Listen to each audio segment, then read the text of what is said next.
All right, welcome everyone out there. Please take a seat. Welcome to the Sunshine Ordinance Task Force meeting in room 408, City Hall, June 24th. We are starting at 4:04 p.m. Mr. Clerk, can you call item 1? Item number 1, call to order, roll call, and agenda changes. Member Rumble. You say aye. Here. Aye. Member Winston. Here. Member Wolf. Here. Wolf present. Member Washburn. Washburn absent. Member Pelpel. Present. Pell present. Member Hepner. Here. Hepner present. Member David. Present. David present. Member Oka. Present. Oka present. Vice Chair Fisher. Oh, my apologies. I won't take it personally. Member Highland. Present. Highland present. Vice Chair Fisher. Present. Did we hear from Allison, Member Washburn? I have not heard. Okay, she may just be running late. I didn't have any. I do not know of any agenda I don't have changes. Item number 2, Sunshine Ordinance Task Force Overview Presentation. I believe that there was a request that the Deputy City Attorney and myself provide a brief overview on a few issues before we get started today. And is Member Nee going to speak, or former member? Sorry. Member Nee Emeritus, former Member Emeritus, whatever we call him? Okay. Stick around. Hi, everyone. For all the new faces on the task force and in the audience, my name is Nick Cola. I'm Deputy City Attorney, and I'm the Advice Counsel for the Sunshine Task Force. I gather that many people are already somewhat familiar, or some of you, it seems like, are very familiar with sunshine laws. But to give a quick overview, there are 4 main governing bodies that we address on the Sunshine Task Force. There's the California Public Records Act, the CPRA, which is state law governing public access to records of state and local agencies. There's the Brown Act, which is a government code, section starting at 54-950, and that governs meetings of local government boards, commissions, and other multi-member bodies. We have our local Sunshine Ordinance, which is a combination of laws that overlap and in some ways are even stronger, more strict than both the CPRA and the Brown Act. And then there's also Administrative Code Section 12L, which is San Francisco Administrative Code that governs public records laws and public meetings laws that will apply to nonprofit agencies that have contracts or receive grants in excess of $250,000 from the city in any fiscal period. So first of all, I'd like to address jurisdiction. That's something that comes up in every case that we go over. We need to establish that we actually have jurisdiction over the responding agency. So the Sunshine Task Force has jurisdiction to hear complaints against city policy bodies or departments. So while the Sunshine Task Force may find violations of the CPRA and the Brown Act, it can only do so it only has jurisdiction to do so over agencies that are actually policy bodies or departments of the city. So for example, if someone was to bring in a complaint against the CHP, California Highway Patrol, alleging that they violated the Public Records Act, we would not have jurisdiction to hear that. That's a state agency, so it's not a city department or policy body. There are some public agencies that may be affiliated with the city but are legally distinct. And for an example of some of those, the school district or the housing authority, those are entities that are created by the city but are separate bodies, and they are not subject to the Sunshine Ordinance, so we don't have jurisdiction over them as well. And then, as I discussed with with Administrative Code Chapter 12L, in order to hear complaints against a nonprofit agency, there are certain requirements that a complainant must go through. They must first go to the city agency that has a contract with or gave grant money to that nonprofit and try to obtain the records through them. And when that is unsuccessful, then a complainant can come here and file a complaint against the city agency that oversees that contract, and then the task force can offer an advisory opinion in that case. So, going through, just some of the main, some of the provisions that come up very frequently. First of all, defining a meeting, for the purposes of the Brown Act and the first portion of the Sunshine Ordinance. It's a congregation of a majority of members of a policy body at any time or place. And a policy body is, the mayor's office, the board of supervisors, anyone appointed by someone in those positions, heads of departments, any regular meeting called by anything of that nature, or anything where policy is discussed. And then also there are policy body, there are general meetings, and there are passive meetings. There's notice requirements for those as well. Passive meetings do not need a formal notice, except when possible on a city website, and they need to be held in at a regular location, somewhere that would be familiar for members of the public. And all meetings of these nature are to be open to the public at all times. Let's see. And then we also have agenda requirements for all of these meetings. So at least 72 hours before a regular meeting, the policy body must post an agenda and include a meaningful description and an accurate description of each item in plain language. And all copies of the documents provided to the policy body that relate to the agenda items must be provided as well for the members of the public. And you must stick to the agenda at these meetings. No non-agendized items should be addressed during a meeting, other than very extreme circumstances, which don't really address themselves that much. And let's see. And another issue that comes up frequently in some of the complaints here is public testimony during meetings. There needs to be a time during every public meeting where general public comment is offered. And then in addition to that, there needs to be public comment offered on every agenda item. And in that case, typically 3 minutes. That's what we allow at our meetings. There's been some controversy as to what a policy body, what limits they can impose for the general public comment. But courts have upheld that they can impose limits that are reasonable. In some cases, that's 2 minutes or 90 seconds, but it needs to be done so uniformly. So you always want to be cognizant of that. Moving on to the portion of the Sunshine Ordinance beginning at 67.20 that addresses, it's almost a mirror image of the CPRA with some minor tweaks that make it actually more strict in some ways. So all public information is any public record as defined in a CPRA under Government Code Section 6252, whether provided in documentary form or oral communication. And 67.21 of the Administrative Code is the process for gaining access to these public records. So every person having custody of any public record or public information shall permit that public record or any segregable portion of that record to be inspected and examined by any person upon request. And if the custodian of record who receives that request isn't in possession of those records, they must make a reasonable effort to help the requester locate those documents. That's another issue that will frequently come up in our meetings here. So there's some things that are subject to disclosure and others that are not. Some info that must be disclosed are general preliminary drafts or memos that aren't in anticipation of pending litigation. Records, any record that's kept in the ordinary course of business by a city agency. Job pool characteristics of successful applicants.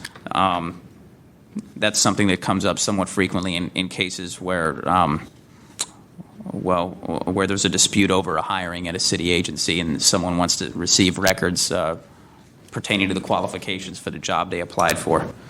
Law enforcement information. Those documents, in general, must be provided. Some of them may be redacted. A lot of the times, privacy issues are concerned. If someone, for instance, requests a copy of a police report that involves a domestic abuse incident, it's very sensitive. That's a very sensitive issue, and the release of those could be subject to several exemptions. Contracts, bids, proposals for any city contracts, those are always disclosable. And anytime a city agency denies a request on the basis of an exemption, they must justify that withholding in writing.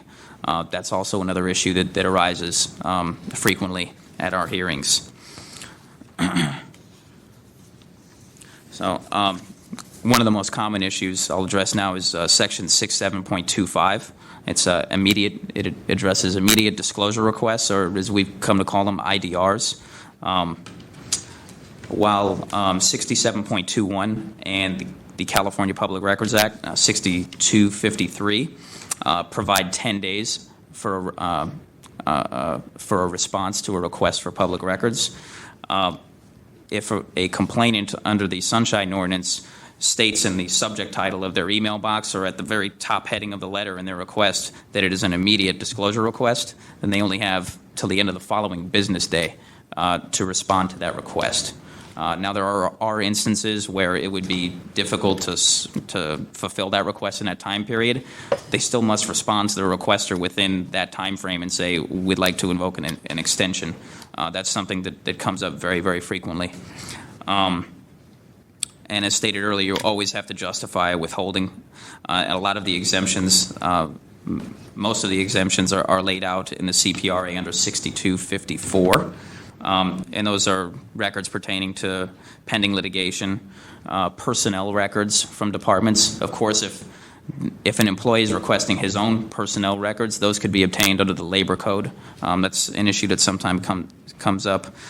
Medical records, because of HIPAA issues, and anything involving an ongoing investigation or intelligence info gathered by an agency.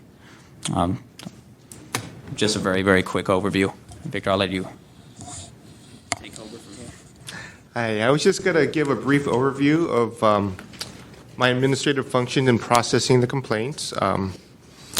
Basically, we can receive a complaint in many formats, either email, fax, letter, and we also have an online complaint submission form on our website.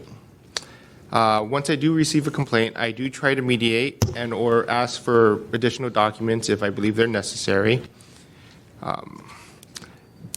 When I do ask to mediate, I do ask the departments to respond within 5 days, and when I get the response, I forward to the complainant and see if we can resolve the issue beforehand. And hopefully that we will, and we will have the complaint withdrawn. If it goes beyond that, it will get scheduled before the Sunshine Ordinance Task Force. And we will proceed with the hearing, and I will schedule that as we are today. In terms of when we do get to the hearing, there are parliamentary procedures in terms of votes and so forth. We will get a little bit more detail in it as we move along. But the very basics of it is procedural issues. We need a majority of the members present to pass procedural motions. And for other motions taking action, we need a quorum of the full task force, which would be 6. Meeting etiquette. The chair is in control of this meeting. Most questions should be directed through the chair to the public, and the public should also direct their questions to the chair, to the members, just so we can maintain control of the meeting. Hearing of the complaints. We did speak about jurisdiction. We will make determination of jurisdiction. If we do find jurisdiction, we will move on to testimony by the complainant and the respondent. There will be supporters of both parties if they do wish to speak at that time. Then we'll have a question and answer period. We will allow rebuttals. And then there will be, at that time, we would take proposed motions by the members of the task force. After the motion is made, we would take public comment, and potentially taking action. After actions are taken, it will be at the discretion of the chair of the committee to determine if any additional actions are needed, if it needs to be referred to a subcommittee for additional research, or there are many different options. So, and then there also is the possibility of referring to the Ethics Commission, which I believe would be by formal motion of the entire task force.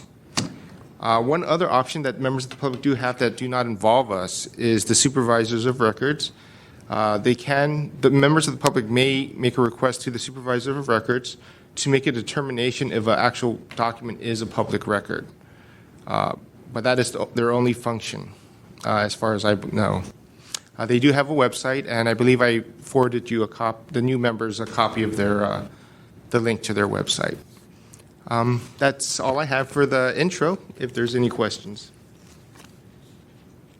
So if anyone has any questions, basically I'm head on a swivel, so you just kind of put your hand up or your pen or go, hey, you, and then I will call on you. Do I have any questions, Member Pilpil? I'm not sure if it's a question or maybe a comment, something for us to think about. I would like us either at the next meeting or the subsequent meeting to have a general agenda item where we can talk about our goals for the task force, particularly for the new members, but also for the returning members, so we can talk about, in addition to the complaints that we handle, if we have some other policy initiatives that we want to deal with. For example, in the overview that we just heard, there was extensive information about the two acts and the admin code provisions, both the Sunshine Ordinance and 12L. We have historically, I think, done a pretty good job of dealing with complaints.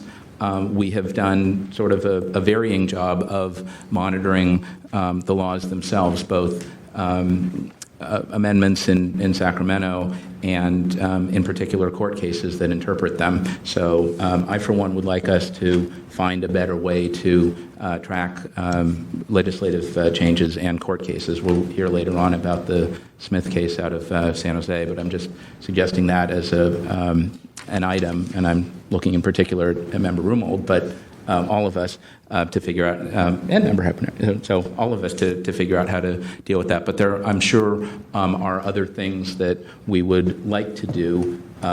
Presumably, we all have reasons why we're here. Probably also have reasons why, never mind.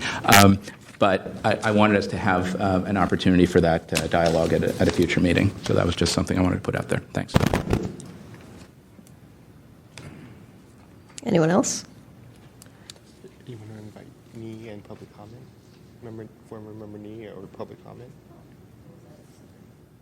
It's your discretion. Member Nee, are you out there?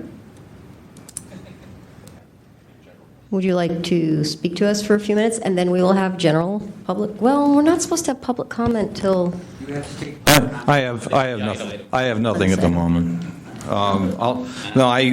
During general public comment, I might have some remarks, but nothing right now. But thank you for offering. Okay, so now I have to take public comment on what was. Are we done with item 1? On item 2. On the over. Okay, we will now have public comment on item number 2. Members of the comment can come up and speak freely on item number 2 for 3 minutes. Thank you, Interim Chair Fisher.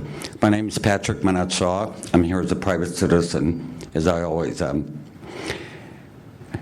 What the DCA just presented to you did not mention Prop 59.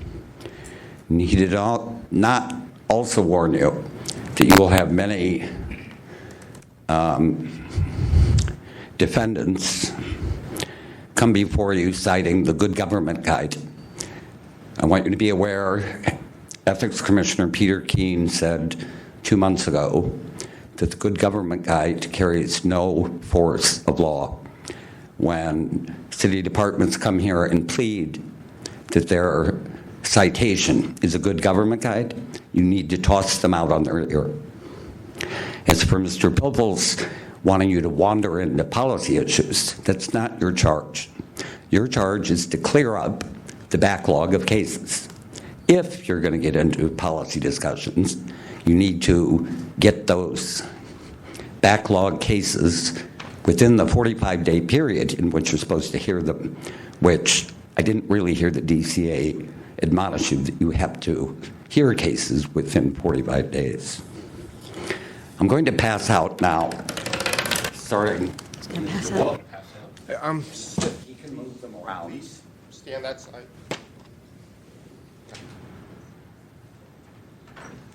A complaint that I filed yesterday with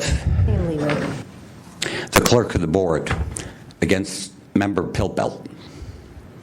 I also distributed this document last night to the Ethics Commission and chastised Commissioner Herr that Mr. Herr's role when Mr. Pilpel shows up at Ethics Commission hearings undercutting decisions that you have reached, that Mr. Herr's role is to rule Mr. Pilpel immediately out of order when he represents that he's holding himself out as an agent of the task force. He's not allowed to do that. It's a violation of the statement of incompatibilities that applies to each and every one of you. I hope you will take the time to read this complaint and that it will inform you of some of the subterfuge that Mr. Pilpel raises. The hearing in question went on for 2 hours while he barked up the wrong tree. He does that here, delaying your meetings and causing more inefficiency on this body. You want to clear up the inefficiency, you have to start ruling him out of order. Thank you.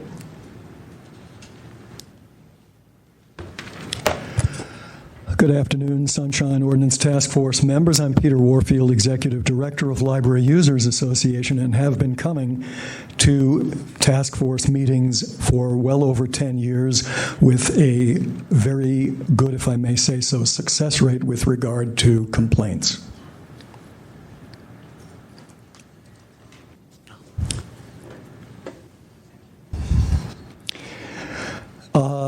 You'll find that almost anything you discuss can be or is a hot issue and isn't necessarily what it seems at first glance, including what your deputy city attorney has told you today.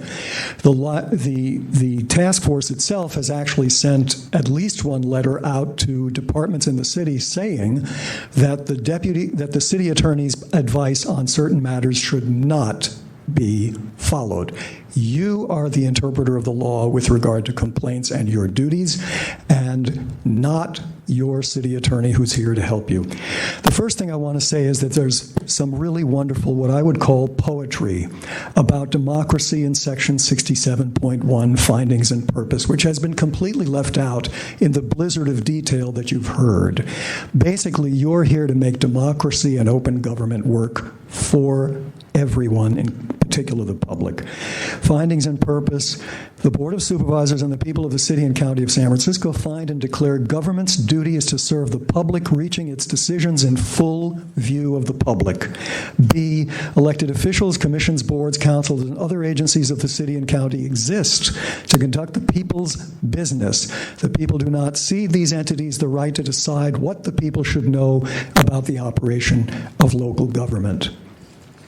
And it goes on in that fashion a little bit, and I recommend it very highly for your reading. There were some hot issues, as far as I'm concerned, that were mentioned in the presentation, including, by the way, not mentioned that it wasn't stated on your agenda who would be making this presentation. That's a serious oversight. With respect to comments being typically 3 minutes, Section 67.15 on public testimony is clear.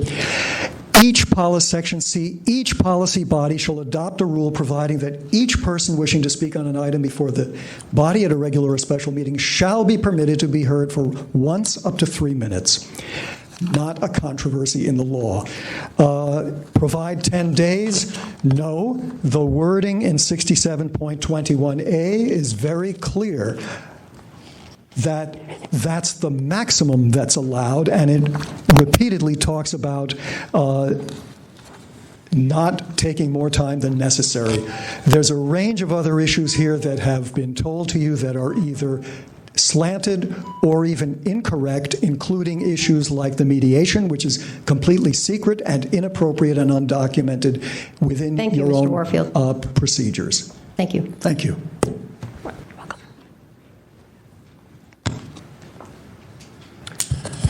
Welcome. Good afternoon, task force members, and welcome to the new task force members. My name is Thomas Piccirillo. I want to thank Mr. Kola and Mr. Young for their presentations. One area that wasn't addressed, and I think it's important, is that as a task force, you really have no enforcement powers. That is most unfortunate, but it was the voter initiative legislation. So your orders of determination generally are ignored by city agencies and city departments. That's the problem, that individuals who want public records or want to speak at public meetings are at a disadvantage. So under the Chapter 67, you have 6734, which is a willful disobeyance of your order of determination. So individuals that want records or speak at public meetings use 6734, and then we hope that you would refer the matter to either the Ethics Commission, city attorney, or the Attorney General to get your orders of determination enacted or validated. Thank you. Thank you. Do we have any more public comment? Hearing none. Okay, let's move on. Mr. Clerk, can you call the next item? Madam Chair, item 3, 4, and 5 are semi-related. I was wondering if you would like me to call them together or separately. Let's call them together. Public comment on that? Actually, don't I need a motion for that? No, I think you can do that. Let me let the DCA and the clerk answer this. Do I need a motion for that, or? I do not believe you need a motion to call items together. Okay. But I'm willing to hear some public comment on that specific. Could we ask the complainant and respondents their views? Yeah, Mr. Shaw, give me a second here. Do I have the complainant here? I can't see. Mr. Gold here? Mr. Gold? Oh, yeah. Oh, you are here. Okay. Oh, well, all three of them. And I have the controller, I see an officer, and the city attorney is here. That's a tough one. Mr. Gold, come on up for a minute. I want to ask you something. I'm going to give you this option. You have 3 cases in front of us, and they are all related. And you are entitled to 5 minutes on each one to state your case. So you can have a total of 15 minutes and get it all out now, and we'll hear from all 3 together. Or I'm going to give you the option to keep them separate. Let's do them together. Okay. It's all the same issue. Okay. Thank you. Fair enough. Excuse me? Can I get the controller, the city attorney, and the officer to either agree or disagree to that? And just identify yourself. Good afternoon. I'm Monique Smuda, Deputy Controller, and we are fine with combining the 3 items. Okay. Mr. Citron, come on up and identify yourself. Hello, my name is Gabriel Zitron. For those of you who haven't already met me, welcome to the task force. I represent the city attorney here when we are the respondent to a complaint, and as for this, I have no objection to consolidating these 3 items. It's Lieutenant, right? Am I getting it right? Okay, Lieutenant, come on up. Lieutenant Christopher Woon, San Francisco Police Department, Legal Division. I have no objections of that. Okay. Thank you. So, Mr. Gold, we're here for you. You've got 15 minutes. May I read the items? What? So I was going to move to find jurisdiction as to all three. We're getting there. Okay. We're getting there. I apologize. What happens now is, for those of you, new people and myself, right now we're going to see if jurisdiction is contested. And as What about the public comment on joining them? I don't think I need to do that now. If they've agreed to it, DC Acola, do I need to do that? Certainly, I don't think so. Yeah, I don't think I do. There is not a motion to combine, so there is no public comment on this, I believe. How can you take an action to combine without a motion? All right? What kind of Robert's Rules of Orders is that? So, Madam Chair, if you're hearing all three together, then I move to find jurisdiction as to all three complaints. Okay. Second. May I read the items first? That's good. Let me explain to everybody what we're going to do. Mr. Clerk is going to read the items, and in order to determine whether we will have a motion for jurisdiction, and then we move to the substance of the complaint. So, Mr. Clerk, why don't you read the items? Mr. Gold, you can have a seat in the front row. We don't need you just yet. Okay. Or get yourself ready. Item number 3, file number 14026, complaint filed by Craig Gold against Chief Greg Sir, San Francisco Police Department for allegedly violating Sunshine Ordinance Section 67.21 and the California Government Code Section 6253 for failure to adequately respond to a request for public records dated December 3rd, 2013.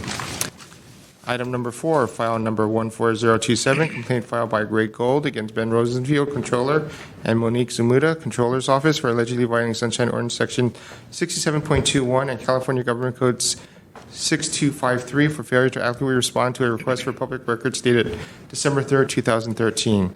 Item number 5, file number 14028, complaint filed by Craig Gold against Dennis Herrera, City Attorney, Paula Jensa, and Beck Deventhal, City Attorney's Office, for allegedly violating Sunshine Ordinance Section 67.21 for failure to adequately respond to requests for public records dated December 3rd, 2013 and January 14, 2014. Do I have a motion for jurisdiction? You do. So move to find jurisdiction as to all three items. Second. Okay. Okay, so, let's... Do I have to take public comment? Okay, Yes. Let's have public comment on the motion for jurisdiction. All right, so you wouldn't take my public comment on the lack of Robert's Rules of Orders to combine three items into one. I believe former Chair Hope Johnson, who is widely considered to have been the most effective chair of this body in years, I believe she has expressed concern about lumping complaints into one, because there's too often the possibility that unrelated complaints will be shoved together and the issues will be mixed up. So if your charge to the Board of Supervisors who appointed you is to become more efficient, this is not the way to do it.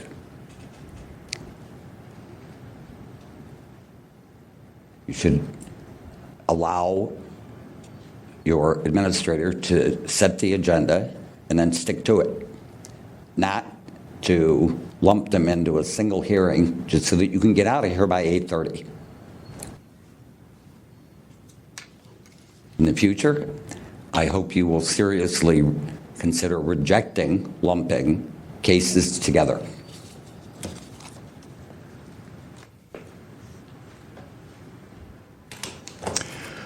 Yes, Peter Warfield. I'm not a party to any of these three cases and object as a member of the public very strongly to something that I believe is unprecedented here.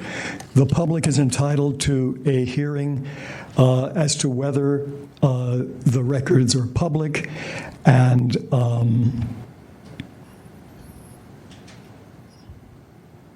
you should have separate hearings. I don't know, the complainant, I believe, I have not seen the complainant here and may not understand the tremendous mess that I think lumping a bunch of complaints together can produce, both for the task force and the public. You have 3 separate complaints on the agenda. You should hear them as such. There may be issues that are separate from one to the other. Jamming 3 together is a nightmare for yourselves to tease out the thread on one, the thread on another, the thread on a third. And also for the public. Maybe somebody planned to read some of the materials as something else was going on, and that's not possible. They have relied on your agenda to do that. But whatever the case is, jumbling 3 different departments and their responses and their reasons fundamentally weakens your ability to have any impact or impression, certainly on those departments. In prior Sunshine Ordinance Task Force meetings, there were very active members, like Bruce Brugman, the publisher of the Bay Guardian, who served here for 10 years. And he and others took it upon themselves to make very strong inquiries and played a very strong role actively to find out what's going on and why. And if you have one department followed by another, you will have a chance to do that much more so than if you jumble it together with all these departments. Furthermore, the chair has, in the past, lumped things together and then, for example, 2 complaints, and then cheated the public. Cheated the public with respect to public comment, which is supposed to be 3 minutes on each item. She has now taken 6 items, jurisdiction, and the hearing on 3 items times 2 agenda items, and lumped them into one hearing. And I assume we can expect her to give, as previously when she's lumped stuff together, 3 minutes to the public for everything. And that's not justice for the complainant. Do I have any more public comment? Task Force, Richard Nee, former member. Just a very brief, polite reminder. The issue before you right now is whether to accept jurisdiction on the 3 complaints. Thank you. Do I have any more public comment? So, Mr. Clerk, let's get a roll call vote on accepting jurisdiction, which has not been contested by either side. On a motion to find jurisdiction for items number 3, 4, and 5, Member Rummold? So if I want to find jurisdiction for the first 2 but not the third, how could I do that? And sorry to complicate things, but I'd actually just like to Hold up. talk about it. Did you have a comment on that? Sure. To Member Rummel, what you would do is divide the question, and if you explain how you want it divided, that you want to separate jurisdiction on the first 2 versus the third. Any member has the right to divide the question when it is divisible. There's no debate. It just happens, and then we take 2 separate votes. I would like to divide the question then about jurisdiction on the third. Okay. Okay, the motion shall be amended. The motion is to find jurisdiction on item number 3 and item number 4. On that motion, Member Rummold. I'm sorry. Now that I complicated it, let me make sure I've got it right. So, Which one were you thinking the was last of his requests is the one that I have. Which department? The city attorney? Against the city attorney's Okay. office. Okay. Really? Item 5. Well, I guess it's more of a question of jurisdiction. Do we have, it was an email to the city attorney. It didn't strike me that there was a request for information, right? He forwarded along his previous requests. Does that give us jurisdiction? I guess that's... Member Washburn, did you have a comment? No, You always do. Okay. not always. Okay. So, Well, we can actually address that in a second, but if you had no dispute with 3 and 4, then we should take the vote Yeah, let's on finish that. and that one. dispose of it. yes. let's finish up 3 and 4. On the motion to find jurisdiction for item number 3 and item number 4, Member Rummold? Yes. Aye. Aye. Rummold, aye. Member Winston? Aye. Winston, aye. Member Wolf? Aye. Wolf, aye. Member Highland? Aye. Highland, aye. Member Washburn? Aye. Washburn, aye. Member Pilpil? Aye. Pilpil, aye. Member Hepner? Aye. Hepner, aye. Member David? Aye. David, aye. Member Oka? Aye. Oka, aye. Vice Chair Fisher? Aye. Fisher, aye. The motion passes. On the motion to find jurisdiction for item number 5, is there any discussion or should we take the vote? I'd like some discussion. Member David? Yep, so I think that Member Rummel, is that correct? I'm sorry. Who brought the, so I think that the issue that you raised is a totally legitimate issue, but I think that it's probably more taken up in the merits of the case as opposed to whether the jurisdiction. I think the question that's before us is that do we have jurisdiction over with the city attorney's office? The question that, as you phrased it, strikes me as a question of merit. That's just my opinion of the way that you phrased it. I mean, that's what I was going to say. I mean, we do have jurisdiction, but then when we discuss the merits of the case, we could say, well, no, this isn't a request for records, and therefore. Yeah, exactly. Okay. But it's just, do we have jurisdiction or not? So, Sure. Do I need another motion then to haul that one back in? No, we It's can take before a us. vote on item. Okay.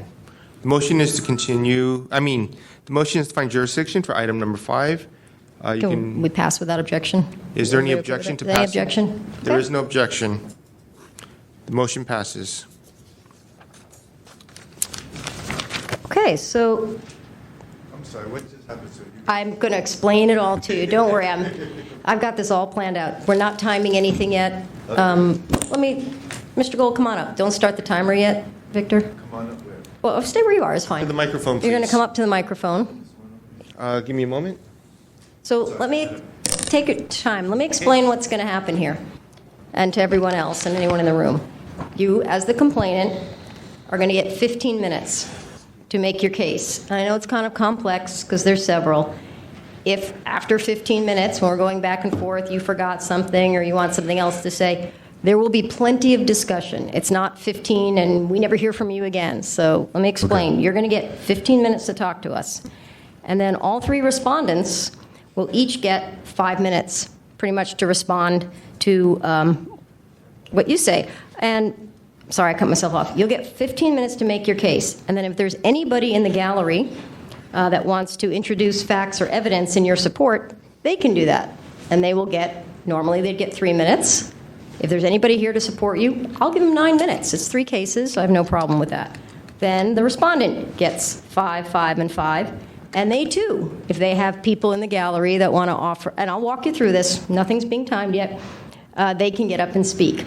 Then the task force members, the people to my left and right, are going to call you up and the respondents up as they wish, and they're going to ask you questions. And that's another opportunity. If there was something you forgot to say or you want to clarify something, that's not timed. That's your chance. I mean, this is a 24-hour building. We're not going anywhere. We'll be here all night, whatever it takes. So we will go back and forth on that. And then when we've exhausted all of the questions, the respondent then gets 3 minutes to offer any rebuttals or conclusions. They don't have to take all 3 minutes. So they will each get 3 minutes. And then you, as the complainant, will get your 9 minutes. And this is all outlined in the agenda, too. And by all means, you've got a lot of time. Feel free. You're one of our new visitors here. Feel free to ask questions at any time. And then we'll determine if there's a violation or not. So to recap, you got 15 minutes to talk to us now. They'll each get 5, 5, and 5. We'll discuss. We'll talk some more. You'll get to rebut. We got plenty of time. Do you have any questions before we start timing him? So you're going to reach a decision tonight, or Whatever. after all the information is presented? We're here all night, whatever it takes. All night. No, thank you. Building closes at midnight. Oh, sorry, we close at midnight. Okay. So why don't we start the clock? What does the public get? Screwed. You know what? I'd really appreciate if the public did not just scream out from the audience. You will have an opportunity to give public comment, and you can do so at that time. And the chair will, as we have always in the past, the chair will say how much time public gets to comment. But the screaming out from just from the audience is not acceptable. So please refrain from doing so. Thank you. Thank you. For the record, I didn't hear much of a scream. It was just a comment. But that's great. I'm glad that you just heard a comment and not a scream.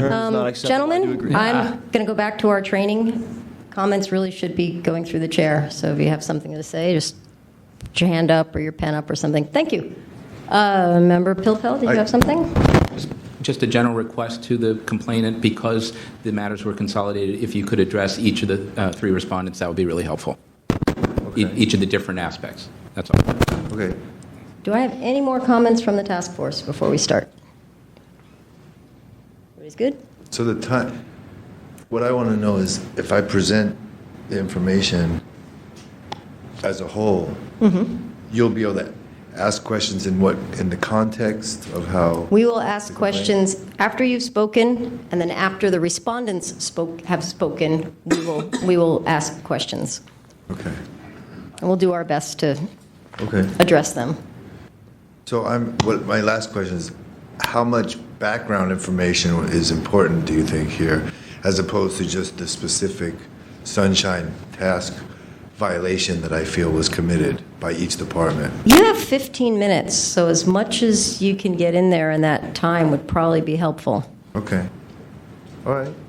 Okay. Are we ready to start, Mr. Clerk? Okay. Well, I've never been so entertained since coming to the City Hall meeting. So basically, this stems from, and unfortunately no media came, I don't know, but I invited them because I wanted the entire community to know what's going on here. And it's really disheartening because I started a small business here in the city about 3 or 4 years ago, back before the food trucks became real popular.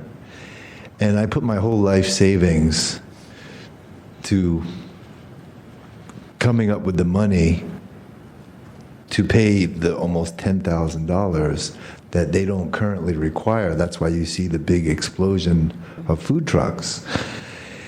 And 2 years later, I was notified that the city had erred in issuing my permit, and it was actually in violation of a municipal police code, and it was issued too close to a school within 1,500 feet.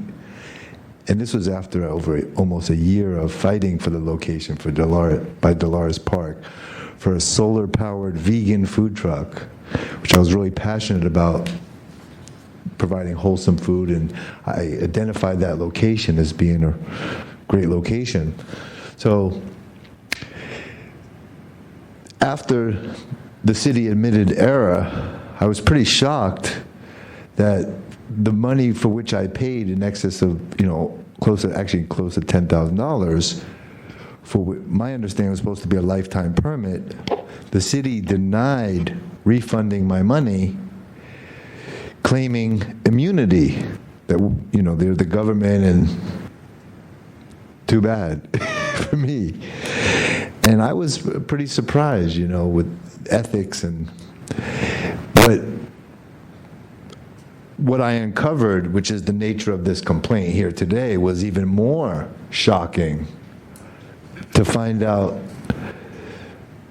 that the fees that they were collecting, for which, I don't know if you guys have the information of my specific request to the It's in the packet. Police report, of which there are 6 specific questions that I'm addressing on how the money was spent. In my subsequent research, I found out that when a city collects money for a permit, they're supposed to use that money that's reasonably related to the cost incurred by the city for that particular permit, or the impact that it has on the city. So what the city or the respective departments are supposed to do, from my understanding at least, is pool that money in a certain fund. So for example, all the money that they collect from all the taxi cab, they're supposed to have one account, or at least maintain, to show how that money is actually used for the taxis in some way, or related to the impact that taxis have on the city, or somehow, way, shape, or form, related to use of that permit. So in my particular case, the food truck permits, what I found out, in fact, today, even calling the police department today and speaking with the fiscal agent, I don't want to get anybody in trouble, so I don't want to name any names, but I even verified today that the money just goes into a general fund, the general police. Now, I don't know if it goes to the quote-unquote police athletic fund or, wherever it may go. But regardless, my understanding of what was supposed to be done was not. In my public information request on December 3rd, 2013, Ms. Maureen Coffrey responded basically telling me, essentially, we don't have to answer your questions. And about how that money was spent, or about how, about even how we keep track of it, or any of those. Instead, and I don't know if you received a copy of the response that was given to me, that since it was something effective, I didn't file it in the form of a public information request. So therefore, it was not a public information request. So apparently, because of the format that I used, they didn't honor it. And this is when I realized that there was something even bigger going on behind the surface. And, I'm not one of those that necessarily believe in government conspiracies, but I was pretty shocked that I couldn't get any answers.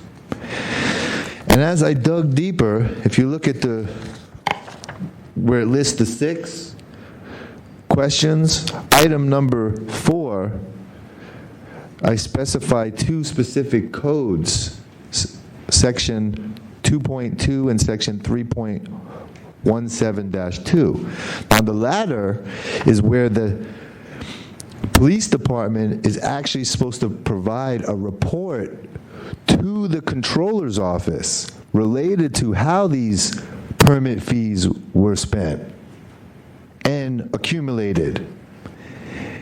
And apparently that was never done. And that's why I didn't really have a problem grouping all these together, because each department just had a separate role in this, in the quote-unquote cover-up, or whatever you want to call it, brushing it under the rug. It never happened, right? But, I don't know, I'm sure there's a way, but I'm hoping that if they didn't file in 2010, 2011, they can't now go back and cover it up and make it look like they did. But according to that section 3.17-2, the San Francisco Police Department was, in fact, supposed to file with the controller's office a report to let them know how the various permitting fees were spent. And again, today I confirm that they were not separated out, but in fact, all the fees collected by the police department are pooled into the general fund, whatever that is, for the police department. And when originally I looked into this matter, I found out that really nobody is overseeing this. So, and that's why I brought it to the attention of the city attorney's office, thinking that they would be interested in protecting their departments. I love this city, and I don't want to see them be vulnerable, regardless of what happened in my situation. So I was really concerned that they weren't doing what they were supposed to, and rather than coming clean about it, they were trying to hide and dilute the issues here. So basically, I was really shocked that, just like if, I know I'm getting off topic for a second, but it's related in the context of what we're talking about, because, if you go, and the money that was paid, almost $10,000, was over and above the regular permit fees. So, now the Department of Public Works is doing permits, and they don't require that fee, which I find very interesting. That when the Department of Public Works took it, what are they trying to be nice to all the food trucks all of a sudden? I don't know if the city, that probably wouldn't take away requiring fees if they didn't have to. So that kind of made me think that, yeah, maybe they were doing it wrong all along and collecting these permit fees, especially if they weren't keeping track with how that money was being spent. So, long story short, I was pretty surprised, and I'm actually quite disappointed that Mark here would even raise that the city attorney is not privy to the Sunshine Task Force, because in my experience in dealing with the city attorney's office, I have come to realize they believe somehow they're above the law, or they're above having to follow city code, or even above just simple ethics. And I was very shocked. If anybody could imagine, looking at a home of your dream and going and putting a $10,000 deposit on it, and then being notified by the owner that they cannot sell you that home, and then being told in addition, and we also can't give you back your deposit. So that's what I was up against. The city took away my livelihood. And that's what's so disheartening about this situation. But I'm not discouraged, because I believe in justice, and I believe that the commission here is going to look into the matter and not hold anybody, including the city attorney's office, above the law or above local code that they are sworn to enforce. So, getting back on track here, I believe we need to send a message to these respective departments, and if there's wrongdoing, found, there should be either punishments or whoever's responsible for them not, and dragging this issue on even longer than it needed to be, even coming in front of the task force here today. So, to summarize, the issue with the police department specifically is that they didn't file the right reports. Then when I asked them about it, they didn't admit that they didn't file, and they pretended like they weren't even supposed to file. And they didn't even know anything about having any requirements about filing. So, I know some of that is redundant, but it seems like if they're working inside, especially, in the fiscal department, that they would know that somehow. But either way, the controller's office basically told me, well, go talk to the police department. We don't know anything. And all I was asking them for was, did the police department file these reports with you or not? And they would not answer me yes or no. They're a separate department, so whether they should know whether they have received this information or not from the police department, independent of what the police department claims to have done. And then the city attorney's office, which is really the department that was least involved in this in terms of direct fault for not informing me about what was supposed to be done, and apparently they didn't have any responsibility to do that. So I guess it does remain with the individual departments in the information that they were supposed to both report and clarify to me when I asked. And maybe I'm confused about how this Sunshine Task Force works, but if I ask, then my understanding is they should at least direct me where I could find that information. And just like in the very beginning of my case, when I actually had to file a lawsuit after my claim with the Controller's Office was denied, it's just been one giant circus dealing with a lot of these officials. And so in closing, I'm looking for answers here. And I would like to know if these violations, what the recourse is for these departments and how we could send a message that it's unacceptable and that they need to take care of these public information requests and not just brush them under the rug and think that they'll go away or think that whoever's asking the questions will go away. Thank you. Okay, thank you, Mr. Gold. So don't go too far, because I have no doubt there are going to be a lot of questions for you. So now, are there any members of the public who would like to introduce facts and evidence in support of the complainant? Okay, seeing none. Let's go in order from the agenda. Let's go with Lieutenant Wu first, and then Ms. Sabuda, and then Mr. Zitrin. And you each get 5 minutes to respond and I guess sort of stick to your part of the complaint.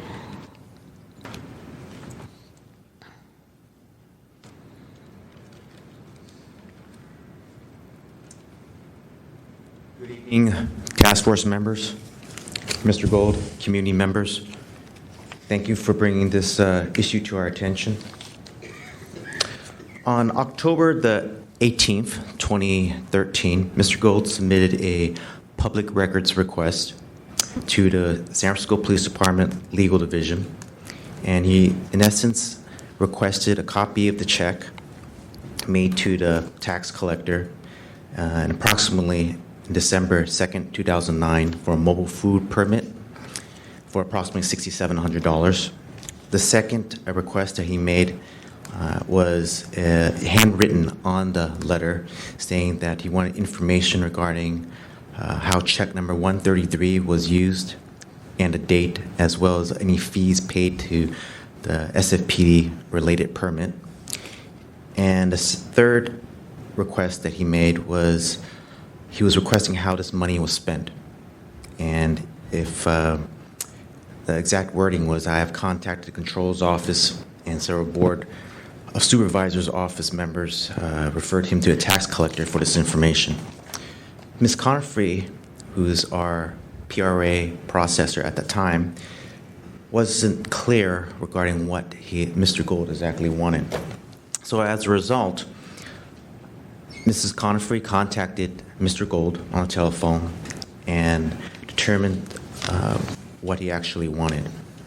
And on October the 28th, 2013, Ms. Confrey then provided Mr. Gold 19 pages of responsive documents.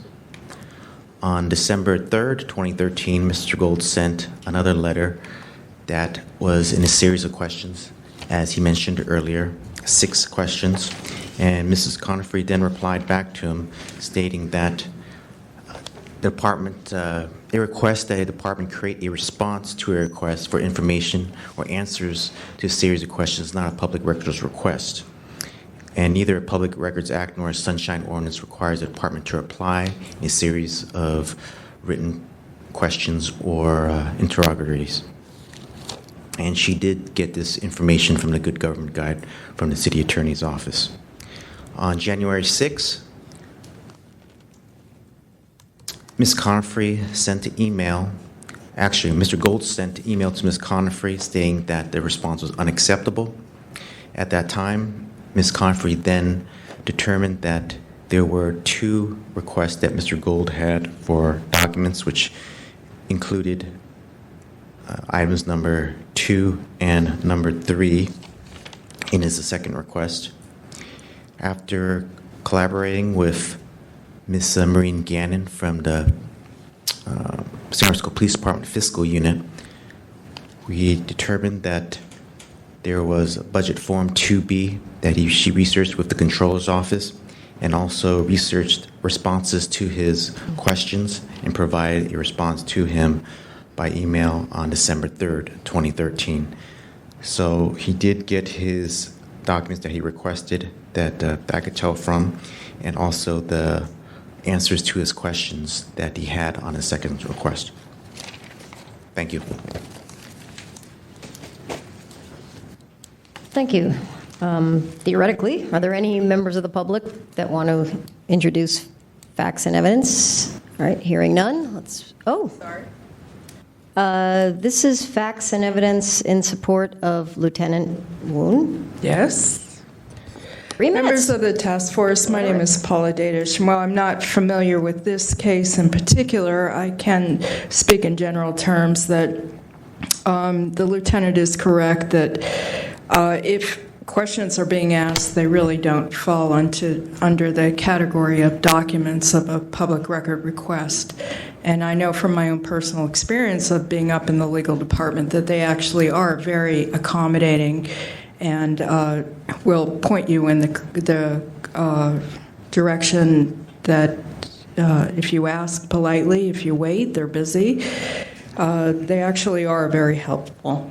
So I would also make the request that I think in a lot of these cases, particularly this one, that the resources of the city and county are being squandered by asking 3 people from the legal department to come down here. The last time there were 4 people. And I think that, I believe that there are many crazy people that run around that building. But if the cases were screened a little bit better, I think it might be more. I don't think it's funny. Read the code. Okay, thank you. Thank you. Are there any other members of the public that want to speak? Did you lose $10,000? Mr. Gold, you'll have your chance. Any other member? Okay, hearing none, I believe we're going to go with the Controller's Office next. Ms. Samuda. Can I respond to what the... You'll have a chance at the very end. You'll have plenty of time. Good evening. I'm Monique Smuda, Deputy Controller of the City and County of San Francisco. I handle the public inquiries for financial information that come into our department, along with the financial staff. We did receive an inquiry from Mr. Gold regarding the fee and whether or not the police department had filed a report to determine whether the fee was cost recovered. That is, the fee cannot be any more than the total cost to administer the program. We responded back to Mr. Gold that he also had some questions as to where his check was deposited, whether it had been deposited, and how those dollars were spent. So we did issue a rather long response that confirmed that the check had been received by the city and county. It had been posted against the police department's revenue accounts that are specific to Pushcart Mobile Caterer fund or account. We also explained to Mr. Gold that his individual payment to the city does not get pointed to a specific expense, but rather all of the revenues for that program are added together and deposited in one account, and all of the costs are then incurred, and the two need to be equal. and that we had confirmed in our report that the police department files with the controller every year that this program was in fact cost recovered. Now, this is a very, very tiny, tiny program in a very large budget, and therefore it is not as significant, and I'm sorry to say that, it's very significant to him as a citizen trying to accomplish something with the city, but it is not a very significant amount of money that is tracked separately. And we did explain that. And then Mr. Gold had some questions about how the program or how expenses were divided and so on, and we did point him to our website that provides information for each of the city departments on how money is spent.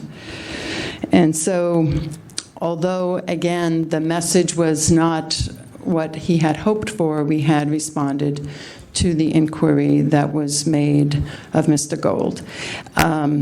It took a while because of the nature of how minute the check and just finding the check and all of that did take some time, but we did devote resources to responding to his inquiry. And again, it doesn't satisfy his complaint in terms of what has happened in this particular circumstance of filing for a permit and not being able to provide the service that he had been permitted to provide.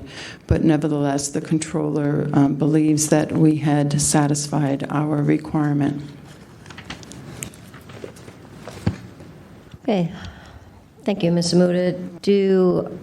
Do I have anyone who, are there any members of the public that want to introduce facts and evidence in support of the respondent? I know your jaw will drop, Ms. Fisher, but I am speaking in support of Ms. Samuda. Thank you. I have many dealings with the City Controller's office. Ms. Samuda's office has always been extremely helpful and detailed.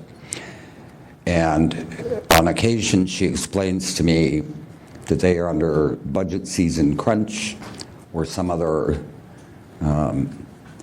time problem, and she consistently provides estimated dates on which she will be able to work in a reply to a complaint. That said, some of you may remember that I filed a complaint against the City Controller's office regarding payroll data. And Ms. Samuda, unfortunately, lost that sunshine complaint, but admirably worked diligently to include an upgrade in the payroll system in which the information that I had been requesting and that I knew that they had now consistently appears on the reports. So I have to speak in support of the City Controller's office that my experience has been they do make a concerted effort to respond to sunshine complaints. Thank you. Do I have anyone else for facts and evidence? I would speak in support of the Controller's office also. As recently as 2 weeks ago, I was able by phone to clarify something in 2 minutes that was quickly becoming an uncontrollable topic out on the street. You may not get the information you need from the Arts Commission, but there are other ways you can get the information, and it was cleared up within 2 minutes, so I think it's a good thing. Thank you. Anyone else? Okay, hearing none, let's move on to the third respondent, Mr. Zitrin. You two will have 5 minutes. Good evening, task force members, Mr. Gold. I want to start out by getting one thing straight that's been discussed a little bit already. It was brought up by Mr. Romold, and Mr. Gold has had this issue, and I assure you, you're far from the first one to have this issue, which is that a so-called public information request, as we refer to it, isn't really a public information request. It's really a public records request. And the ordinances over which this task force has jurisdiction deal specifically with requests for records that are in existence at the time the request is made. Now, in my job, for example, I get a few public records requests per week, I would say on average. I get 10 plus public information requests every day. I try my absolute hardest to deal with all of them. I can't deal with all of them. It's really a bridge too far, but I do my best. Now, when it comes to Mr. Gold, the same kind of applied, first to the police department and then subsequently to Deputy City Attorney Paula Jessen. Now, for those of you who are new, Deputy City Attorney Jessen serves in the capacity as supervisor of records. So when someone makes an appeal to the city attorney's office under the terms of the Sunshine Ordinance saying that their public records request was denied improperly, she's the one who hits the law and makes that determination. Now, when it came to Mr. Gold's request for information, I have the 6 questions here to Ms. Conifrey. You know, we don't feel, as Mr. Romold said, that this was a public records request over which we had jurisdiction, or whether this was not any kind of appeal of the denial of a public records request because there were no records involved. And so we certainly categorically deny that our office somehow violated the Sunshine Ordinance in that capacity. However, we did look at it, and Ms. Jessen looked at it and said, you know, even though this is not our purview, maybe there's something we can do to help. She contacted the police department, as she'll often do with city departments that have some kind of issue with somebody seeking information. And, you know, together they sat down and said, okay, look, is there some way that we can answer these questions? Is it feasible to get Mr. Gold this information? Because it seems like he needs to get this information, deserves that. And my understanding is that we got a pretty good resolution out of that. And that was the extent, really, of the incursion into the matter by the city attorney's office. But again, that was, that was a voluntary thing. It was not something that we did because, oh wait, this is because it was not a public information request, nor was it an appeal from the denial of a public records request, nor was it an appeal from the denial of a public records request. So this kind of came down to the same thing that I do in my job sometimes, saying, look, okay, this is not something that we are legally required to do. It's not something the task force has jurisdiction over, but nonetheless, maybe we're in a position to do that, and we try to, and my understanding is that we actually got a pretty good resolution out of that and got Mr. Gold some information that he hadn't previously been able to get a hold of. If you have any further questions beyond that, I'd love to answer them. Thank you. Thank you. So are there any members of the public that would like to introduce facts and evidence in support of the city attorney? Okay, hearing none, I'm going to open it up to the task force members, and gentlemen and lady, just put your hand up and I'll be making a list and I'll call you in order. And the way this works is if you have a question for the complainant, you say, Mr. Gold, come on up. If you have a question for example, Mr. Citrin, who has gone all the way to the back of the room, he will come all the way to the front of the room. So let's start. I've got Member Washburn, then Member Pilpel, then Member Highland, and then Member Wolf, and I've already forgotten all that. Go ahead. Okay, I want to start with item number 3. This is the case against the police department, and I'm actually following questions that DCA Cola suggested we might ask and trying to unsnaggle some of this. I understand that Form 2B was provided to the complainant on February 3rd, and I'm wondering why, and this is a question to the police department, why this, if you would come forward, please.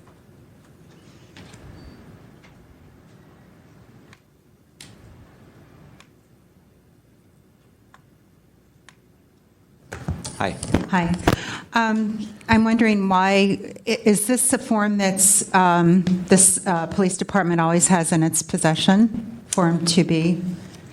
So that form, Budget 2B, I'm not sure if we actually had that form in our physical possession during that all that time, or that item was in archives. But CFO Gannon, who's the Chief Financial Officer for the San Francisco Police Department Fiscal Unit, she researched the issue with the Controller's Office and then also researched it on our own as well, and determined that we located that form, and then we ultimately provide that form to Mr. Gold. We also discovered that this form was also on the Controller's website that's under the master fee schedule. All right, so this form, as I understand it, was not made available to the complainant until after he contacted the Sunshine Ordinance Task Force, our office, and the controller. That's when it was produced. It wasn't, there was no effort earlier on the part of the police department to help Mr. Gold obtain this? This document was produced to him on December 3rd, 2013. December 3rd, okay. December 3rd, 2013, yes.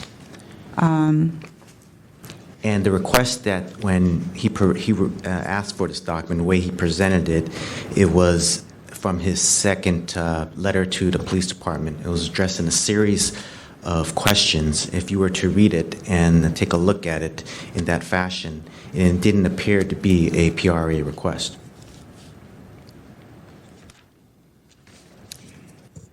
Okay, so he sent a letter on December 3rd. I see the list of 6 questions. This is what you're referring to. And it was this letter that prompted the search for the Form 2B? He didn't, let's see. Even though he didn't specify it? We answered his questions. Let me take a look here. So on December 3rd, Mr. Gold sent a letter to the police department. That was the second letter. Mm-hmm. Yes. And we did respond to him in a request. That was on February 3rd, I'm sorry.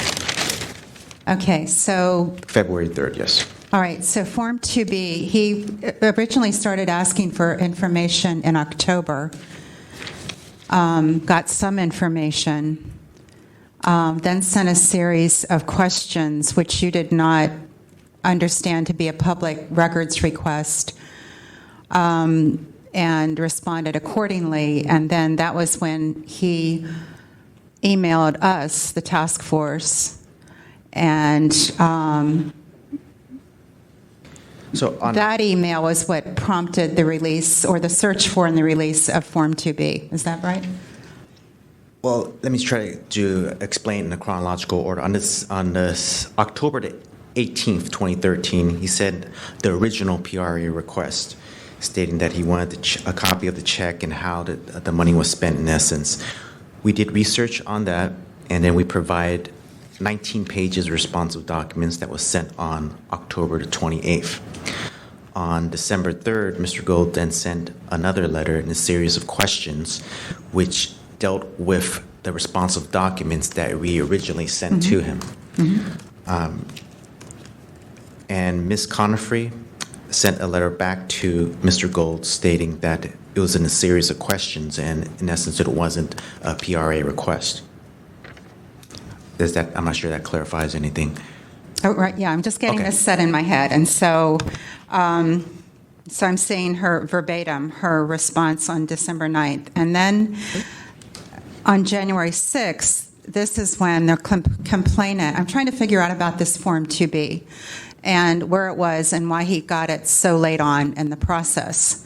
So on January 6th is when the complainant emailed, came to the task force and said, I believe this is a public record. I believe the police department has it. They haven't given it to me. And then that event triggered a search for Form 2B and the production of 2B. Yes, so once after on January the 6th, 2014, Mr. Gold sent an email, I believe, to Ms. Conifrey as well, saying that he objected to Mrs. Conifrey's response. At that point, Ms. Conifrey then spoke to, I'm not sure, members of the task force and or the controller's office, and then the ball started rolling in that fashion, so that Ms. Conifrey then contacted CFO Maureen Gannon from the police department, the chief financial officer, and trying to research if there was any document 2B. Ultimately, after doing the research and then contacting control's office, she did locate Form 2B. In an effort to help Mr. Gold as much as we could from then onward was that we try to answer his questions as well. Although we were not required to do so, we wanted to help him as much as possible as well to gain the information. So we did provide the questions and provide responses to him. That was on December 3rd. That not only included Form 2B. I'm sorry? February 3rd.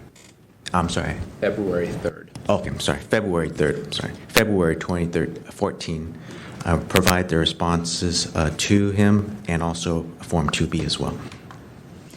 All right. Thank you. That I think I understand the chronology. I have a question through the chair for DCA Cola. So we're hearing, in Ms. Conifrey's response of, I don't have the dates firm in my head, her response saying that, of December 9th, that these are interrogatories. This is not a request for public records. We've been, instructed, or according to the Good Government Guide, we don't have to respond to these. But we've had cases in the past where members of the public have been trying to get information, okay? And so in their questions, you could see that there would be public records that would be helpful. And so that was the case here, this Form 2B. But also, I believe Section 6722, release of oral public information.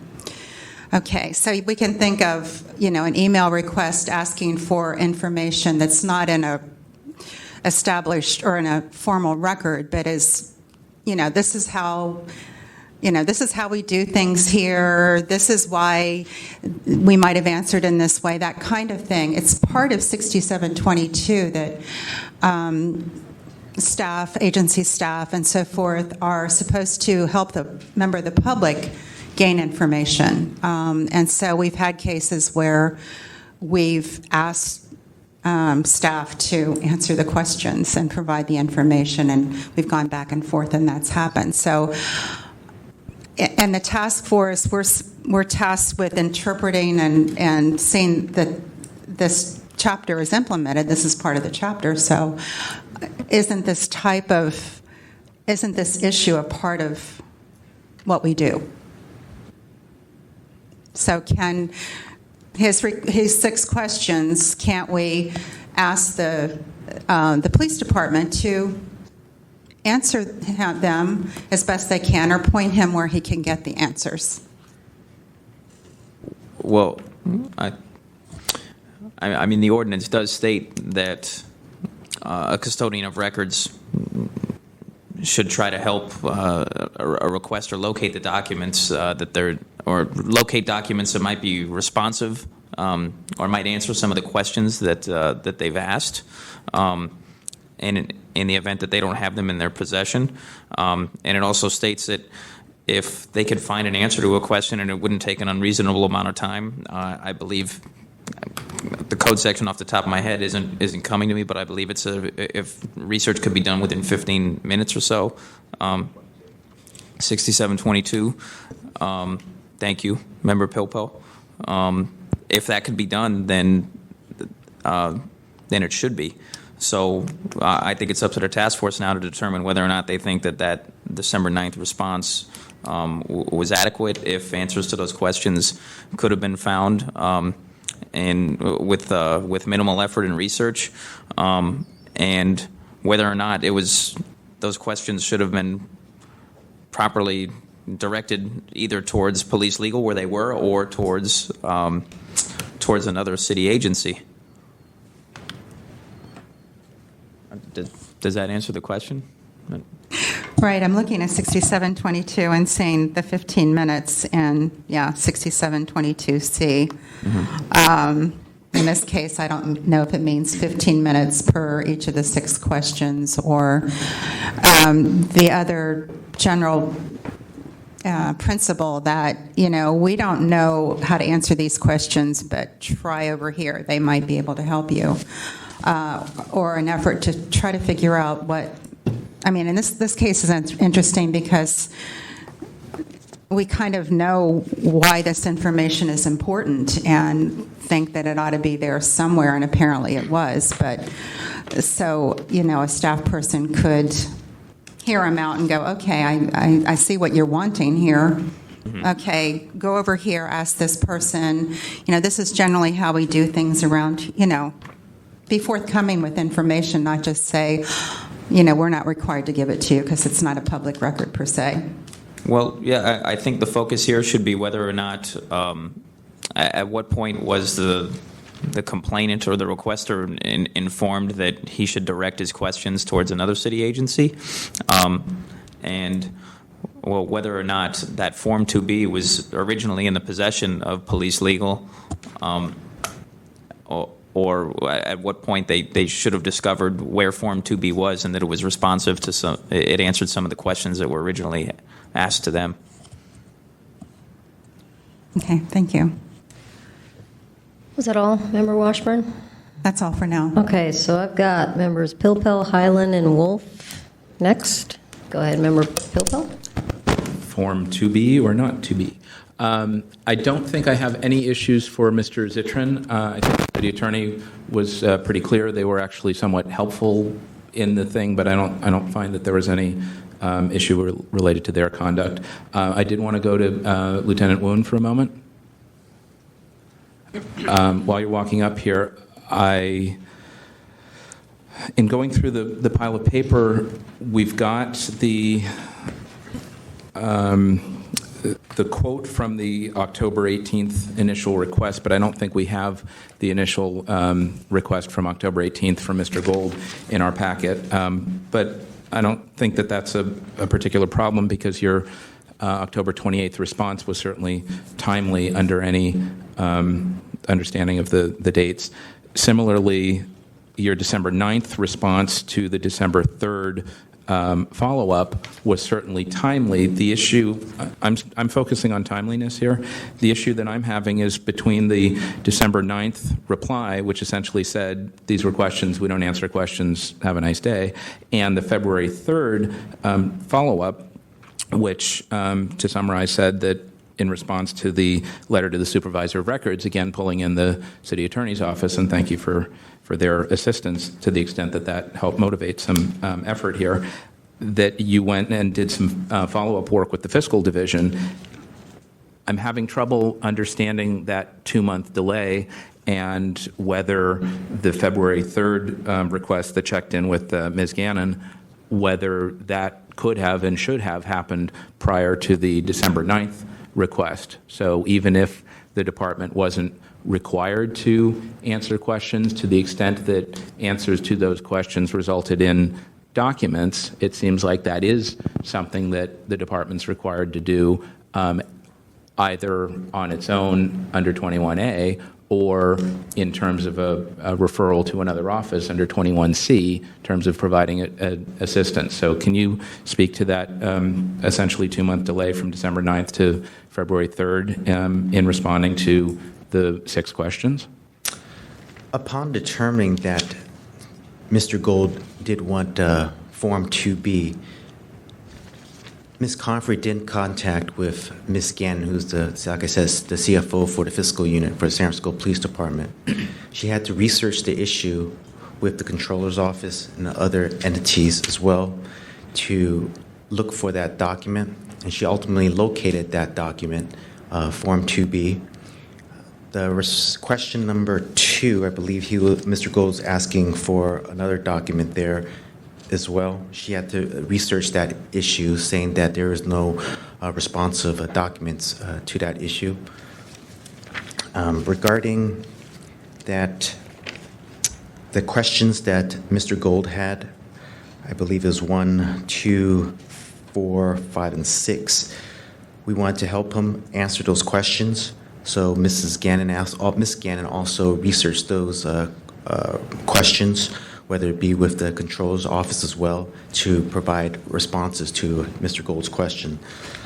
Okay. And as a result, on February 3rd, that's when we provide the total response back to Mr. Gold. Understood, but I'm not sure I'm seeing anything in the packet between December 9th and February 3rd from the police department indicating that you were doing that additional research, and it seems that the February 3rd response was motivated by the inquiry to the supervisor of records through the city attorney's office, and that absent that further inquiry through the city attorney's office, the police department would not have provided the February 3rd follow-up and not done the additional research. And again, it seems to me that initial response, even if it were delayed, saying that we were doing some further research, should have happened prior to the December 9th, in the December 3rd to December 9th period, in response to the initial 6 questions, which frankly don't seem unreasonable. It was after December 9th. That's when Mr. Gold sent, that was when Mr. Gold, actually it was January the 6th, I'm sorry. January 6th, that was when Mr. Gold sent that Mrs. Confrey's response was unacceptable. At that time, then Mrs. Confrey then collaborated with Ms. Gannon to determine if there were any responsive documents. And was that motivated by the missive to Ms. Jessen? I wasn't there at that time, so I wouldn't be able to tell you specifically regarding what Mrs. Confrey was thinking in her mind regarding that. But I could tell you that after that response from Mr. Gold, then we worked towards getting a response. I think I understand.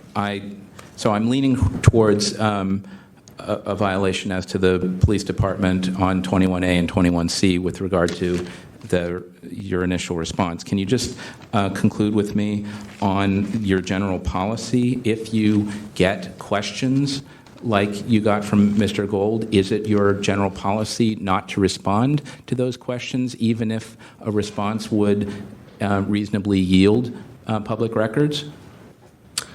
I don't want to speak in general terms. Okay. Excuse me. However, the way that Mr. Gold wrote his second letter, as you can see, is a lot of questions pertaining to the documents that we already provided him from the original request. We believed it to be a series of questions rather than a records request. I understand there was questions earlier regarding us providing responses to Mr. Gold's questions. We're not required to do so. I understand that we would be beneficial to do so and to help him in that fashion. So just tell me in general terms, someone like Mr. Gold or someone else with specific questions about money and how the police handles how could somebody get these questions answered? You're saying not through Sunshine, but through what mechanism? These don't seem like unreasonable questions given his circumstances. I understand. How could someone get those questions answered from the police department? I do understand your question. And my response back to you is that this is not a PRA request if you were to ask a question to the police department. If a person needs a document that we'd be able to provide to them, we'll do our best to provide that document for that individual. Right. So how could they get these questions or questions like these answered? If you're saying not through public records or Sunshine, how then? They could ask the police department. And who would be the person to direct that request to? Like every situation, sir, there's different questions for different people. I wouldn't be able to answer questions from the fiscal unit because I wouldn't have the knowledge to answer that. However, if there is a question in basically what we do as police officers as well, something that we will be able to answer in a timely fashion, just as if the question came about, if we'd be able to answer questions from the fiscal unit within 15 minutes. The questions that Mr. Gold had were, for example, of 2 deposits from a general fund regarding $1,071 and $6,721. That's something that needs to be researched, whether it be from the fiscal unit, and to find out where this money is coming from, if any, if it's going to a certain location. We don't want to provide any inaccurate information to this party, especially considering that the incident that Mr. Gold's talking about regarding mobile food cards, there was a transition whereby the San Francisco Police Department took care of the permits, for the permits, then it transitioned to the Department of Public Works. I understand. So we need to provide the accurate information to them. Okay. You've done your best to answer my question. Thank you. Let me then go to Ms. Zamuda, and then I'm all set. Can I make 2 comments in response to that or no? Why don't you ask Mr. Gold a question, Fine. Member Pilpel? Yes, I'm getting a look from my right. Mr. Gold, do you want to respond to that briefly, and then I'll go to Ms. Zamuda? Why don't you ask him a question? Like, what do you think of that?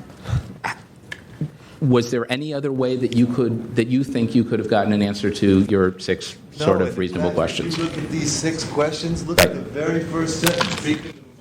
If you look at the 6 questions, you look at the very first sentence. I'm thanking them from the previous information request, and I'm saying it was helpful, but here's some follow-up request. I couldn't have made it any more clear that this was an additional public information request. Got it. Thank you. Okay, so to Ms. Zamuda. And one final other comment is the police department also knew at that time that I did have legal pending action against the city, so that could have perhaps been the reason why they stalled. That's possible. So to Ms. Zamuda, I'll be very brief. It appears that the information request that your office received on page 47 of our packet is timestamped December 3rd, 3:41 in the controller's office. Yep, sorry. Yes, that's correct. We should spend money on better microphones. Never mind. It then appears that the response from Drew Merle of your staff was dated January 10th. Correct. Which is certainly more than 10 days. This wasn't an immediate disclosure request. It was a regular request. Can you speak to the timeliness and if there was any interim information provided to Mr. Gold that you were doing further research, it would take some time, et cetera, et cetera? I'm certainly not taking any issue with your substantive response. It is very helpful. It answered questions. It directed Mr. Gold. It was exactly the kind of thing that we would want to do. I was just questioning the timeliness. There were a number of incremental steps that were taken between staff within the accounting unit and the staff in the budget unit in order to piece together the response. It did occur over the holidays. There were a lot of absences at the time, and it was not timely. I wanted to say something about the Form 2B. Yeah. This is just a very common budget form that the Controller's Office asks of all city departments that assess fees to the public. I'm certainly familiar with the master fee schedule. I know you are. But anyway, go ahead. And it is considered a controller's document. It is posted on our website. In this response of January 10th, we did point out that this information was available on the website and provided a link to it. It's a very technical document, particularly for the police department, because they have so many fees. It just lists all of the fees and what they're for, the last time they were increased, whether or not they were being increased in the subsequent fiscal period, and whether or not they recover the costs. And we do that for all departments. We publish a book on an annual basis that provides all of the fees on a citywide basis for the public and for others to access. So just to conclude, would you take any issue with our potentially finding a violation as to timeliness of the response? It was not timely. Okay. And at a minimum, your office could have provided interim guidance to Mr. Gold saying that you were doing further research, you were trying to pull it all together, et cetera, et cetera. That would have helped, is what I'm kind of suggesting. I understand, and we typically do that. Okay. I have some reports here that had been run from the computer system, the financial system, that are within that interim period.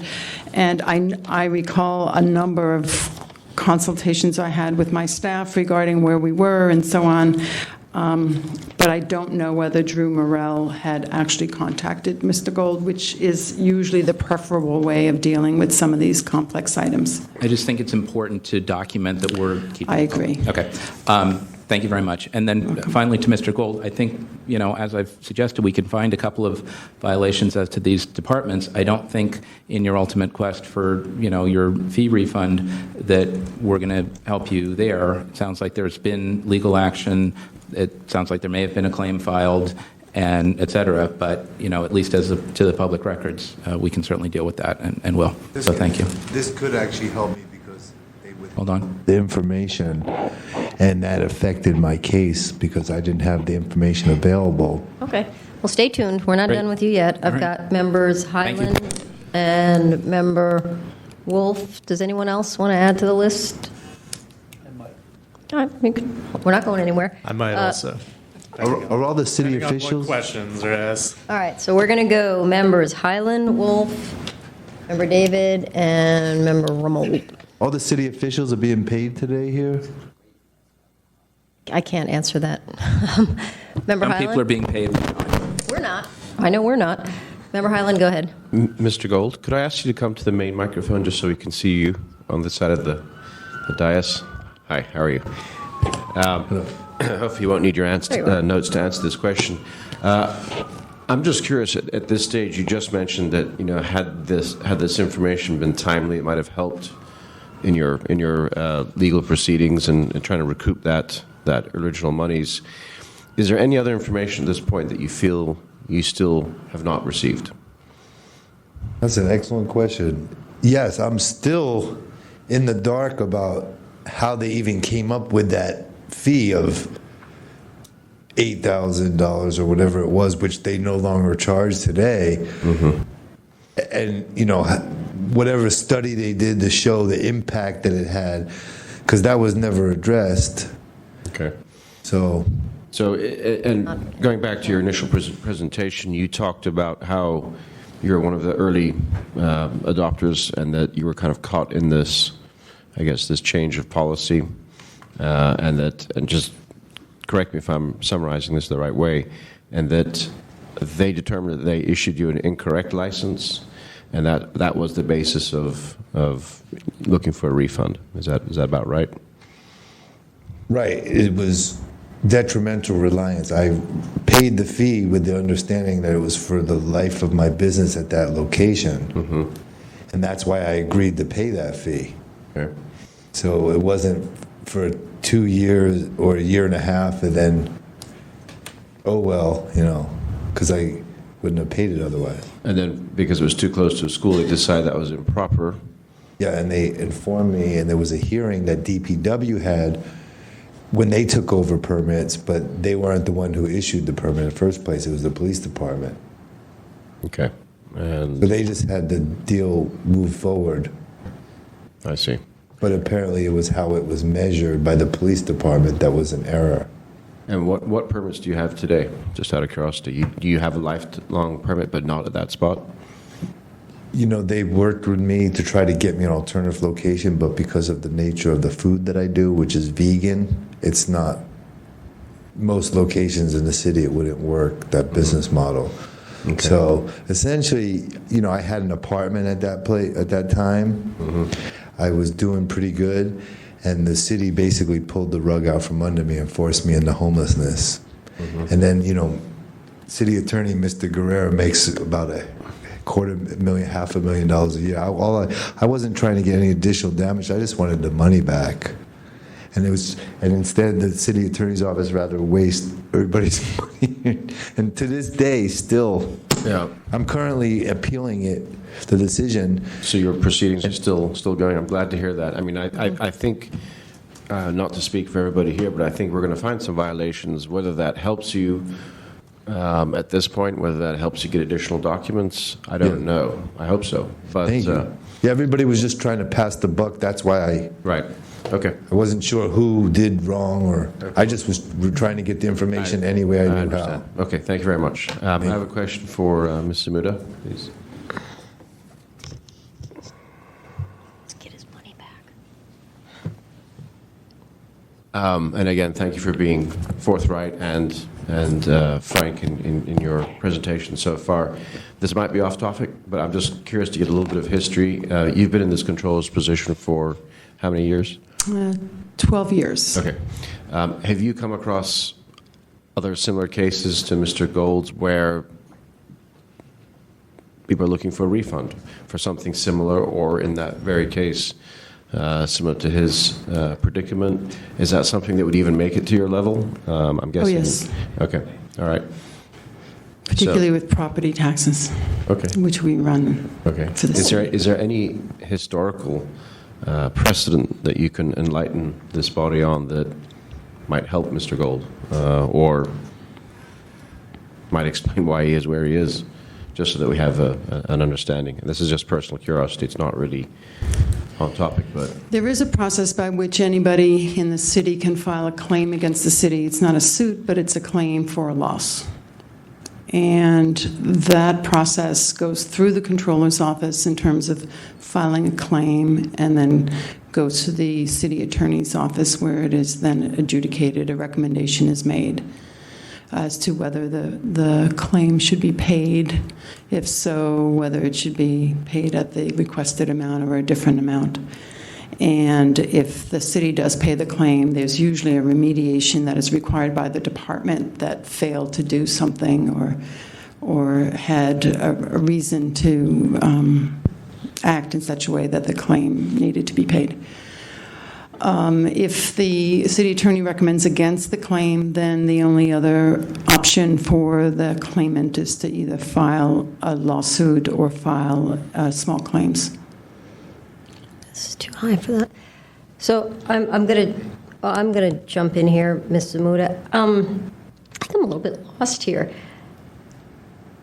Yeah, like we said, we're finding little violations here. Things weren't done in time, and I think what I'm having a problem with here. I feel like I'm on the wrong commission. I want to be on the commission that gives this guy his money back, but that's not what we do here. We're public records. So I'm just going to ask you. Maybe I'm going off topic a little bit. I don't even know if this is your department. Is he entitled to some of that money? Should he be getting some of that money back? Why isn't he? How can we help him? Maybe you don't know. I don't know. Am I putting you on the spot? This is an issue that needs to be adjudicated by the police department. That's the department that administers the program. That was my question. Who is it that he should be talking to, and why isn't that happening? And I don't know if there's anything we can do to help, but And I don't know whether the police department has reviewed it and denied the claim, or the allegation, or denied the refund. We're going to ask that But you would see that coming through your office. You would see, you would be involved in that process if that had happened at some point. Hold up. It depends on the dollar value. If it's less than $100,000, probably I wouldn't personally know about it. Okay. Mr. Gold, did you file this claim? I know you have a question. I went. Okay. I went originally. Oh, sorry. I went originally. You're good. Was I talking out of turn? You had to take away my privileges? We can only do every other. One or the other. Yeah. Originally, everybody was saying, pointing me in the other way, because I was really confused, because the check that I actually wrote out to was to the tax collector. And then when I talked to them, they said, well, they take the money on behalf of the police department. Then when I went to the police department, they said, hey, we didn't get the check. Who'd you write it to? I said, the tax collector. So I kept going in circles, and I just couldn't get any answers. So that was... All right, hold that thought. Hold that thought. Did you file the claim? I did. I did file with the controller's office, which I needed to do before I filed the suit. So I did everything timely.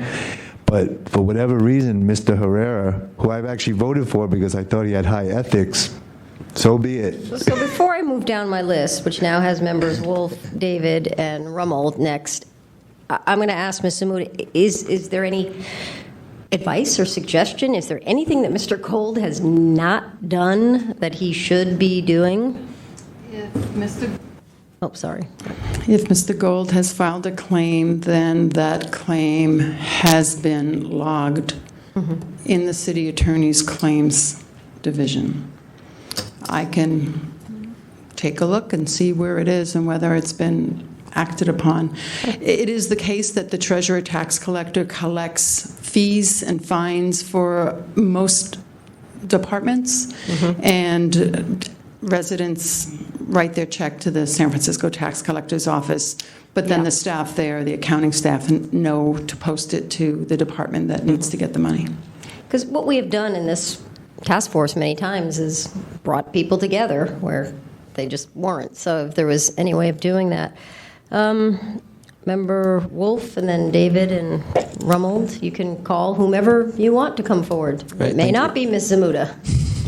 Mr. Gold, I've got a quick question for you, and it touches upon what Member Hyland was saying earlier, but if you could have any outcome from this meeting possible, what would you want us to decide? Because it sounds like you may or may not have all the documents that you're looking for. I'm just trying to get a sense of what you were looking for from us.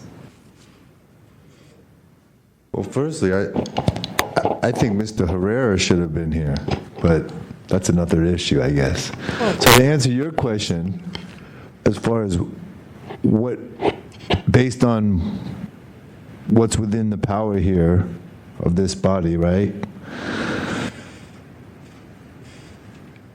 Basically, I didn't even find out about this violation about the $10,000 until after, when they responded to the first request and sent me the 19 pages, and I learned about all these other violations of how they were actually keeping track of the money.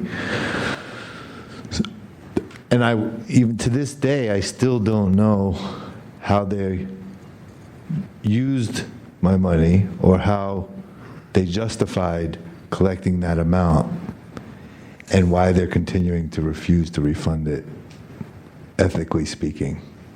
They're making a lot of legal arguments in court, which does not apply for issues of equitable relief, I found out. So maybe we could ask the city attorney's office that. So it sounds like you still have a lot of uncertainty as to how this money kind of moved around, and you're looking still for more answers and more understanding as to the mechanism therein. Right. I mean, I just want answers of how the money was spent and if they did what they were supposed to legally, which, in all honesty, I need to use to continue to pursue.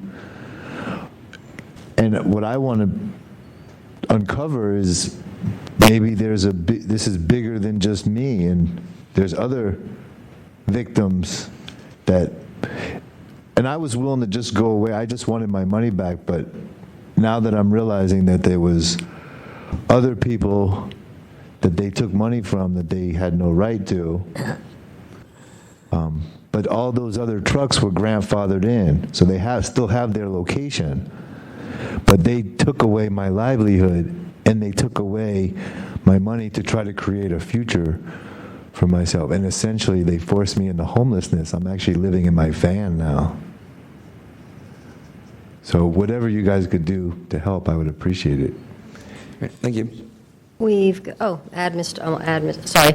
All right, we've heard from Mr. Wolf. We've got members David, Ramold, and then member Oka and member Winston. Okay, Mr. Gold, so it sounds like I think you've been asked this question before. I just want to get on the record. So you believe that there are still documents out there that are responsive to your request that you have not received yet? Is that correct? Yes. Okay, thank you. Lieutenant Wong, please. Woon, sorry, apologize.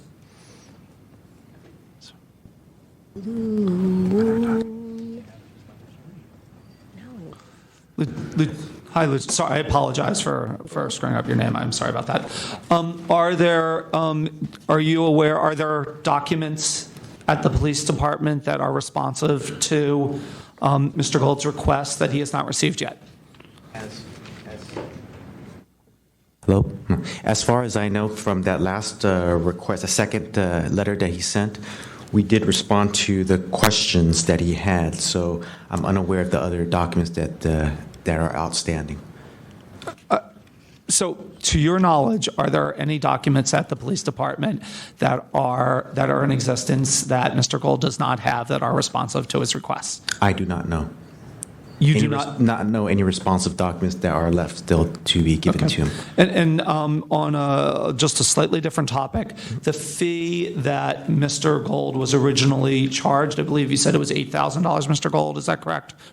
Is there any documentation as to, is that the normal fee that at the time when the police were in charge of kind of mobile food vendors, was that the standard fee, or like how were those fees determined at the time? I don't know how those fees were determined, but in the documents that we provided to Mr. Gold from his original request, those 19 documents included checks, and also there was a notation on some of the forms regarding how much, for example, of the $6,700 that was given, $6,000 was given to this portion of the fee. Yeah, that I guess was mentioned in the paperwork. It seems like that one of the questions that I've heard was that there was a question as to how that original $8,000 amount was arrived at. And so I was just wondering, is there any documentation that explains that if you have a vegan truck parked at Dolores Park, it is $8,000? Like, I didn't see any documentation regarding okay. that. So just to be very clear, you were saying that there are no additional responsive documents that you are aware of at the police department to Mr. Gold's request? Correct. Okay, thank you. Mr. Muda, please.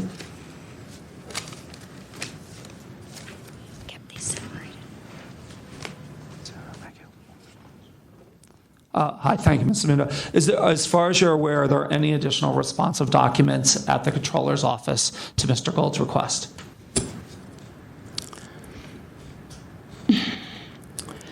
How the fees are calculated is the calculation that we review that is conducted by the police department or all departments.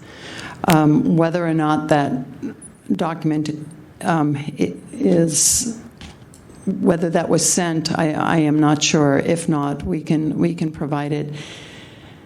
It doesn't provide a lot of information. Okay. It is merely the estimated cost of running the program divided by the number of permits. Okay. And you come up with a number, and that's the number that we charge. So regardless of whether it was sent before or not, can you tell us that you will definitely share that? Absolutely. Perfect. Okay, thank you. You're welcome. Perfect. And then Deputy City Attorney Zitron, please.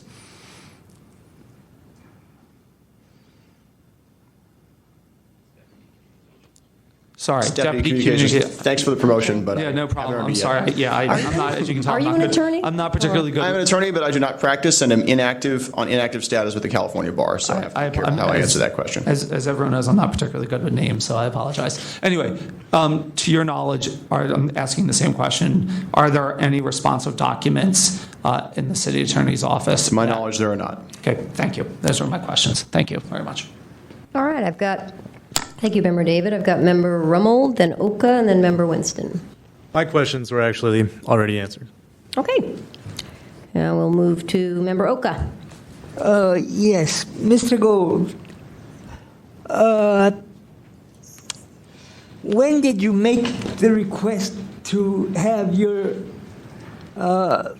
fee refunded? It was within, I don't have the exact date, but when they revoked my permit, there was a hearing that they gave me 5 months out, I think it was. It was crazy. So, what was the reason they gave you for not refunding your fee? They didn't really have a reason. They just denied it. They denied your request to have your fee yes, refunded. With the controller's office. Michael Haas was the attorney at that point, and I pleaded with him. And then I filed the claim, with the courts. And they did not tell you why they wouldn't refund your fee? They didn't have any reason. They did, I believe, at one point they offered me a couple $100 towards it, and I decided to take my chances. And like I mentioned earlier, when these kind of cases, associated with building a food truck and business was starting to grow, I wasn't looking for any additional damages on the city. I said, please just give me the money back. That's all I wanted. But now, who knows? Legally, there could be a blessing in disguise. I may be able to get much more money now. Who knows? Okay. Maybe they were doing me a favor after all. All right. That's it. Okay. All done. Okay, Member Winston. Mr. Gold, a couple questions for you. First off, is your civil claim still pending? Is it settled? We don't have any information about that in our packet. It is. I didn't want to talk about it too much. I didn't know if that would taint it because I've come to distrust city officials. Is it pending or not? So it currently is. I don't know if that affects, but I actually had to appeal it because they filed the demur which is a legal argument claiming government immunity, which specifically says that in the case that a city issues a permit and they made a mistake, it says that they don't have to refund the money. But when I filed my actual claim, I filed it, one of the causes of action that I used is called detrimental reliance, which is an equitable. I spent a lot of time at the law library, and I found out that they're not even able to use government immunity on a claim for equitable relief, where the underlying issue is, ethics. But they did, and somehow, some way, the judge ruled and granted their demur, and my case was subsequently, there was an entry of judgment in favor of the city. So I appealed. And it's on appeal right now. And that's the current status. Okay. My second question is, when you had in your initial conversation with Ms. Confrey after filing your first request for information with the police department, what was the substance of your phone conversations? Did she ask you to craft your questions into phone requests for specific records? Because, again, that's something that we're a little bit unclear in terms of the substance of that conversation between you and Ms. Confrey. No, I don't recall ever being asked to clarify. What did she ask you? I don't remember being asked anything. I just got the letter, the response letter, basically saying I didn't have my questions in the right format, and they weren't able to help me any further. Did she follow up with you by telephone? That's what we're meant to understand. I don't recall. It was only after I contacted the city attorney's office that I started at least having hope for some answers, but I still don't have them all. Okay. Thank you. Okay. That was the end of my question list. Do any other members of the task force have any questions for any of the respondents or the complainant? Member Hefner, you're good? I'm all right, thank you. All right. I think we've gone through just about everyone. So, the next step. Copy off of everybody else. What? Why would you guys let me turn my page? So now we're going to have the respondents, all three of them. You each get 3 minutes to offer your rebuttals and conclusions, and then, Mr. Gold, you will get 9 minutes if you want. And this is the time when you summarize everything. So we're going to go in the same order we went. I'm not going to reverse it. We'll go with the police department, and then the controller, and then the city attorney. So you each get 3 minutes, and then you have 9 minutes to pull it all together.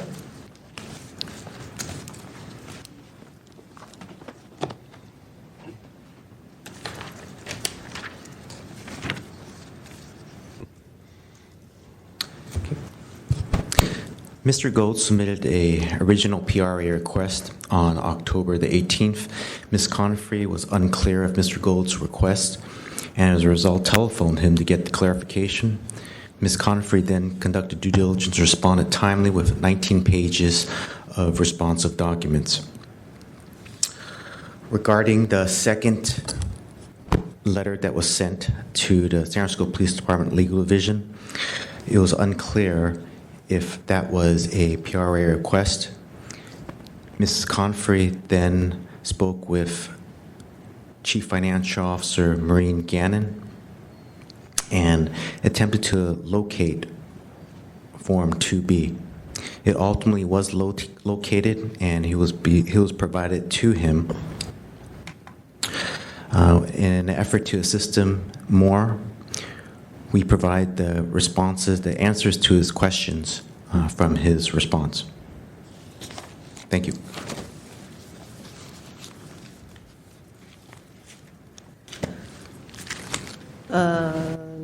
Ms. Amuda?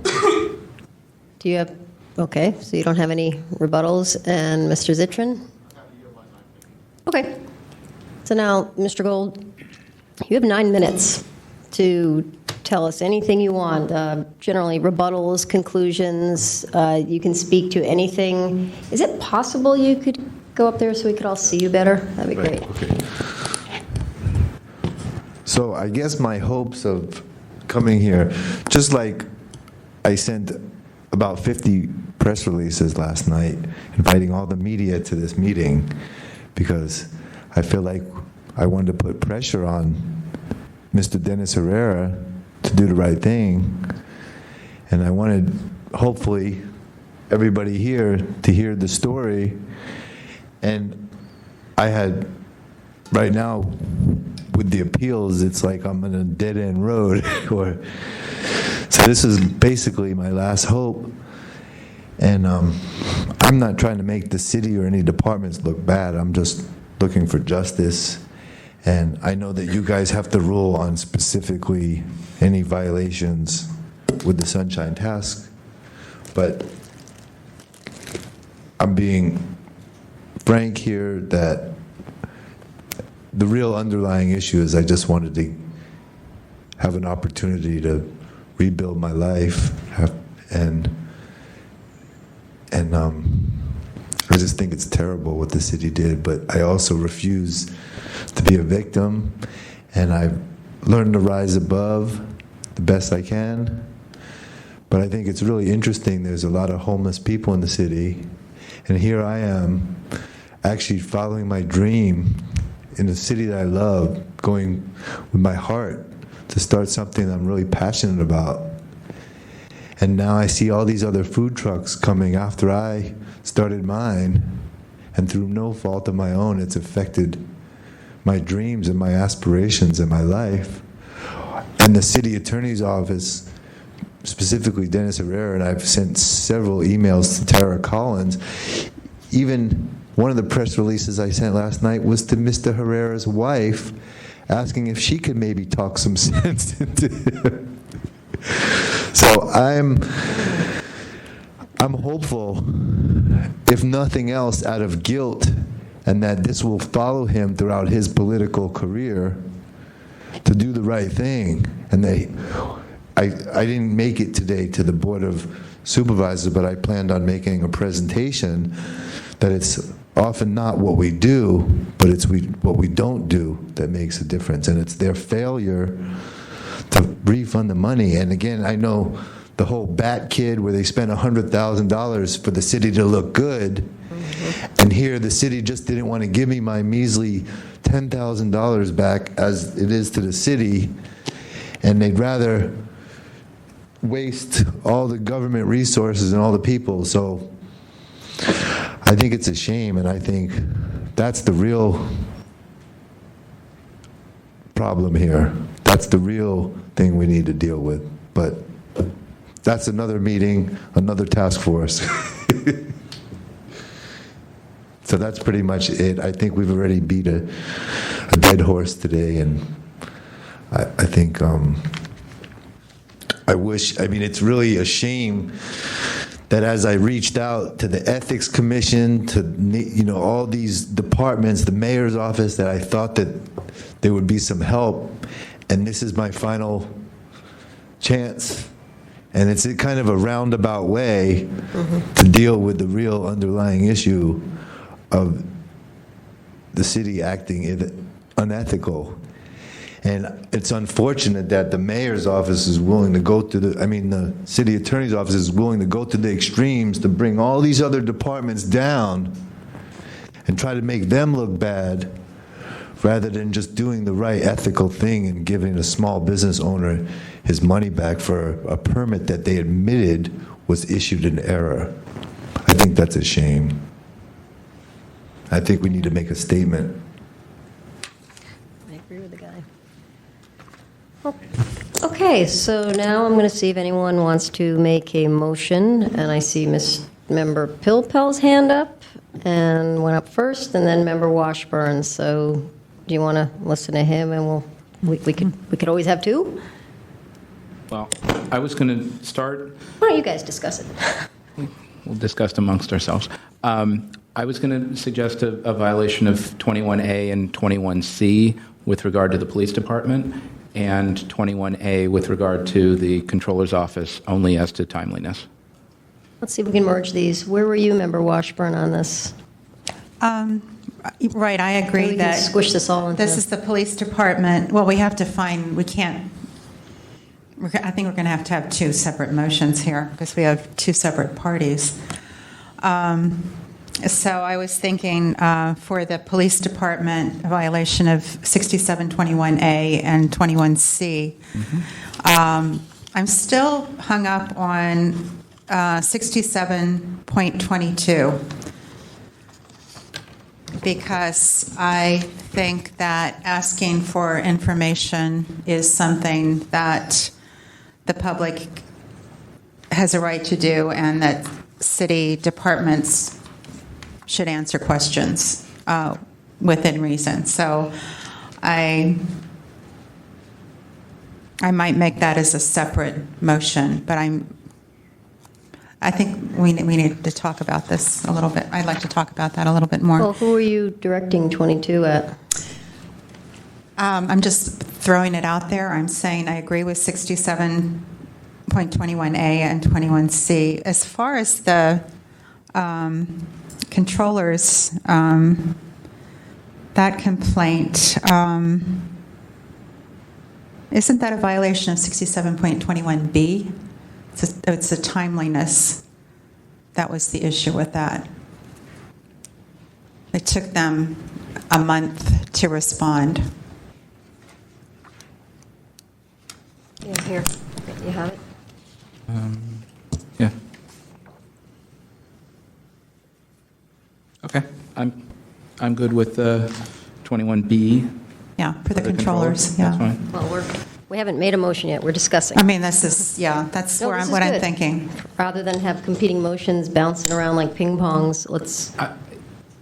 If we can make that in the way that I suggested, but changing it to 21B with regard to the controller, if I can get a second, if someone wants to divide the question and deal with the police versus the Let's controller divide. separately, we could do that. Yeah, let's and if we divide. want to take on a 22 issue, I'm happy to talk about that, but I didn't want to include that, and I just don't think it applies to the police under these circumstances, but you're free to make that as a separate motion.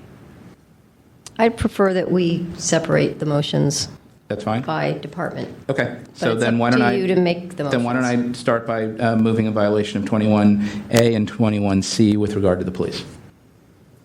I second that. Okay, so we have a motion. We have a second. Let's do these. Let's publicly comment them, and then we'll move on to the next one. Let's break those up, okay? So I've got a motion. I've got a second. Any members of the public that have not offered facts and evidence are welcome to come on up. You take 3 minutes. What, did I miss something, Mr.? This is Kern.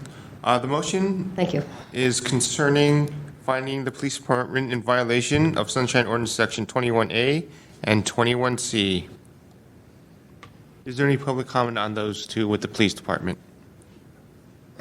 You have 3 minutes. Yeah, Thomas Piccarello. It'd be helpful to the complainant, as well as the respondent and the members of the public, that when you cite Chapter 67 and specific sections, that you tell the public and the complainant what they are.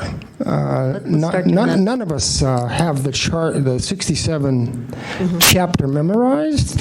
So, and to encourage public comment, you should tell the public what you're seeking to do.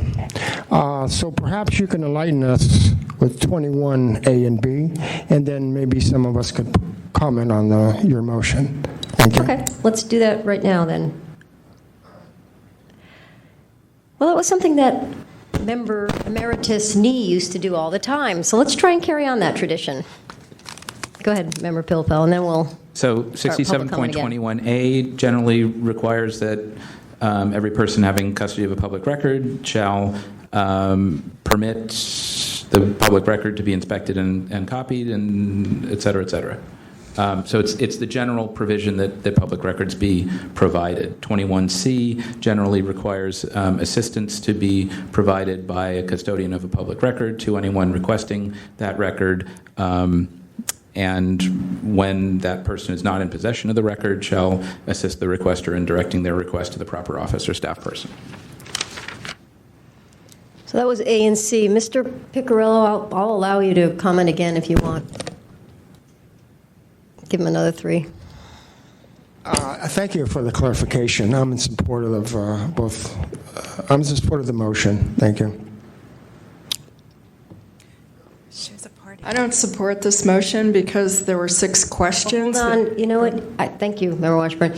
You spoke in support of the respondent, both respondents, so therefore But you're you not... have a motion on the floor. This is public comment on the motion. It is public comment who have not offered facts and evidence. Is that true? Yeah, it is. Okay. But thank you anyhow. Same with him. Same with you, Mr. Manette Shaw. No, I didn't speak in support of the police department. I spoke in support of the city controller's office, madam. You're right, and this is the police. Thank you very much. I stand corrected. Give him 3 minutes. Typically, I am right. In this case, you are right. Give him 3 minutes. Or I wouldn't be foolish enough to come up here. So, I'm speaking in support of the motion as far as 6721C, because it sounds to me as if the police department did not refer the complainant to the right department. And in addition, I find that both the explanation of fee structure offered by the police department and by the controller's office is lacking. You ever hear of the Google buses and the fees, the ridiculously low fees that are being charged? Those are apparently set by state law. It sounds like there's voodoo math going on in city government in both the PD department and the controller's office on how they arrive at setting fees. What if we took all of the Google buses and divided them by bus stop to arrive at the fee to be set? Would that comply with state law? It's supposed to be set based on the cost of the program. It is not supposed to be set on the cost of the program divided by the number of people served or the permits issued. It's not how you cost estimate things. Otherwise, you'd go to the grocery store and find that when you buy a carton of milk, you're paying for the whole cow. I think you guys should find a violation against the PD department and the controller and possibly the city attorney's office for not explaining or pointing to a document that sets fees that are reasonable before they go to the Board of Supervisors, and the Board of Supervisors adopt the fee schedules for the various departments. And it doesn't sound like he has been provided with adequate explanation of how those fees have been set.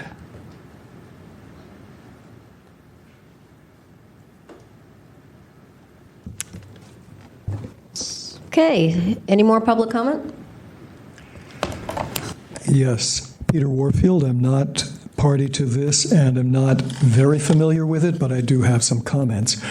I would like to know, first of all, I'd like to say to the new members and the ongoing ones, some of the issues that have just come up are part of the reason the grouping of these sorts of things is chaos and chaotic. Where are we? What are we going to do? What are we going to talk about? For example, are you going to take this department by department, Madam Chair?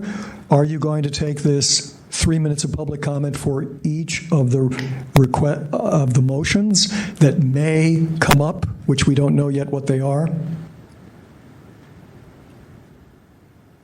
It's a question about your procedure. Your procedure currently does not speak to what happens with the grouping of items. It only talks about what happens with one hearing and 3 minutes per hearing.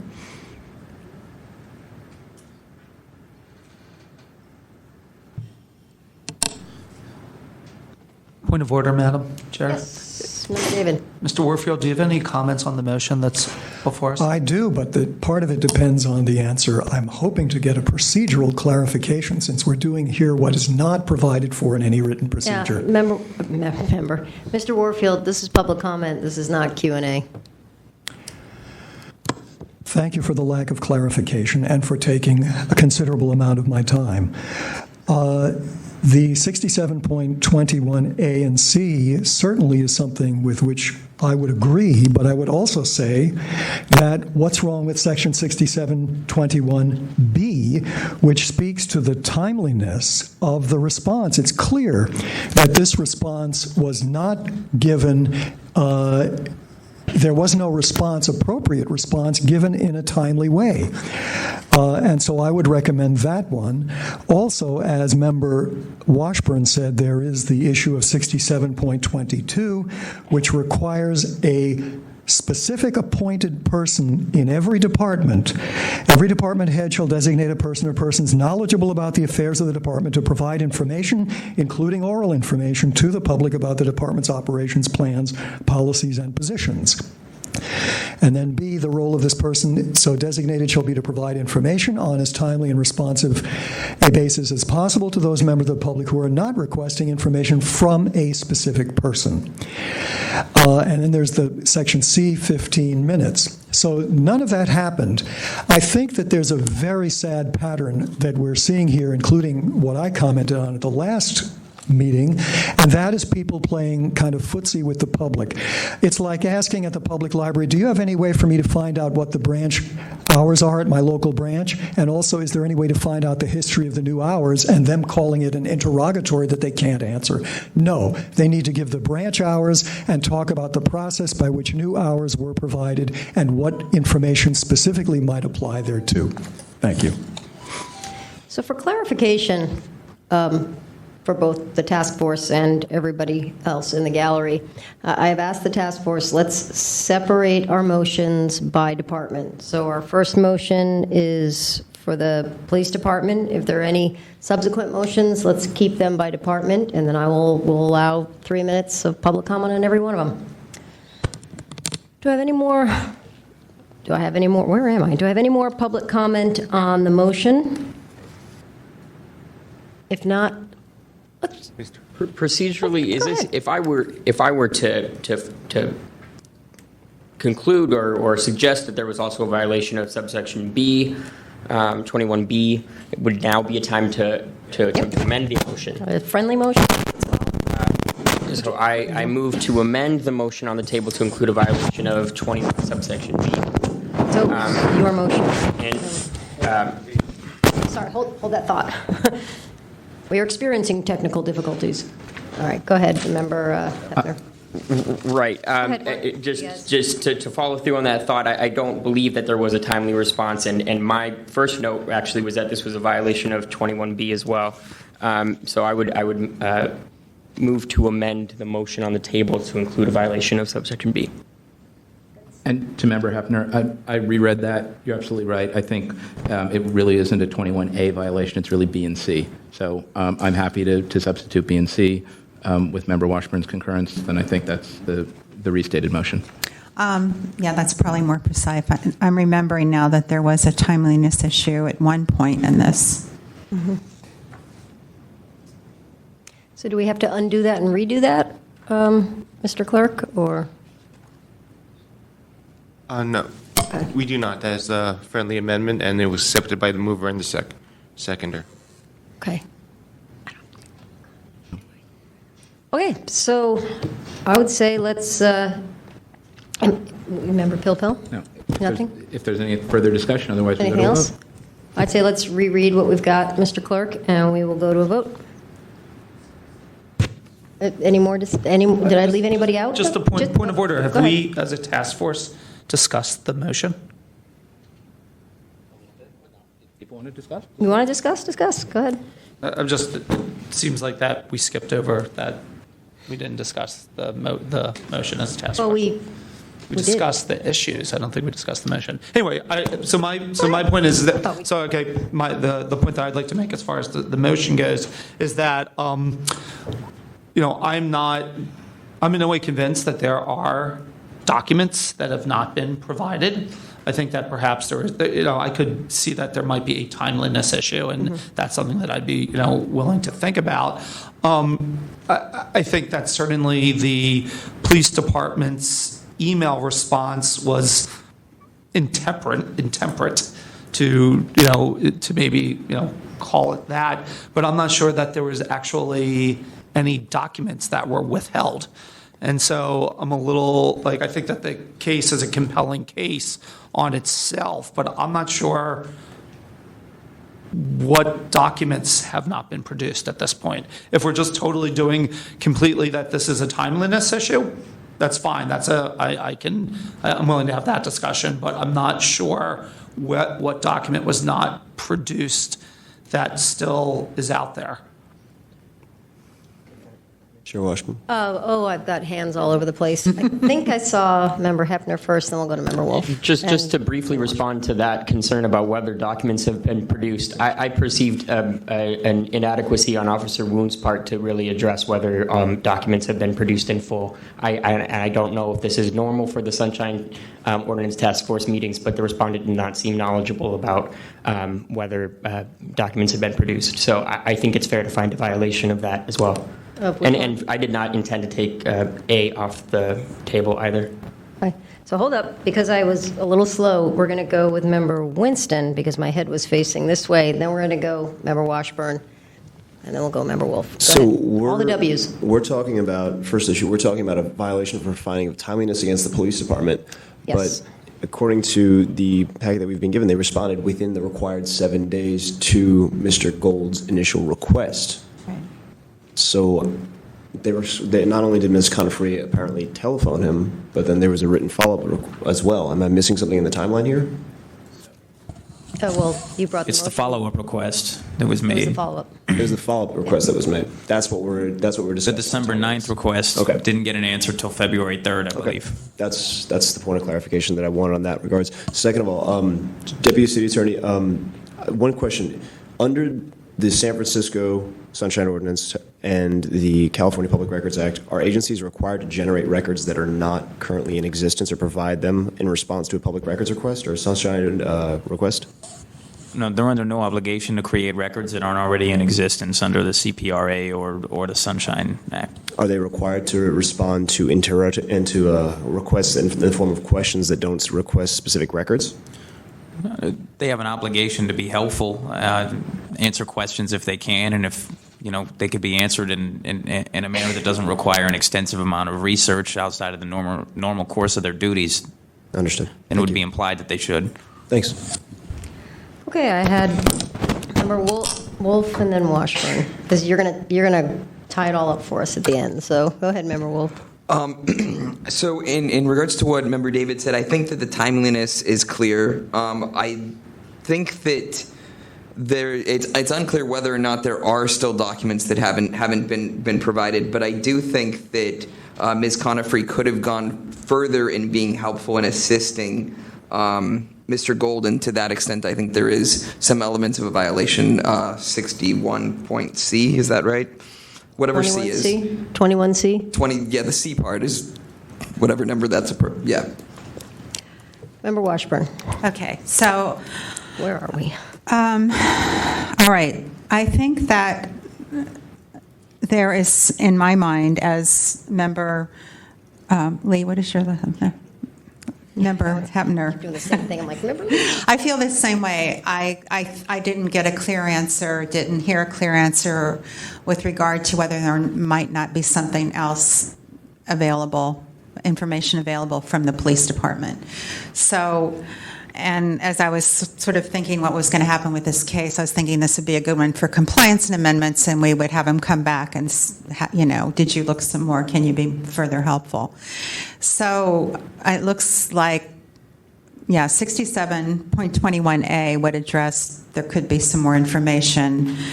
6722B, 6721B is the timeliness for the follow-up.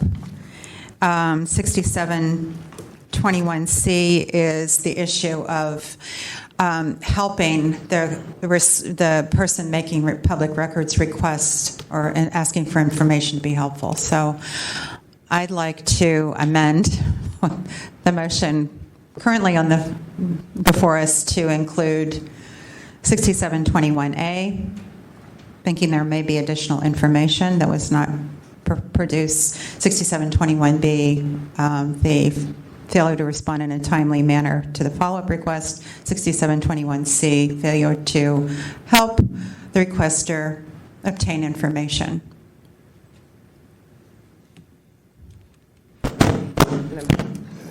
I don't feel strongly one way or the other. I don't have a problem including 21A. I think the follow-up request and the additional documentation suggests that there aren't additional records responsive to Mr. Gold's initial request and subsequent clarification, that there is no breakdown of the fees or how the money was spent, et cetera, et cetera. The additional document that was produced was the fee schedule, the Form 2B, and the major issue that I was taking with this motion is that that should have been produced earlier. And so substantively, the February 3rd response should have occurred earlier in time. If the will is to include 21A back in the motion, that's fine too. I think we should just proceed. Yeah, I don't want it to be a deal breaker. Yeah, that's fine. Okay. Member David. Madam Chair, can we split the vote, split the question, excuse me, like vote 21A, 21B, 21C? It was your motion. There's no need There's no for- debate on that. If you want to request to divide the question, wishes to divide the we can question, do he that. may. Let's divide it up. Okay. Thank you. One moment, Let's start with A. On the motion to find the police department violation of Sunshine Ordinance Section 67.21A, Member Rummel. Nay. Rummel, no. Member Winston. Nay. Winston, no. Member Wolf. Nay. Wolf, no. Member Highland. Nope. Highland, no. Member Washburn. Aye. Washburn, aye. Member Pilpel. No. Pilpel, no. Member Hepner. Aye. Hepner, aye. Member David. No. David, no. Member Oka. No. Oka, no. Vice Chair Fisher. No. Fisher, no. The motion fails. On the motion to find police department in violation of Sunshine Ordinance 67.21B, Member Rummel. B is in Boy. Bravo? Okay. Aye. Rummel, aye. Member Winston. Aye. Winston, aye. Member Wolf. Aye. Wolf, aye. Member Highland. Aye. Highland, aye. Member Washburn. Aye. Washburn, aye. Member Pilpel. Aye. Pilpel, aye. Member Hepner. Aye. Hepner, aye. Member David. Aye. David, aye. Member Oka. Aye. Oka, aye. Vice Chair Fisher. Aye. Fisher, aye. The motion to find the police department in violation of Sunshine Ordinance 67.21C. Member Rummel. Aye. Rummel, aye. Member Winston. Aye. Winston, aye. Member Wolf. Aye. Wolf, aye. Member Highland. Aye. Highland, aye. Member Washburn. Aye. Washburn, aye. Member Pilpel. Aye. Pilpel, aye. Member Hepner. Aye. Hepner, aye. Member David. No. David, no. Member Oka. Aye. Oka, aye. Vice Chair Fisher. Aye. Fisher, aye. The motion passes by a vote of 9-1.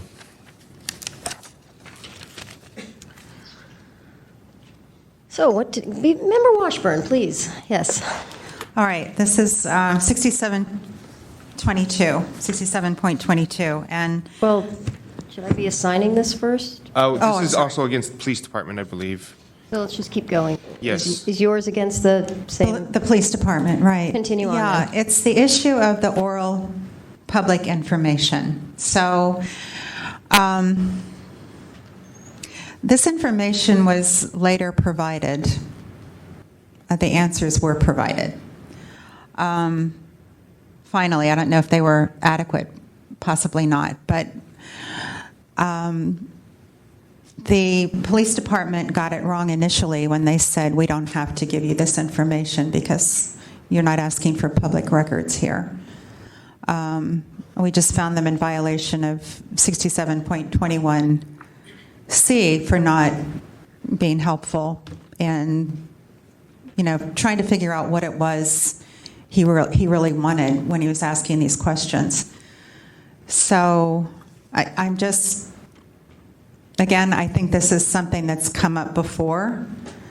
We have found violations of this before. We've certainly seen it before. So I'd like to move to find a violation of 67.22. I'm not sure what part of it. Maybe B.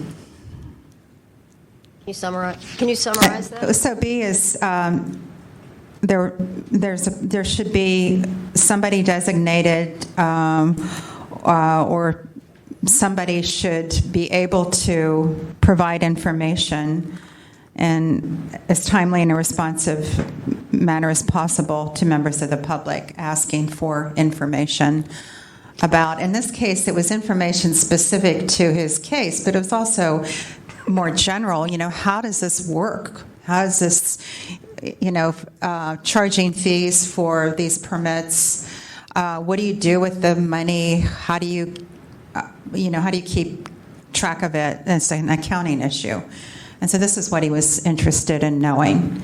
And so he was just told, oh, we don't have to give you that. It's not a public record. Well, after he pushed, he finally got the information. So, and the police department gave him some information, whether that was adequate or not. At least they did finally see that they had to respond to the 6 questions. So I moved to, I think 67.22B is the one to go with here. So that's my motion. Okay, I have a question for Member Wolf. Is there a second? Oh. Second? Second, okay. Member Wolf. Member Highlands. Well, two points. I'm not sure that we really need to break it down into the letter subsection for 6222 because I think that each of those things is a list that all has to be, like each of them adds up. So I think that it could just be 6722. But the reason that I'm not sure that this particular case is a violation of that is subsection C. If it takes more than 15 minutes, they're not required to do so. And I do think that probably the scope of Mr. Gold's questions easily crossed over 15 minutes of research. I had, hold on. I had Member Pilpel, Member Ramold, and then you guys. Go ahead, Member Pilpel, quickly. Yep. So I don't think that there's a 67.22 violation here for a couple of reasons. I think 6722 talks about oral public information. That means to me that you have to actually have a conversation with someone, or at least attempt to. It appears from the record that the only conversation that we heard about was the conversation that Mr. Gold couldn't quite remember between October 18th and October 28th, in which he was clarifying his original request, which Ms. Conifrey responded to on October 28th with responsive documents.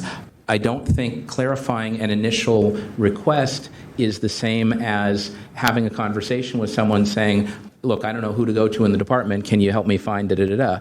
I think that has to be sort of an independent route. Not having had that initial conversation, and it appears that all of the other communications were in writing via email, I'm just not finding that 22 really kicks in here at all. If Mr. Gold or someone else had gone to the police department generally and said, look, I don't know who to talk to here, please help me, I don't want to take too much of your time, like no more than 15 minutes. Can you send me to the right person? Then maybe we'd be in the ballpark for 22. I just don't think it applies in this case.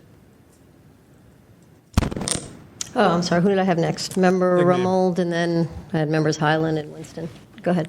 I just also add that I think C, the subsection C about the 15-minute requirement is.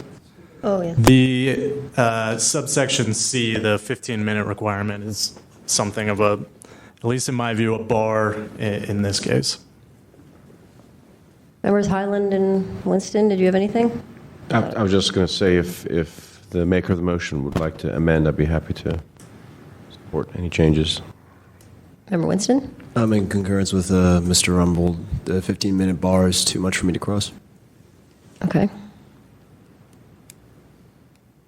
Any other comments? Yeah, I think that the 15-minute bar, it could be 15 minutes per question. You could look at it that way. I guess what I'm running into is that the questions were eventually answered. So they were answerable, and they just weren't answered until he pushed and pushed. And so I'm just wondering about the purpose of 67.22 in reality and what we can do You could as split a task force. You could split it. Well, the motion was just 67.22B, but I agree with Member Wolf that when I was looking at this, it's true, it's a procedure. So it's like if, this is the procedure the city department or agency follows regarding release of oral public information. And when I see oral public information, I think asking a question in an email and getting a written response rather than requiring the requester to go physically and in person and ask. In this day and age, I think email questions and email responses could fall under here if we ever get around to amending this ordinance. We ought to clarify all of that. So I'm just not sensing a lot of support for this, but I'm happy that we're having the conversation. I don't mean to take up a lot of time with this. I think these are important issues to think about.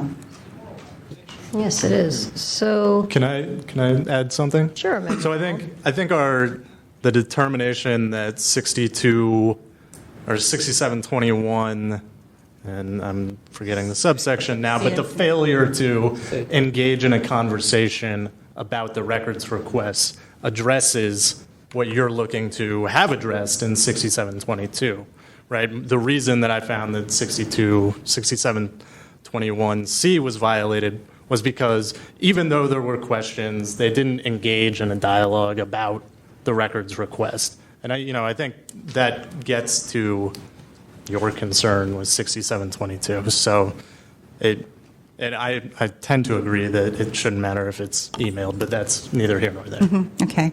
Well, I'm happy to withdraw the motion if the second will. So withdrawn. Okay. Are there any other motions regarding the police department? Okay, so we've already had public comment on the motion that we had, so we're kosher with that, right? And as there was a motion that was withdrawn, and there's no motion, There's no public comment, because there's no motion. So just for clarification for everyone else, we try to do general public comment at 5 o'clock, and then we usually have a 10-minute break at 6 o'clock. We are already at 6:50. Once we're done with all of this, we are going to move right into public comment, and then we'll take a break then. I wanted some of the gentlemen who are new here to know there's a washroom in the back, so, one at a time, by all means, you need to. So just clarification, we'll be moving right into public comment. It's not fair to keep the public waiting any longer. So we voted, right? There being no further motions in the police department, do you have any directives? Do I have any other motions for, let's go with the controller's office? Before we do that, you should decide whether to refer it to committee or what how are we to going to do with that? dispose of the... Is there anything more with the police department? Okay, hearing none. Member Washburn, you had said something about possibly referring this to compliance and amendments, or I'm at a loss on what to do with this. It's almost like it's in the record. I don't even know if there is follow-up. Perhaps you have some ideas. Well, like I said earlier, I think that it's not altogether clear in my mind that there's nothing left that could be helpful. And 67.21C,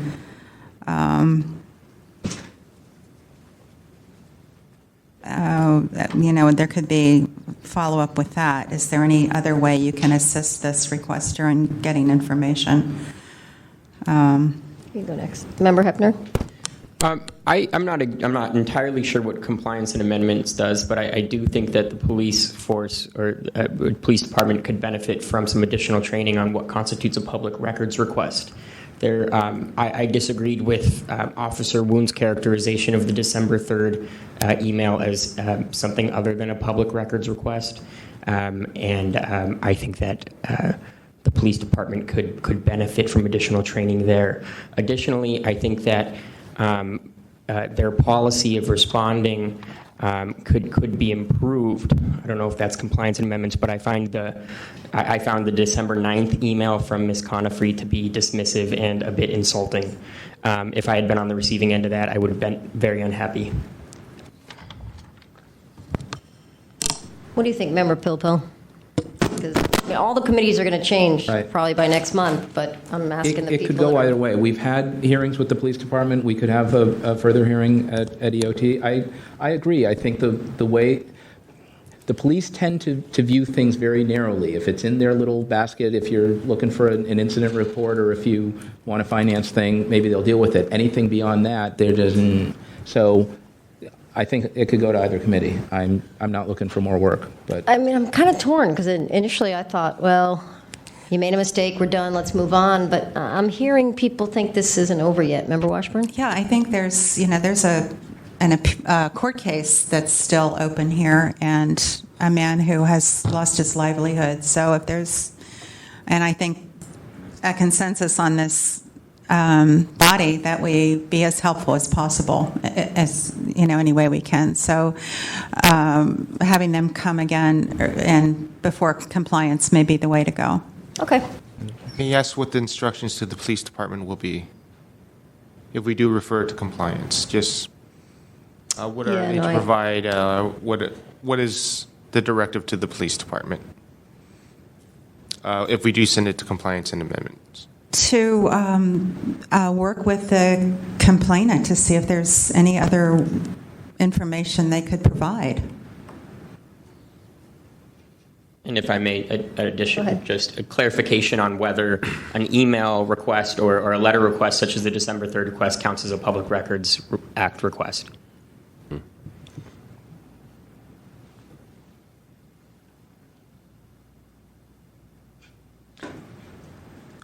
I'm not sure who would be answering that question. If the police department would answer that question or not. I'm not sure about that either. I think that's the point, is that they should address the issue of how they treat requests like that if it's not exactly what Member Hefner just said.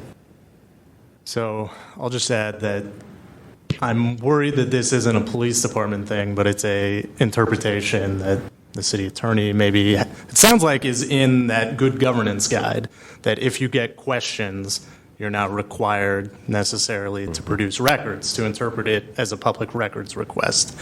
And so while I disagree with that interpretation, I don't know what good it's going to do to haul the police department in to tell them we think it's wrong. I know, that's... If it's a follow-up to a PRA request. Yeah, I agree, and I think that's, in this circumstance, what makes it unquestionable and kind of beyond dispute is the questions were asked in the context of an ongoing records request. So I think the message that needs to be drilled home is that they can't hide behind technicalities when the intent was clear. And that might be an EEOC thing. I don't know, or whether you'd like to handle it first. Let's go with Member Pilpel, then Member Washburn. Well, I think this is fine to be at compliance. I think we saw earlier that the questions that were put to the Controller's Office didn't say, they're questions, we don't answer questions. They did research. They provided documents. They tracked down the famous entry in this, which is a huge needle in a haystack. I think the point is that the police should be helpful by treating requests for information as, requests for information. How can we help you? And so I think Member Washburn would do a fine job of I think let's start with compliance, because if there's any outstanding information, we ought to help the complainant find it. That's our job, actually. So compliance and amendments, second Tuesday? When is that? Third Tuesday. Can we not pick a date specific? We will send it to the next available meeting. We send it to the next available, right, as it comes up. Okay. So this item will be referred to the Compliance and Amendments Committee with the request of the Police Department to work with the complainant to determine if there are any additional documents that can be provided. The additional question is concerning questions concerning if email requests count as a public records request, and I will write that into the order of determination. Okay. Next on the list would be the Controller's Office. Can I renew my motion? Would you mind repeating it? I lost my page. What was that? Would you mind repeating it? I passed the page and I don't have it anymore. Oh, my brain checked out 10 minutes ago. Please repeat that. It's a motion to find a violation of 67.21B, as in boy, as to timeliness on the part of the Controller's Office. That's all. Great, let's vote. Is there a second? A second. That Member Do we have any discussion, or can we go right? Oh, I'm sorry. We can have a discussion, and then we'll take some public comment. Discussion?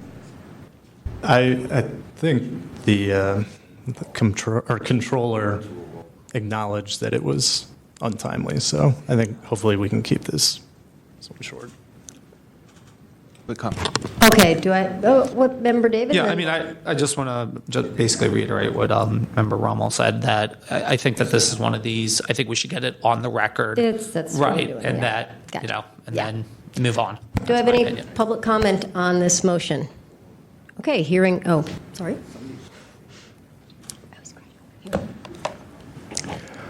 Peter Warfield. First of all, I support the motion.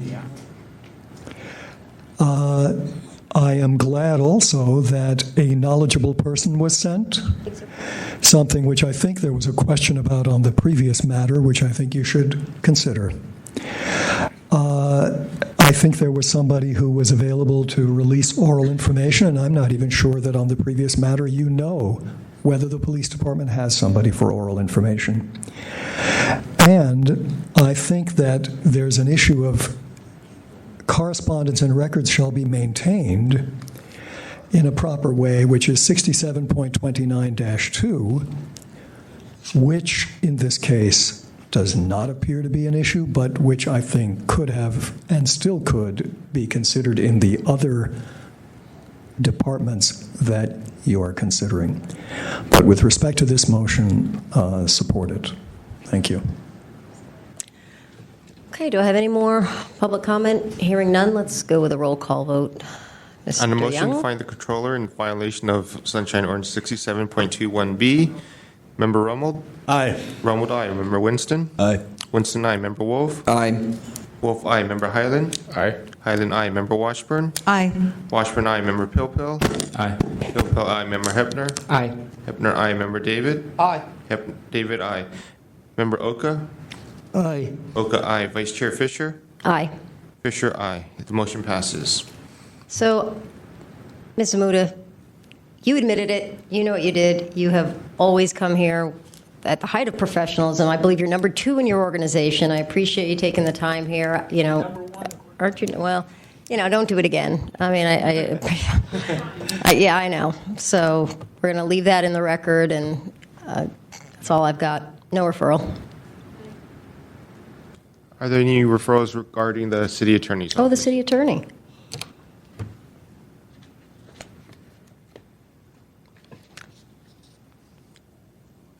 Seeing no motions, the matter concerning the city attorney is concluded. Public comment? There was no motion. So there was... Comment is required on every agenda item. We're not going anywhere. I'll take... Mr. Gold was out of the room, so you did get... I'm going to fill you in very quickly. You did get... The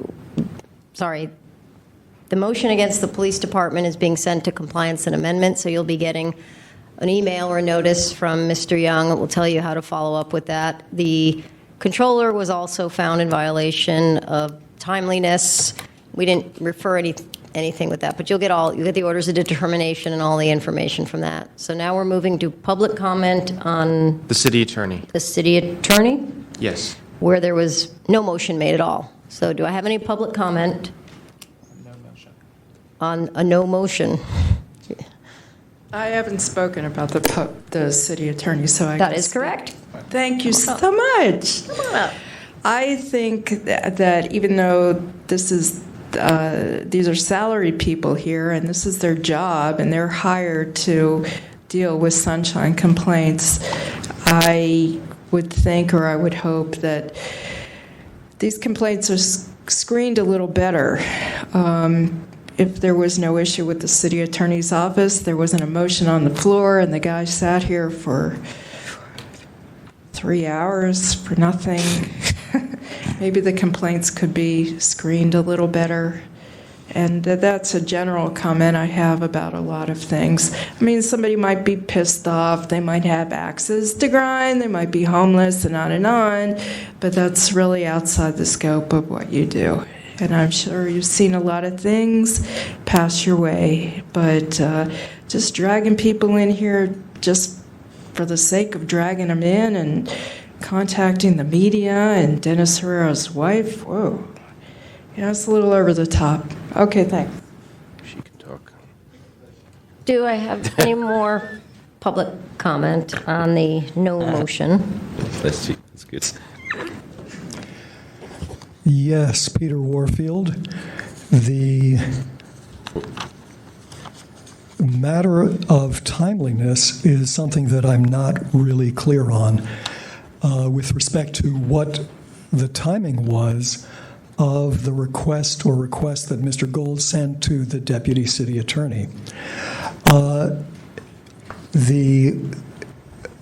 Mr. Cola's letter on pages 76 and 77 says that there was a letter sent January 6th by the complainant, and 8 days later, Deputy City Attorney Jessen said in an email, "I wanted to let you know I received your message. We will review it and get back to you."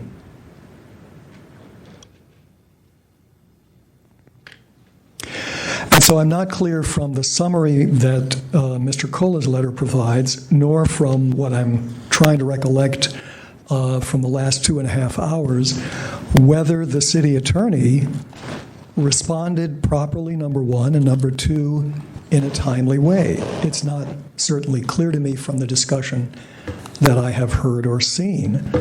I would certainly like to hear whether Mr. Gold thinks he got what he asked for. And we're talking, I think, about A, information request, and B, the possibility that Mr. Gold might have asked the city attorney, perhaps in a roundabout way, for an opinion. And when you approach the city attorney with a request to determine whether a matter is an item is a public record, or what you're asking for is a public record, under the law there are specific requirements, including that there be a response within 10 days. I don't know that I can cite you chapter and verse in the ordinance, but I think that others more familiar with this, and I think it's in section 67.21. If the custodian refuses, fails to comply, or incompletely complies with a request described in B, the person making the request may petition the supervisor of records for a determination whether the record requested is public. The supervisor of records shall inform the petitioner as soon as possible and within 10 days of its determination whether the record requested or any part of the record requested is public.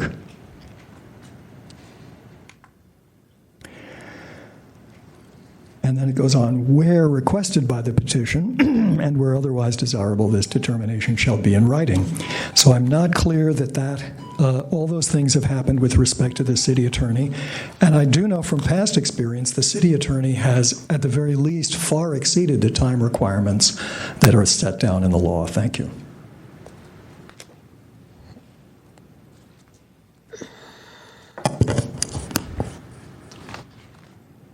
2 hours and 40 minutes into this hearing tonight,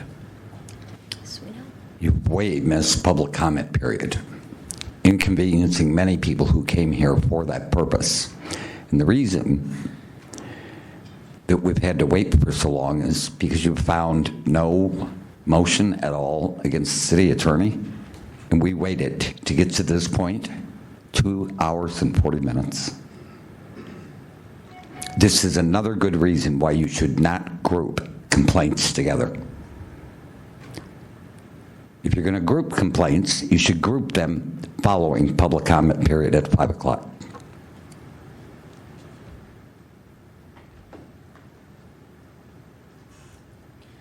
Yeah, I'll be quick. Mr. Shaw and I don't agree too often, but I would agree with him on that issue. You need to understand that Chapter 67 mandates that you resolve cases in 45 days. And you're backed up 50, 60 cases. You can't spend 2 hours on one case. So there was 3 items on your agenda. You're taking far, far too long in resolving these cases. So, there's 50 people looking to get records in the city or wanting to speak at public meetings. And you need to tighten up your discussions. There should not be public comment when there's no motion made by anybody on the task force. So perhaps the chair needs to show some tough love to members of the public. Because, again, you're 50 cases backed up, and you're not helping any of those 50 individuals who are waiting to get heard in front of you. Thank you. Thank you. Do I have any more public comment on the no motion? Okay, hearing none. Mr.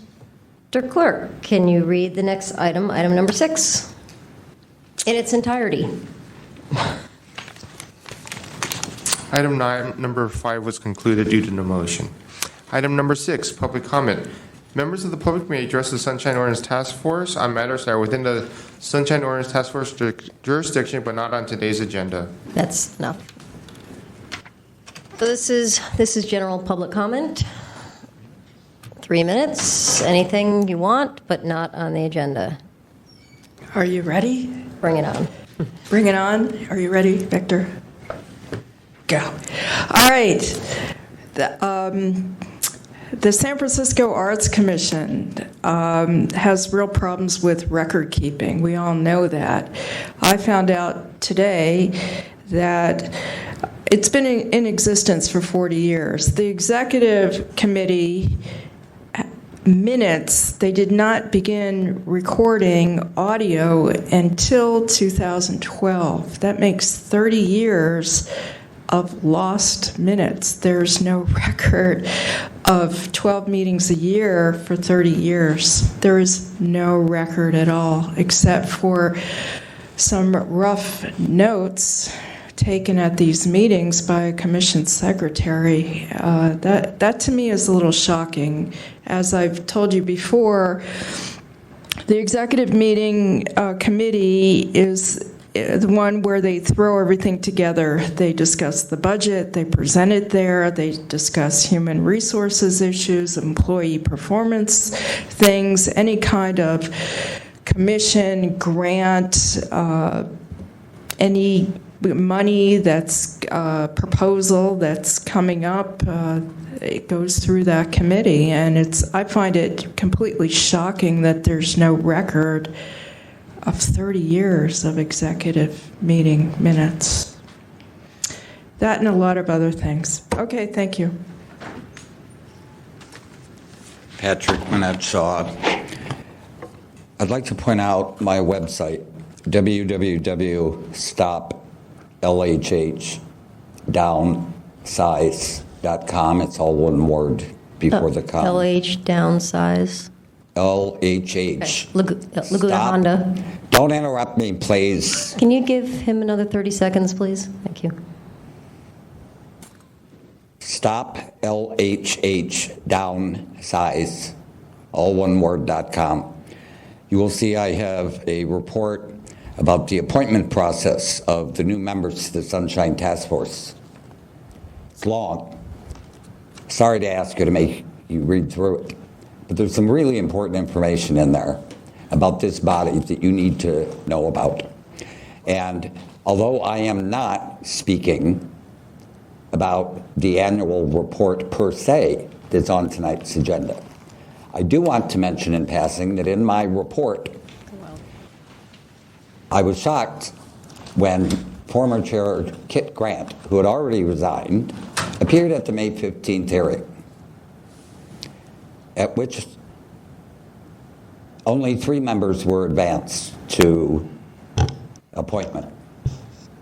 And although she didn't say during her presentation that she was reading from the annual report, we sunshined it and learned that Ms. Grant was in fact presenting the annual report that had not been approved by you. We know that because a script was written for Supervisor Yee in which it was very clearly indicated that she would be presenting a draft report of this of the task force annual report. She said some really disturbing things in that draft report, which I'll get to when you get to your agenda item, 3 hours into the meeting tonight. She read the report almost verbatim. You had not approved it. It contains falsehoods. And to the extent that that delivery, that little drama at the Board of Supes managed to delay the 8 report appointments, and only 3 were appointed on advanced on May 15th, shows to me that that annual report draft was designed to skew appointments to this body, which is why I'd like you to read my report. It's long, but it goes into great detail about many, many problems of this body and how I'm hopeful that the 8 new appointees will start overturning the behavior of this body. In particular, because of Mr. Pilpul's possible violation of his SIA, I'm asking you tonight to consider removing him as the chair of EOT. It's the only ethical thing that can be done.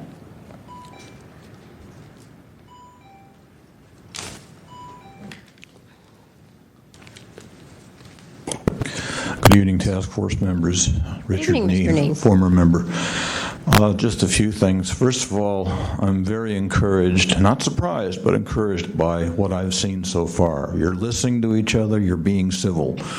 I think the one thing you have to avoid is piping up when you're not recognized, and I was guilty of that as a member of the task force as anybody else was, but it is something that I think you should all be aware of, though I haven't seen it happen tonight. Couple of things regarding the previous discussion. Member Hepner, you had a little bit of a criticism because the representative of the police department didn't seem to have answers to all the questions. That goes to section 67.21E, which requires that a knowledgeable representative be present to answer questions when there is a matter brought before the task force. Member Winston asked if it is required that a record be created where there is one. It is true that there is no such requirement. However, there is a requirement that records be kept in a businesslike and professional manner by all department heads, the mayor's office, etc.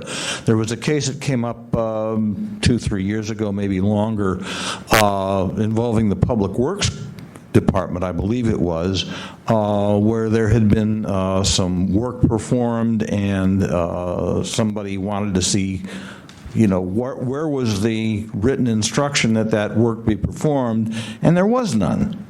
They had just done it, I guess, by telephone or osmosis or whatever. But at any rate, we found that there was under 67.29-7 lack of professional record keeping. So those are a couple of things to keep in mind. Again, if any of you wants to pick my brain about anything in the future, Mr. Young and a whole bunch of you know how to contact me. So it was a real privilege serving on the task force. It was a labor of love. I'll be involved in Sunshine henceforth, and best of luck to all of you. Thank you. Thank you, Mr. Nee. Did he speak? Just seems like he did. Peter Warfield, Library Users Association.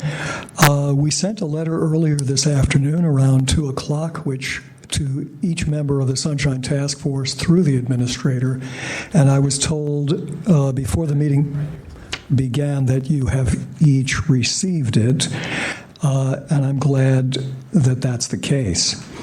I hope that you had a chance to read it or will have a chance when there's a break. There was a Jules Pfeiffer book which was published quite some time back.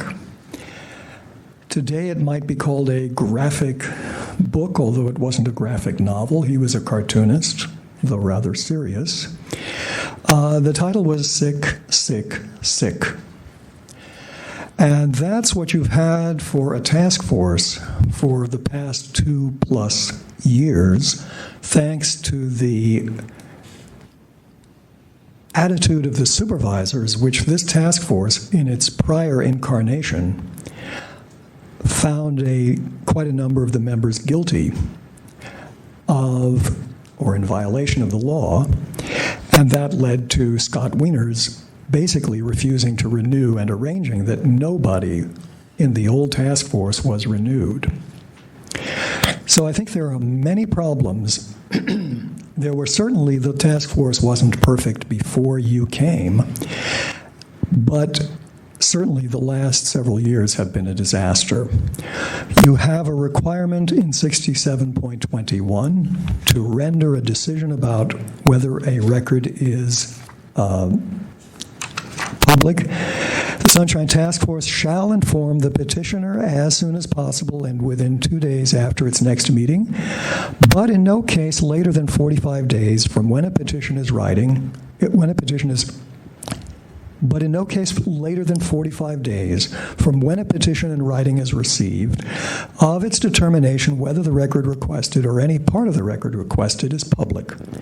And that comes from 67.21E. This past task force has been a gigantic failure. It has fallen further and further behind, despite our and my personal reminders over and over again to figure out how to deal with the schedule. They didn't do it until very late in the game, and then only decided to, well, let's try meeting twice a month. That needs to be addressed. You need to get new chairs. Your existing chairs need to be replaced with the new folks. You need to give a break to the public and not, as the chair did this evening, say, well, you can sneak out one by one to the bathroom you've got in the back, but we don't have it.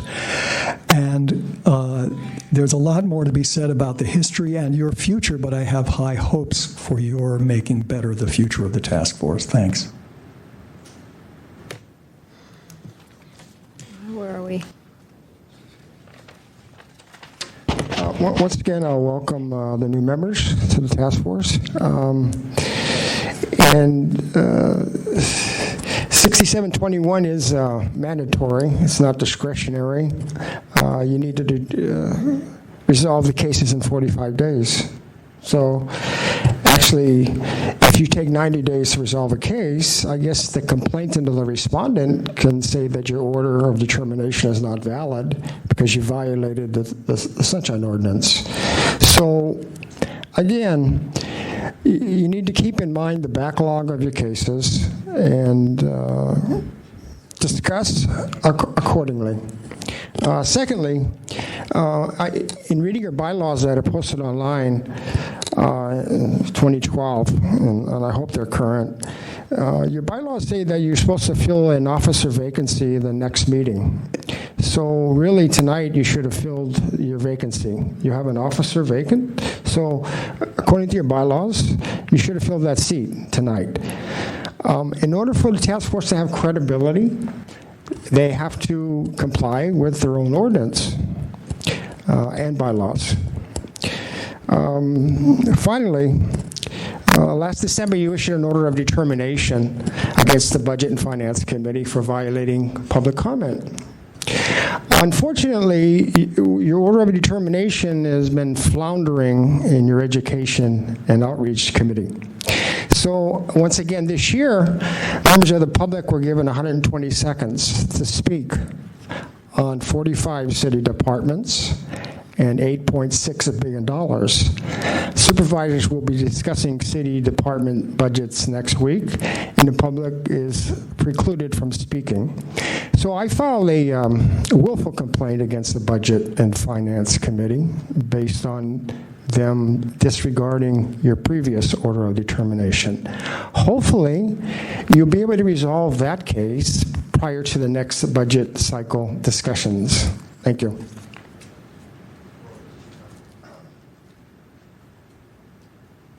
Do we have any more public comment? Okay. No? No one else? Okay, hearing none. I'm going to put this up to the task force. Do you want to forge ahead with item 7, or do people want a 10-minute break? I need a break. Okay, 10 minutes. It is 7:24. We will reconvene at 7:34. I just like banging do that. Would you like? We're a minute over.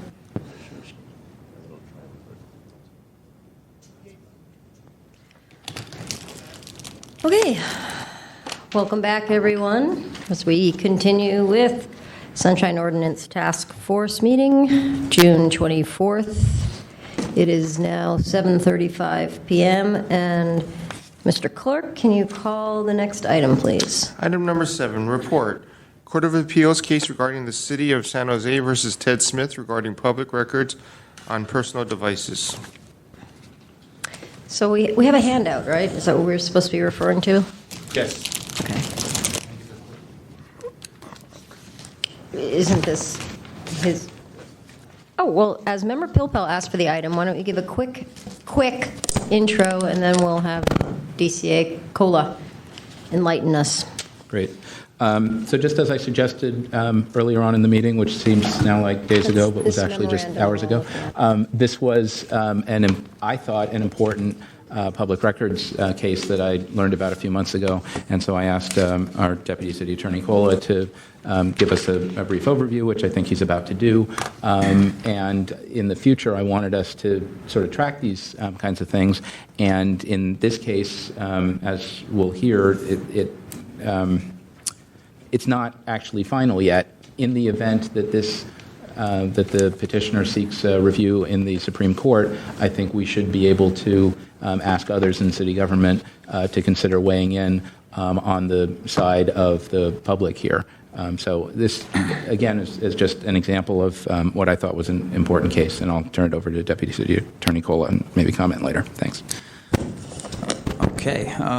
Well, this case came about when a complainant was upset that he thought members of a San Jose City committee during a committee meeting were texting each other back and forth about potentially secret communications. So he filed a request for all voicemails, emails, text messages that were sent and received on private electronic devices like iPhones used by the city's mayor, members of its city council, and all of their staff regarding any city matters. So in response, the city gave over all of the relevant documents from personal devices, but only that were used on city accounts, like, at San Jose.gov email accounts that were on private devices. and the complainant wasn't satisfied with that. He wanted all communications regarding all city matters that were communicated even from private Gmail accounts or through private text message accounts that are paid for by those private employees or by those public employees. Employees or volunteer Employees, commission officials, members, Okay. the mayor, his staff, the city council, and their staff. Okay, but not volunteer commission members donating their time. What about officers and employees of the city? I think as was relevant there. Okay. You see where I'm getting at on this? So this actually went. We filed a complaint in court in Santa Clara, and there were competing motions for summary judgment. So the city argued that individual officials or employees are not included within the definition of a public agency under the CPRA. And that records that are sent and received from those private accounts on private devices are not public records because they're not actually within the control of the city. Smith argued that because the city agencies can only act through their officials and employees, that anything that's sent, received, stored, prepared on those private devices should be considered public records. So the trial court granted summary judgment in favor of Smith. And part of their reasoning was that they thought that it would just be easy for city officials to shield information from public disclosure by just simply storing it on private devices or third-party contractors' devices, things like that. So on appeal, the 6th Appellate District reversed the trial court ruling and stated that the plain language of the definition of public records under CPRA Section 6252 doesn't incorporate individual officials or employees. And they went out on they didn't exactly go on a limb by saying that had legislature intended that to be the definition, then they should have stated so directly in there. So there's a little bit of a hint in there that, there's a hint in there that this should go back to legislation and they should consider changing that if that's what they want to be the law. They didn't say whether or not what way they would rule if it came back in another opinion saying that that's an invasion of privacy, but it does leave open the question as to whether or not that would be legal if legislature decided to make that change. So after that ruling, Smith he asked for a rehearing and that was denied, and to my knowledge, he hasn't filed an appeal to the state Supreme Court, but that's still on the table. It's still something that potentially could happen. So that's where we sit right now. I guess we'll open this up to discussion. Did anyone have anything? You spoke already, so we'll come back to you. Okay, Member Pilpel, go ahead. So a couple of things. I noted that one of the attorneys on here is Carl Olson, who is a former member of this task force and a fine, upstanding citizen in support of Carl Olson. Oh, Carl Olson. He formerly held the attorney seat on this task force. It seems to me that this decision runs counter to case law and practice, and so that was my concern. So first to Deputy City Attorney Cola, do you know how the city is responding to this? Have we changed any of our practices as a result, to your knowledge? To my knowledge, no. Okay. Because my understanding was that the city treated the content of messages to and from city employees and officers rather than the device or the owner. So if someone were to seek information about communications between us or to the mayor or some other city official, even if it was on their private device or private email account, if it was related to city business, the city would attempt to discover that record and provide it if it was subject to disclosure. So that's, the main reason why I was concerned about this is that it really does shift the notion that people can have private communications and not disclose them to the public merely by having it go on a private account or a privately owned device. Anyway, I just thought this was an important case, and I wanted people to know about it. If it is appealed to the Supreme Court, I think the city should get in on the right side of it, and we're not yet there. So this may come back to the task force for further action, but I just think this is important. Oh, I'm sorry, Member Wolf. You know, if you see me, I'm not seeing you, just go, Chair Fisher? I had just raised my hand a second ago. Ms. Fisher? You? Yeah, sorry. I mean, I think this case is definitely important, but what I don't understand is what is the role of this body in terms of ongoing state court cases? Maybe I interpret this differently. I interpreted this is where I saw, as a shot across the bow that, be careful, anything we do on here during a meeting could be subject to disclosure. Am I oversimplifying? Well, also, if similar complaints come before this task force and the facts of the case are analogous to case law that's mentioned, and it's helpful in rendering a decision. Did that muddy thing, did that make it clearer or muddier for you? That helped. Thank you. Okay, Member Washburn, go ahead. As regarding our role, we have in the past, as a body, supported, for example, legislation before state legislation. We've weighed in support of legislation that furthers open government. So we've done that in the past several years. You know, we're in discussion mode. Guys, look at each other. Go ahead and discuss. Would it all be the role? Because there sounds like there's legislation, but the next thing would be that this would go to the state Supreme Court. Would it ever be the role of this body to author or sign an amicus for that case, or is that outside of what we would ever do? I don't really know. Just wait until he's done and then speak. Go ahead. So that's actually what I was anticipating. As I understand it, the task force can't formally weigh in that way. We don't have the power to do so as a body. We can advise other actors in the city and urge them to take those actions. So specifically the mayor, the board of supervisors, the city attorney, who are tasked with taking those kinds of legal actions. I would hope, again, that if we get to that point, that we should say you need to, be on the side of the public here.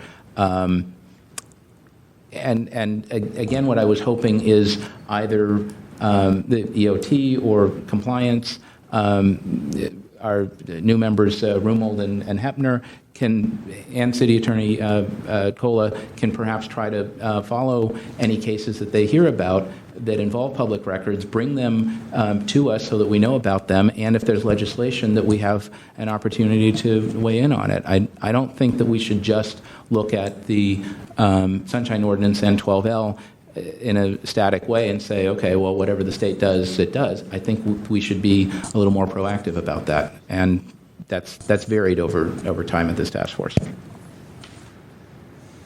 I don't know about us weighing in as a body. I don't know, our authority to represent anyone in court or weighing in on legislation, but we could certainly do it in your individual capacity. If you wanted to be like, I am David Pilpel, a member of the Sunshine Ordinance Task Force. Yeah. Well, but you can, as yourself, you're not representing the views of the task force. You would certainly make that clear, but you can say, I am who I am, and I support this, which is a different thing, a distinguishable thing from saying, the views of the task force are this, or I represent the task force in saying this. Those are completely distinguishable. That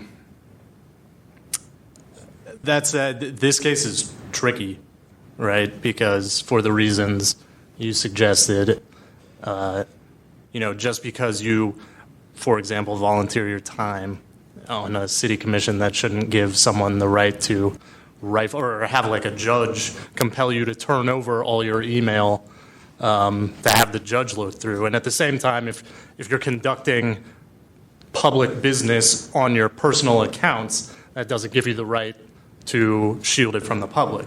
So this case presents a very difficult kind of line to figure out in terms of personal privacy and public access.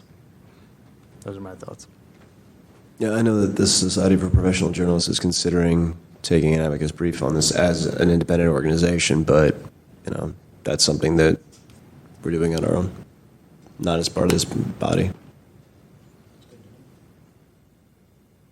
And for the record, in the course of my work as a reporter, I have seen public officials use private communications accounts to circumvent public records requests and to withhold certain information that should be public and would be damaging if it was otherwise included in the city account. So it is very alarming when you see that happen in front of your eyes, when you see an actual case where it's involved in. Yeah, see, I have a problem with. So let's chat some more before we open it up to the public. I'm sure they've got things to say about this. I think there's an additional issue here, which is that while I don't know whether our email as Sunshine Task Force members would be likely to fall under the being requested, but I don't think we have city-issued email addresses in this role, and I imagine the other commissioners are also in that zone. So we don't even have a choice of not circumventing it by using our personal email. So I think that a recommendation for all commissioners and task force members to be given a public entity email address to do the public's business might be a way to at least not force them to use private email. I have consulted with our IT department, and that's it's not a possibility. So what? Victor, the public couldn't hear you. I sorry, have been Mr. told Young. that we are not able to give city email addresses to members of this commission. Well, let me hang on a sec, Member Pilpit. So let me split the hair a little bit more, DCA Cola. I mean, I have, like many people, numerous email accounts. Lou Fisher at blah, blah, blah. Lou Fisher at thisismyprivateemail.com. For Sunshine Ordinance, I have write this down if anybody wants to get in touch with me, Lou Fisher, SOTF, at gmail.com. And that's what I use for 98%, feel free to write to me, of my correspondence. I'd have no problem turning that over, but I don't, because I got nothing to hide there. But I wouldn't want to be giving up this is my Lou Fisher private email account.com. So are we, in a sense, kind of protecting ourselves is the wrong word, but by bifurcating that, by kind of keeping that separate, is that cleaner, for lack of a better word, or? I mean, the opinion in Smith doesn't really. It would be pure speculation because it doesn't really go beyond that. But common sense would. Yeah. Common sense leads me to believe, that would. Yeah, this is why I'm an engineer and not a lawyer. I like things to be binary. It seems to make sense, rationally. If you had a separate private email account that you did all of your Sunshine business on, then I think that would definitely shield your other private email accounts from any access in the event that this somehow gets overturned or a Supreme Court ruling says that private email accounts are accessible. But the are issue, subject to disclosure. like Member Winston said, is were I to be a nefarious person, I could circumvent that by using different email addresses. So, it's just slippery, for lack of a better word. Okay, somebody else's turn to talk. So I just want to say that I actually don't think it really applies to us as a task force because we're not supposed to be having email conversations about task force business. That is correct. Yeah.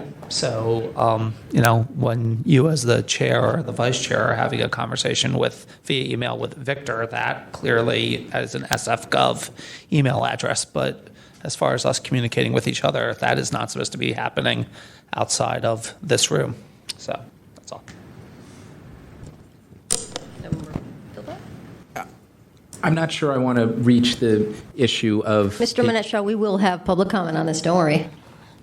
I'm not sure I want to reach the issue of us having SF.gov email addresses. As Victor indicated, the clerk of the board, I guess, has decided that that's not happening right now. I think that's a budget and policy choice. I don't think that there's any legal requirement to do so or bar from doing so.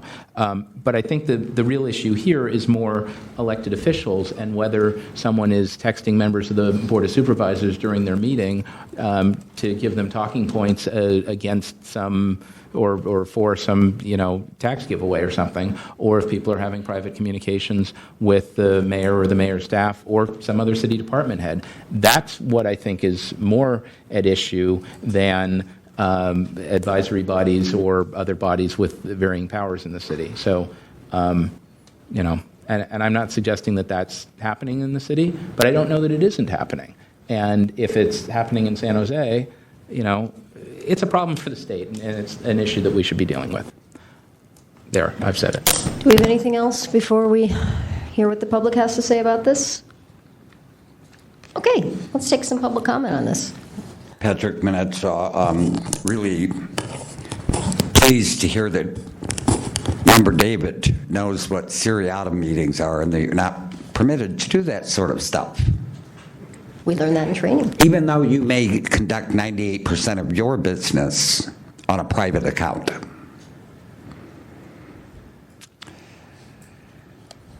I'm the chair. Interestingly, when we put in a public records request involving Bruce Oka's application that was submitted at the last minute, surprisingly, an email surfaced from David Chu regarding Mr. Oka's appointment. And it was addressed by his legislative aide, and I believe responded to, if my memory serves me, from Supervisor Chu's Gmail account. I'm coming back to what I said earlier about my complaint filed with the clerk of the board, holding yourself out as an agent. Representing this body is strictly forbidden, much like seriatim meetings are. You may, as an individual, have First Amendment rights to go off to Sacramento to a hearing at the legislature on pending legislation, but you're not allowed to do that as a body. You can't develop recommendations from this body to them. You may have First Amendment rights to go speak, but I'm not sure the electorate intended for you to not hear their sunshine complaints while you're developing a legislative agenda. That's not your role, Member Pilpel. Your role is to adjudicate sunshine complaints.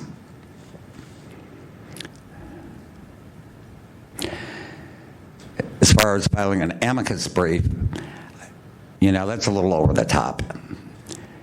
And you guys can advocate as private citizens, but I'd be really careful using your membership on this body while you're speaking as a private citizen.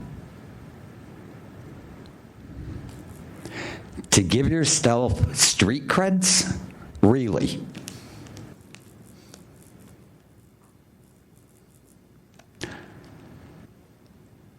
I'm going to repeat this. You have a backlog of 61 cases because Mr. Piccirillo was wrong. You need to catch up on them, and you need to start scheduling 2 meetings a month to catch up on those cases, not develop legislative agendas.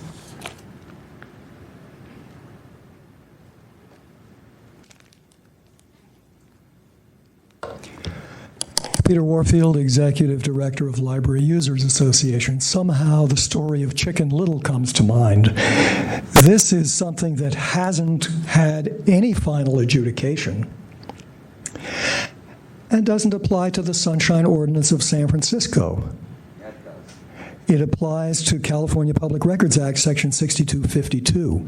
And I haven't heard any claim that our Sunshine Ordinance is being affected in its interpretation by this.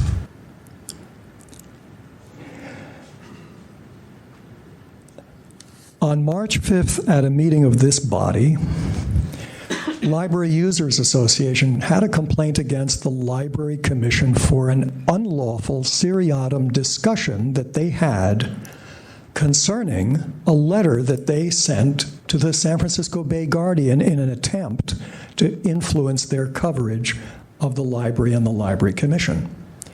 We won that on a unanimous vote, 6-0. How did the evidence develop? It's a bit of a longer story than I have for right here, but the simple point is that the library drafted a letter, the public relations person, and then there was a solicitation for the members to send their opinions, and everybody sent to everybody else copies, so that there was a record at the library about an unlawful seriatim discussion of a letter. And this task force rightly found a violation. Actually, the Library Commission representative confessed.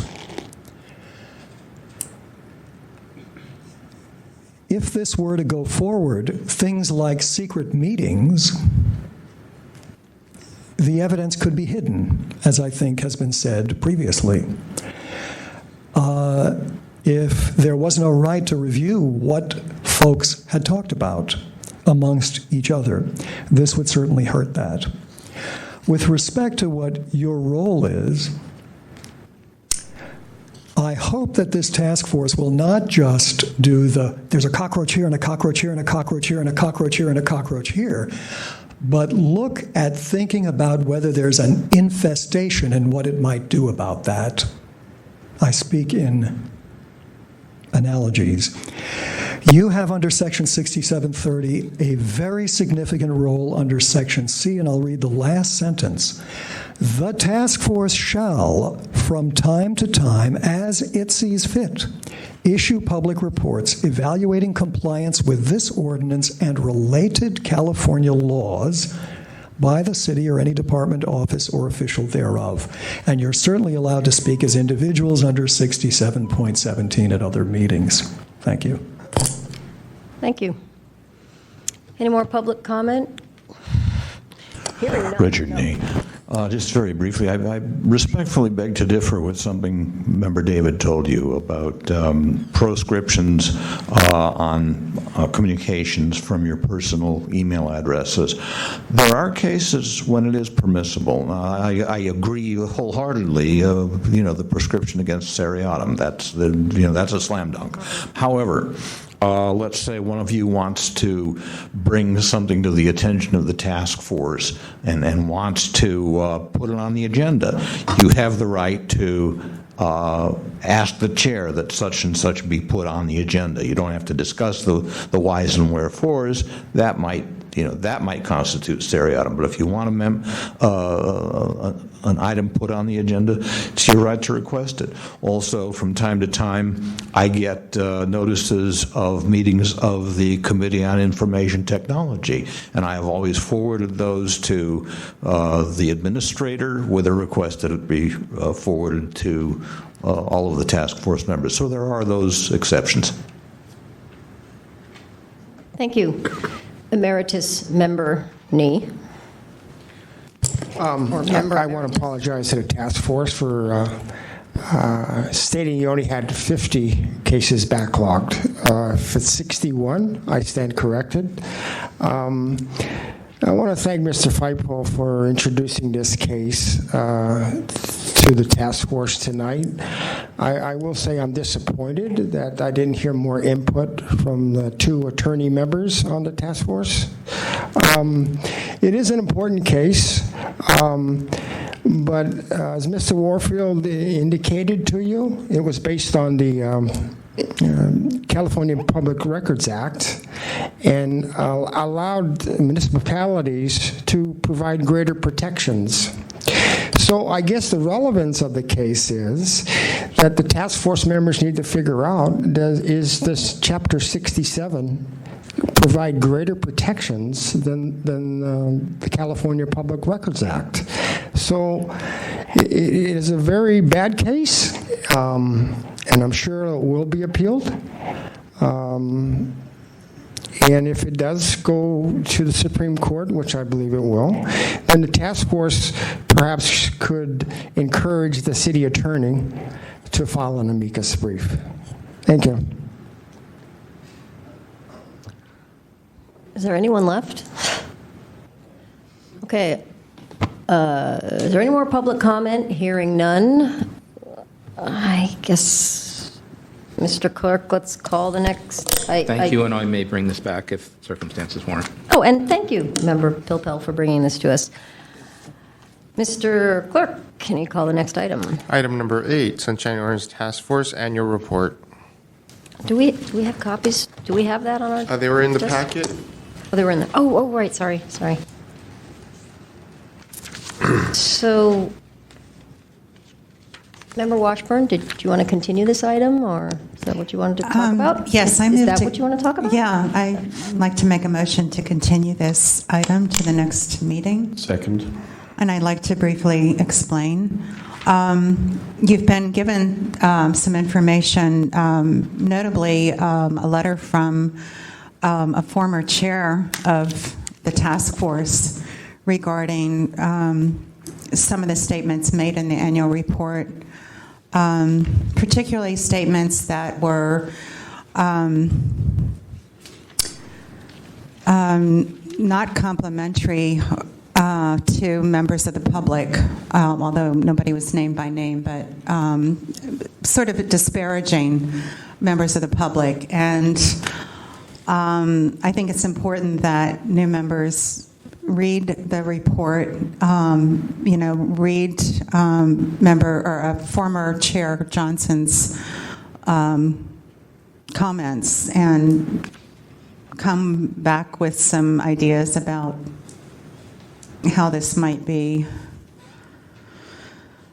put forward in a matter that faithfully reports what we've been doing and some of our challenges and has a tone that is neutral, other than advocating for resources that we need and reporting what we've been doing, and with some constructive comments.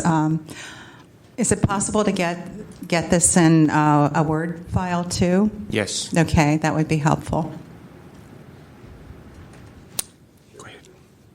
Oh, I'm sorry. Yes.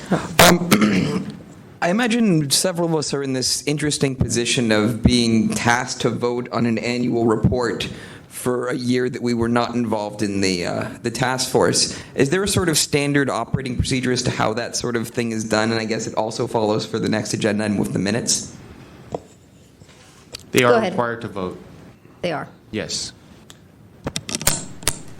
Hold on. Let's let Member David. You can answer. I have a Go different ahead. comment to make altogether. Yeah. I was just going to say the general rule is that members vote on all matters before them unless there's a prior vote to recuse a member on an item, and if they express a reason why and there's a vote and there's a process to do that. But absent that or a conflict of interest, one votes on any question presented.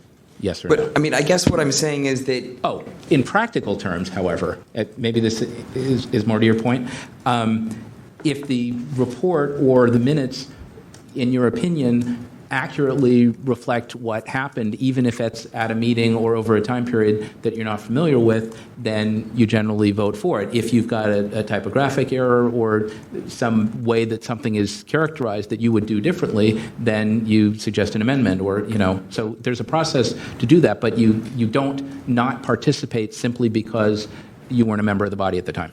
But I mean, for example, with the minutes, I guess I'm slightly out of order here, but we're voting on the minutes being accurate. If we weren't in attending the meeting, I don't really understand how we can acknowledge we vote on minutes that we know nothing about.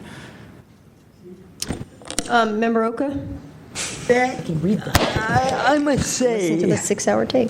this was a problem for me when I first joined this task force, and I was asked to vote on minutes and bylaws that I had nothing to do with, and I was not here when they were drafted, and I don't see how we can be asked to vote on something that we were not a part of. So I agree with the last We speaker. have a quorum. Member David? Yeah. So Thank you, Member Walker. I have no problem with the motion to what's it called?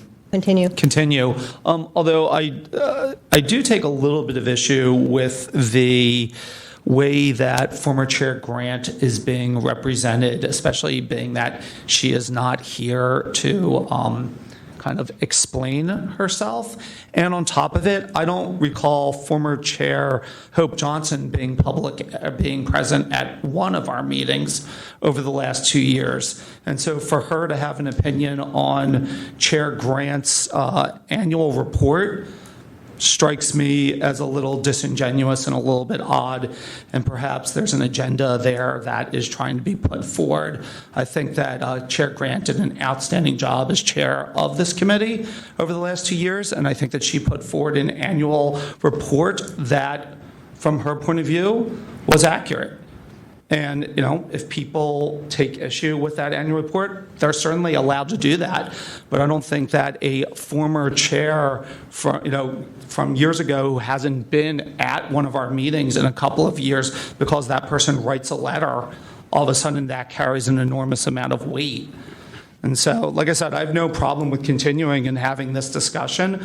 But, it's very, very easy to attack someone's character when they're not present to defend themselves. And so I just think that as a task force, we should stick to the issue at hand of the accuracy of the minutes. And that's pretty much it. Annual report, excuse me, the accuracy of the annual report. Madam And Chair? That's my point, yeah. Yeah, go ahead. I just add, I also would like to, obviously, since I seconded, to continue this.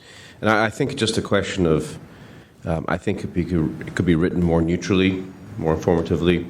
I disagree with Member David. I think Ms. Johnson wrote a very cogent and well-reasoned letter here, and she's referring to her own experiences as a chairman and saying, in my view, and in my experience, she's not, denigrating in any way former Chair Grant's experiences. So I appreciate you jumping to the defense of our former chair, but I think this is pretty well reasoned, and I think it's a good, catch for us to acknowledge this. I'm happy to work with whoever drafted this to, do that if we need help in the editing department.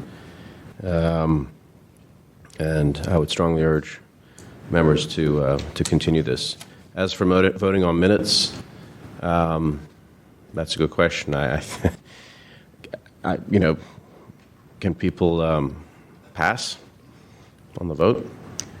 Well, yeah. Can we call the next item if you would like, if you want to talk about, we should not be discussing the minutes. Yeah, we that don't get want, into it. let's finish this item, but hold that thought for the next one. I'm sort of in this catch-22 where, if, 8 people recuse themselves, then we have no quorum, and then nothing gets voted on. So, Member Pilpel. There are other ways to deal with that. Well, it's like playing hockey. You can't have more than 2 guys in the box at once, Go ahead. Hopefully I won't have to explain the rule of necessity tonight. But anyway, on the annual report, I have no problem with the motion to continue. I think that it does require a little more editing. I found a few typos myself. I would suggest that either individuals contact Victor with typos or wordsmithing, or that we have some different process for one or a couple of individuals on their own to do an edit of the thing, because otherwise I think we'll be back to this either next week or in a month and not yet have a draft that's ready to adopt. And I think it's important for us to adopt an annual report this year covering the last 2 years, because we didn't do one for 2012-13, and we are behind, and we need to get this passed, one or the other. Member Washburn. Well, since I made the motion, I'd be happy to do an edit to make it sound more neutral, I think, and to make sure that the constructive suggestions are, preserved and put forward. I would second that. Was that a? Well, and I was going to suggest that maybe Member Hyland we could work together on this, since we were both around. You have the most recent that Yes. Kit and I sent you, so yeah, whoever wants I'll to send you the get version, engaged. a Word version of what is in today's packet. Make sure, the most recent, not the. Is it unrealistic to think this is going to be back here next week? And so are we instead putting this off to not our next meeting, but our second meeting? I think I can get it done. I would need it by When would you end of need it business done? on Thursday. Business on Thursday. Yeah, I can do it. Okay, all right. Because it has to be part of the packet and all that. Right. Yeah. Yeah. Okay, that's cool. So our next meeting is July 2nd, right? Most likely. That's a good point. We're not postponing it. There's been no. Always do. I'm just speaking to my task force members here. It's a good point, but I think it's You know, far enough away. let's save that for the The end end of of the the- announcements. Yeah, yeah. well, I'll get to that then. I had that on the list as not postponing. Regardless, it's for the next meeting, whatever that may be. Public comment Okay, on so the motion? we'll take public comment on the motion to continue the annual report. Okay, so I find 3 minutes. Mr. David totally disingenuous himself. Kit Grant's report is not an annual report, it's a hit piece. Compare her 8 pages to Hope Johnson's 24-page document. They're completely different tone of voice. One is a hit piece, and one is an annual report. And Ms. Grant's report is filled with inaccuracies that must be corrected. For one thing, this body, contrary to David Pilvel's testimony, I'm sorry, Todd David's testimony, that he had, at the Rules Committee on May 15th, that he had been missing lots and lots of special meetings. And, I'm sorry, regular meetings. It's not true. You attended all of the regular meetings. And in fact, if you look at the list of regular meetings that's in this report on my website, you'll see Mr. David's absences and the fact that this body met once. In December 2012, having a full task force meeting twice in a single month. Subcommittee meetings don't count as meetings, because you've always had subcommittee meetings. If you are going to clear up that 61 case backlog, you have to start meeting twice a month. You have to correct the misinformation in Ms. Grant's report. And I recommend that you put on your next agenda election of officers and hold that election so that the new chair can be involved in rewriting this report, which must be rewritten. Ms. Grant claimed there was only a handful of complainants that slammed a handful of departments. Wrong on both counts. 59 departments, read it, were brought before this Sunshine Task Force. They represented, 29 of those cases were against the legislative and the executive branches, not against city departments.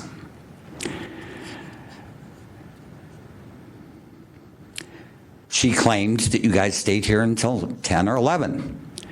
In 35% of your meetings, you were out the door by 10 minutes to 8. You were out the door 60%. Were adjourned by 9 o'clock. There's all sorts of misinformation in that report that has got to be corrected.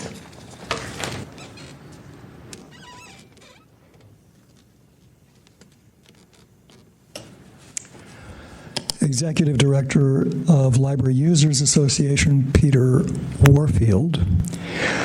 We sent you a letter, which I understand you have before you. And as the previous speaker mentioned, although we would say it differently, the annual report is essentially a smear on the public. We said in our letter, highly prejudicial. It omits a great deal, but let me, before going into what our letter says, say this.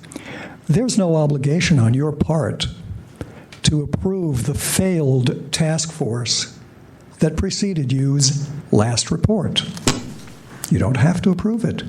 If it's bad and you don't want to rewrite it, they couldn't put out a report for 2 years. You're not obligated to clean up their dirt. So just don't approve it. With respect to how you might judge whether minutes are accurate or meetings or anything else, the task force does have recordings of the meetings. If you wish, you certainly can listen. They're online, but you don't have to either. If you want a simple way around it, there's no, guard who's going to come and search for you if you're in another part of the building when the vote takes place. This is what we wrote in our letter to you today. The annual report drafted by former Chair Kit Grant is highly prejudicial against the public. For example, it appears to fault so-called frequent filers for something that has no legal basis, while ignoring the possibility that their frequent filing was necessary because of frequent city violations. In this connection, the draft annual report notes numbers of complaints filed and pending, etc., but appears to omit completely any mention of the number of complaints in which one or more violations were found. We note that the Compliance and Amendments Committee's draft report, which is attached separately as a part of that, provides informative detail about complaints dealt with, including the information that 11 of 19 orders of determination were not complied with, even after the time gap between full Sunshine Task Force meeting and the Compliance and Amendments Committee meeting. In addition, the draft annual report makes a range of recommendations about combining complaints, mediation, and the like for which there is no legal basis in the law and which, in our opinion, would disfavor complainants and the public by making city violations less public, mediation, and, quote, cheaper by the dozen, unquote, combining. There are many policy recommendations in this that were never discussed at the task force and have no business in this report unless you fully agree and decide that that's what you should say. Thank you.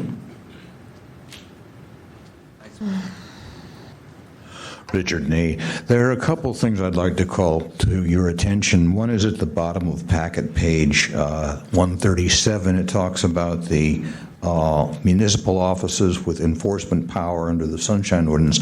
I would take out the words municipal offices and substitute entities, because the entities with enforcement power also include the Board of Supervisors and the California Attorney General. There are reasons that none of them has chosen to enforce any of the matters that we've sent them. I don't think I have enough time to go through all of them. Perhaps I'll send you a little memo on it, but suffice it to say it's an ongoing problem. On page 146, packet page 146, the report of the Education, Outreach, and Training Committee I find very incomplete. It talks about hearings and areas of discussion. It does not mention what, if any, conclusions or resolutions came of those discussions. It talks about none of the specific cases with which the Education, Outreach, and Training Committee dealt. I would say that part of the report needs an awful lot of work. Thank you, Mr. Nee. So that quote or that item you referred to, I can wait. I'm sorry? We're still on your 3 minutes. That's a direct quote. It's section, the municipal office. That's a quote right from the 67.30C. Oh, okay. Well, okay, but I would still somehow remove the quote mark or something, because it is also possible for the matters to be referred to the Board of Supervisors, which is municipal. The DA is not, by the way. The DA is county, but also the Board of Supervisors and the California Attorney General. Okay. More public comment? Mr. Piccirillo? Thank you for waiting. Thank you, Madam Chair. I don't know what your process was to circulate the annual report, if this was a work product solely of the Chair Grant, or was it discussed amongst all active members at the time? But it does not seem sunshine friendly in my reading of it. Most of the time I'm against continuing things for the reasons I've been talking about for the last 3 hours in terms of the backlog of your cases. There's got to be finality in determining cases as well as other matters on your agenda. And I am a little troubled by the letter by former Chair Johnson. That should be the impediment of approving or not approving the annual report.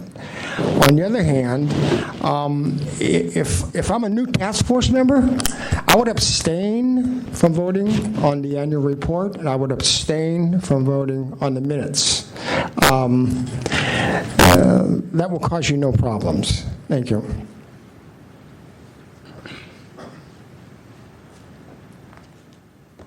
Dr. Kerr.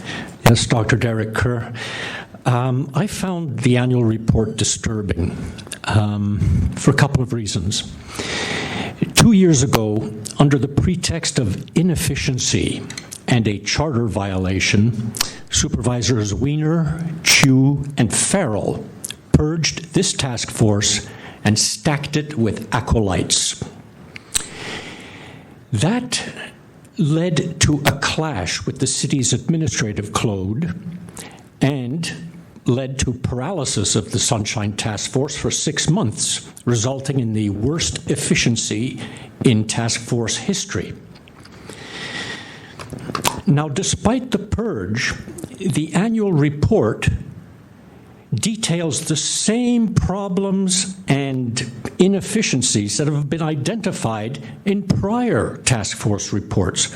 In other words, the purge didn't do anything to fix inefficiencies.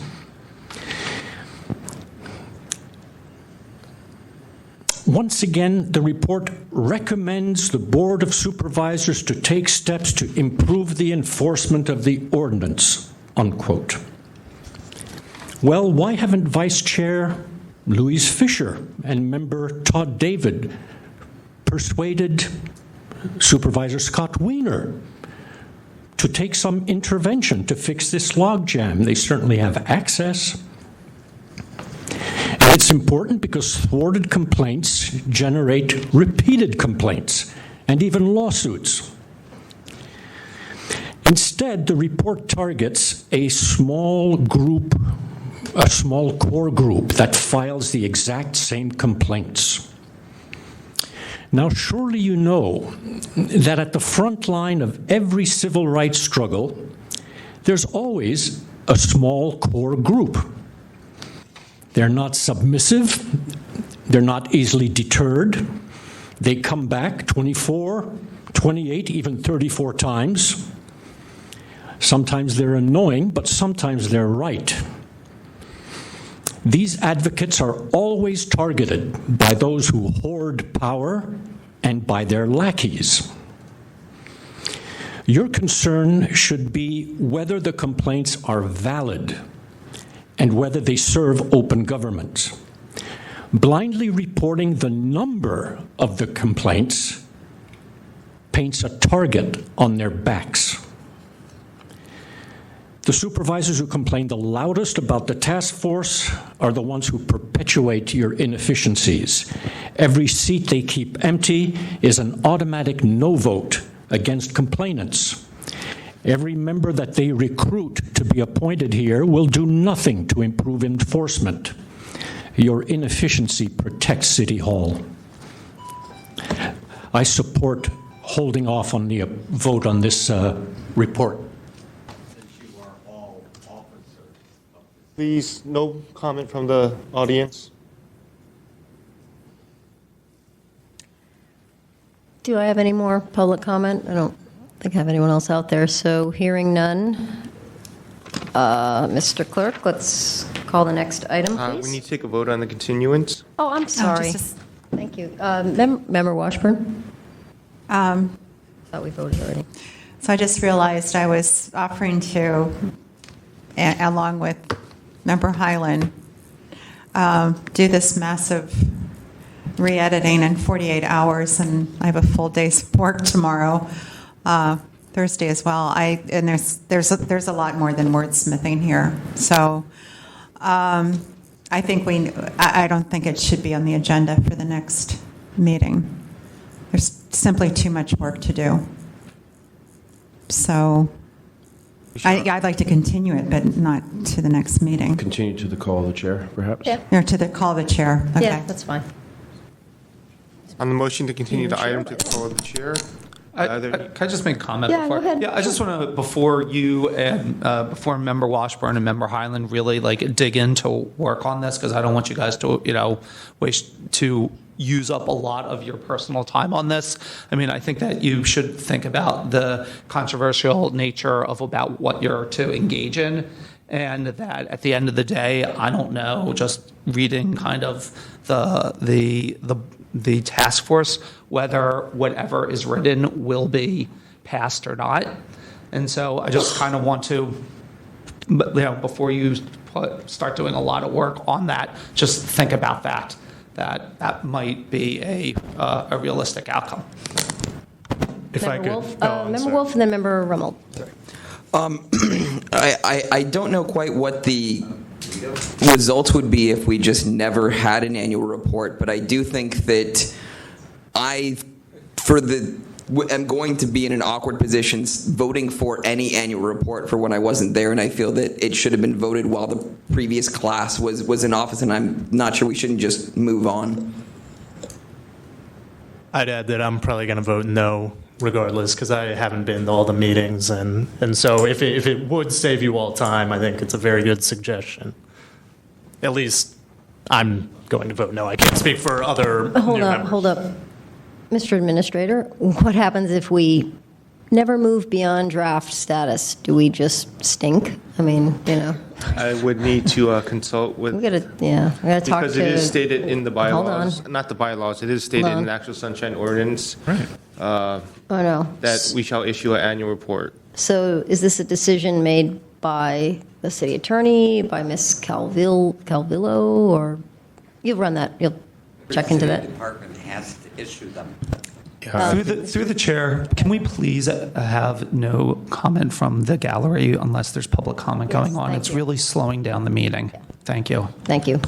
Through the chair, I think if the clerk could find out, I would hate to give any other body ammunition to shut us down because we didn't have an annual report. Yeah, I'm feeling the same way. Why don't we I'll give you a second. Why don't we let Mr. Young find out what the issue is with that? I mean, it's a procedural motion to pass it, so we would only need a majority, right? No, it's quorum? Substantive. Very substantive. All right. Member Pilpul, you had something to say? I think if we do continue it to the call of the chair, we could certainly have Victor report next week on what he finds. On what he finds from others about our requirements.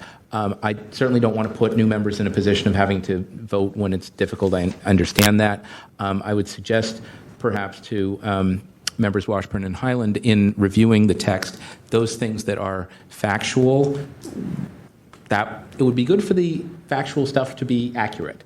The other things that are recommendations or things to consider perhaps could be characterized as such, that there are these things and the body could consider doing things differently, or the supervisors could whatever. So if the factual statements are separated from the opinions more clearly, that might help and allow people to vote irrespective of whether they were there. Otherwise, we're down to the 6 members who continue, who could vote to pass. We'll see when we get there. So that's just some thoughts, and I'm done, and we should move on. If we have no more discussion on this, we have a motion in front of us, correct? On motion to continue the call of the chair. Do we have any objection? Can we? Being no objection, the motion is passed. Okay. We already public commented the heck out of that. Item number 9, approval of minutes from the June 4, 2014 minutes. That's in our packet, right? I've provided some non-substantive edits to Victor, and I would so move to adopt the minutes.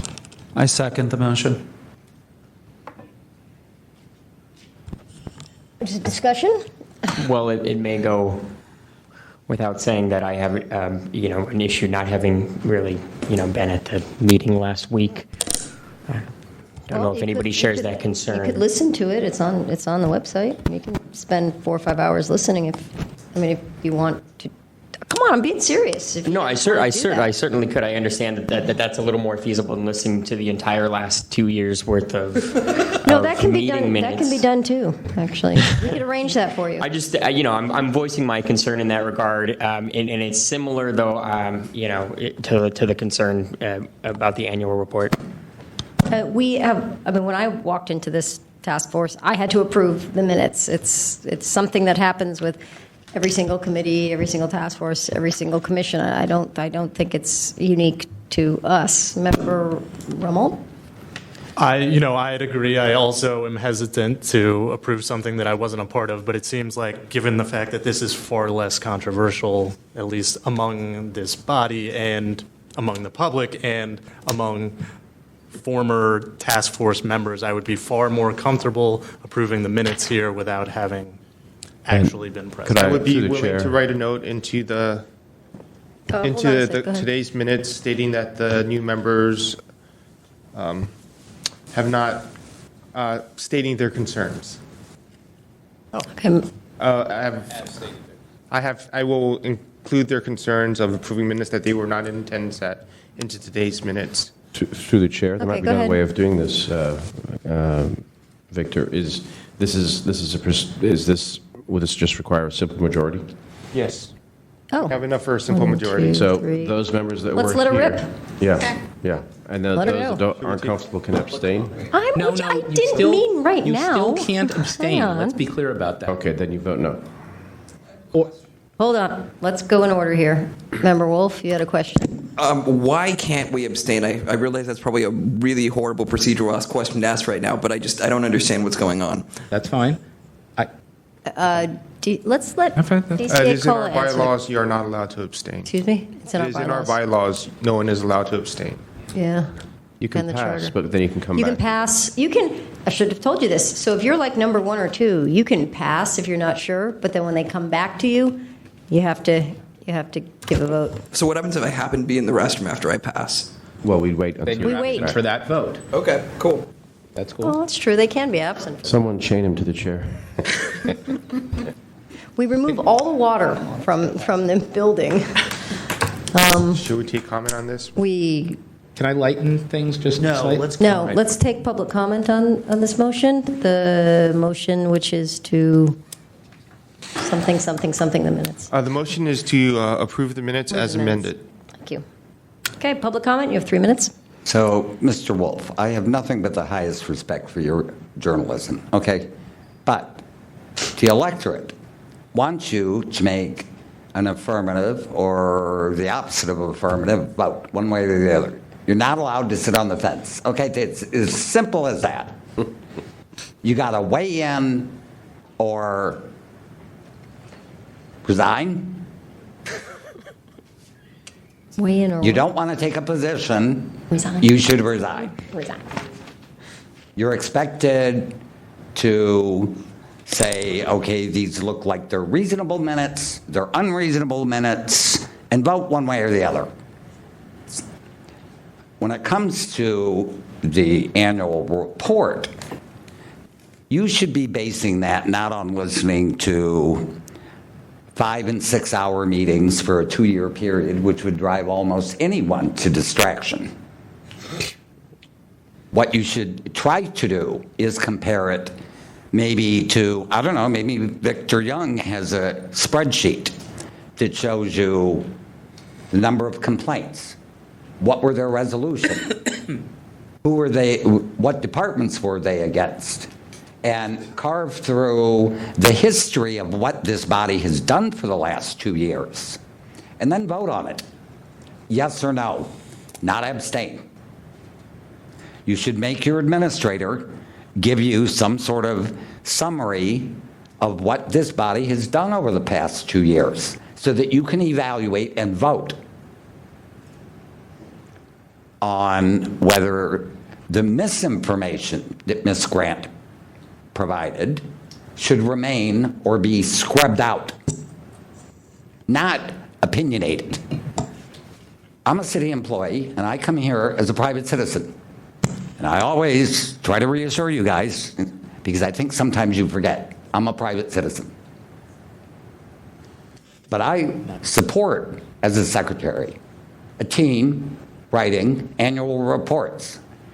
And the garbage in Ms. Grant's report would never survive in any other city department. You don't go slamming the very constituency that you're here to protect. It's just not done, Mr. David. Maybe done at EdMatch, but it's not done in city government.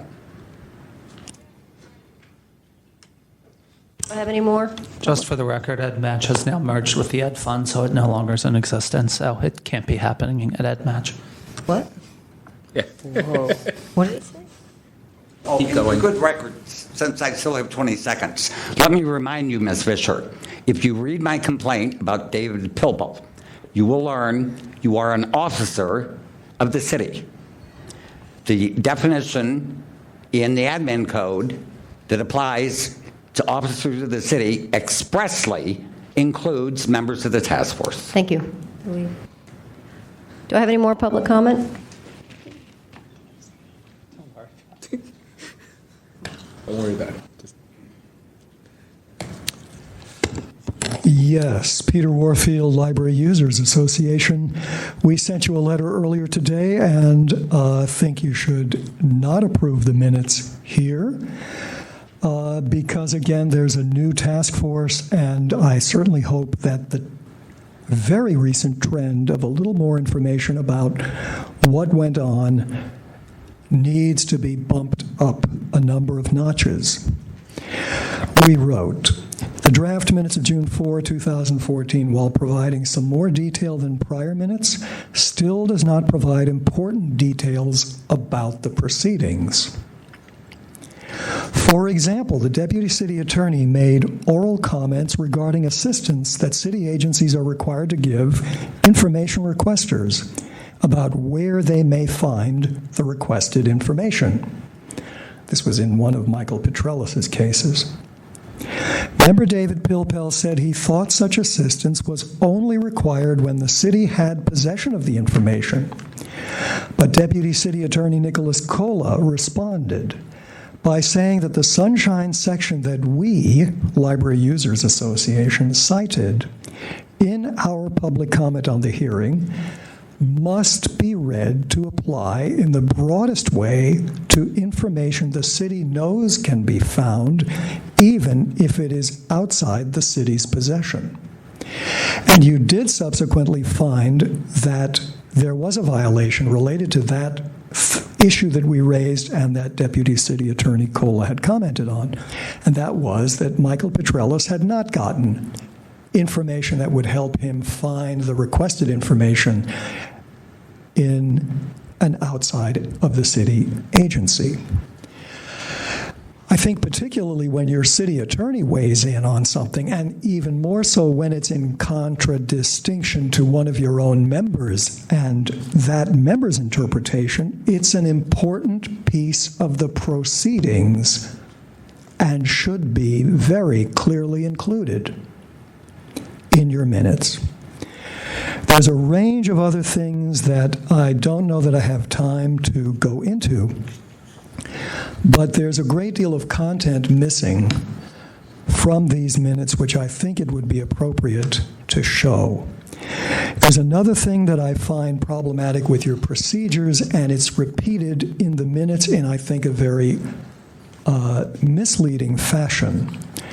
And that is where you have a complaint by somebody, your format says folks who bring information and so on. So, for example, number 7, number 6, there were no speakers in support of the respondent. There were no speakers in support of the complainant. But on many of the issues, there was public comment in support of one or the other, and that should be absolutely clear and not misleadingly stated as it is. Thank you. Okay. I'll be quick. Minutes are important for the task force because these proceedings aren't televised.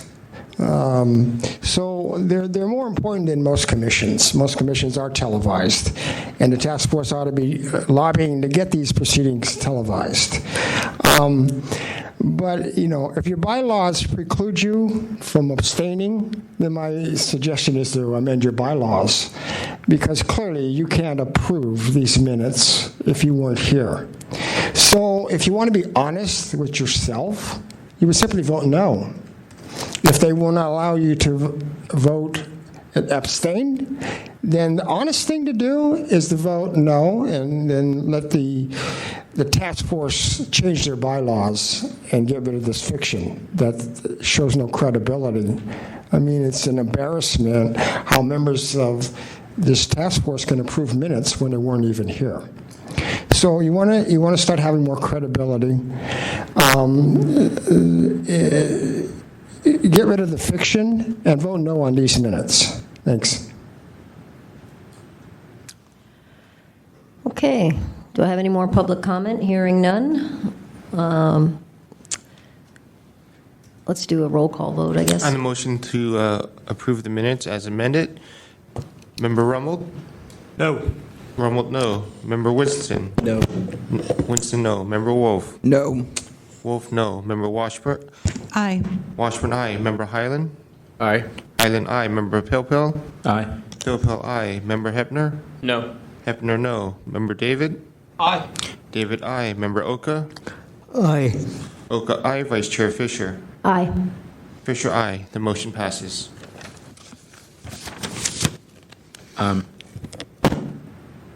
What? All right.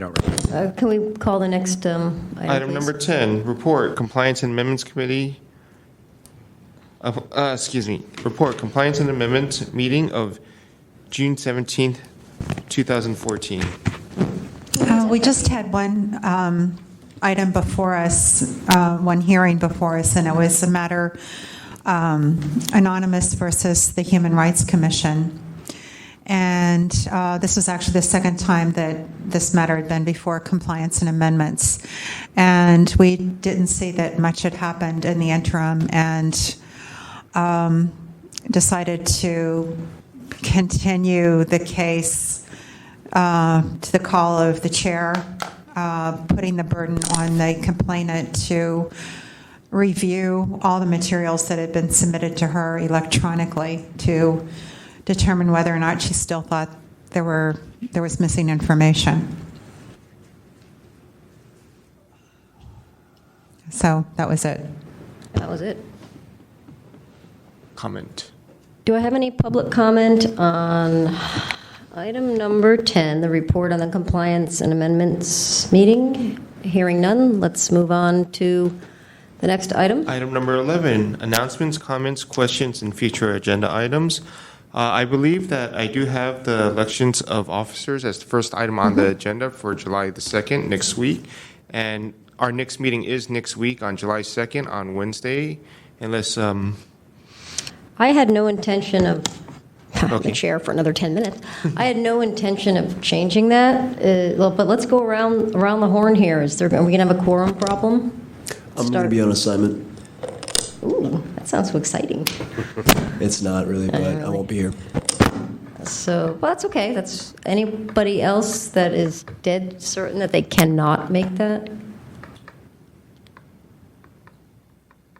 Okay, so I mean, it looks like we're okay. And do you want to instruct everybody that if they can't make a meeting, I do put that into the emails. Okay, so you put that in the email, so you know to contact Victor, and things happen.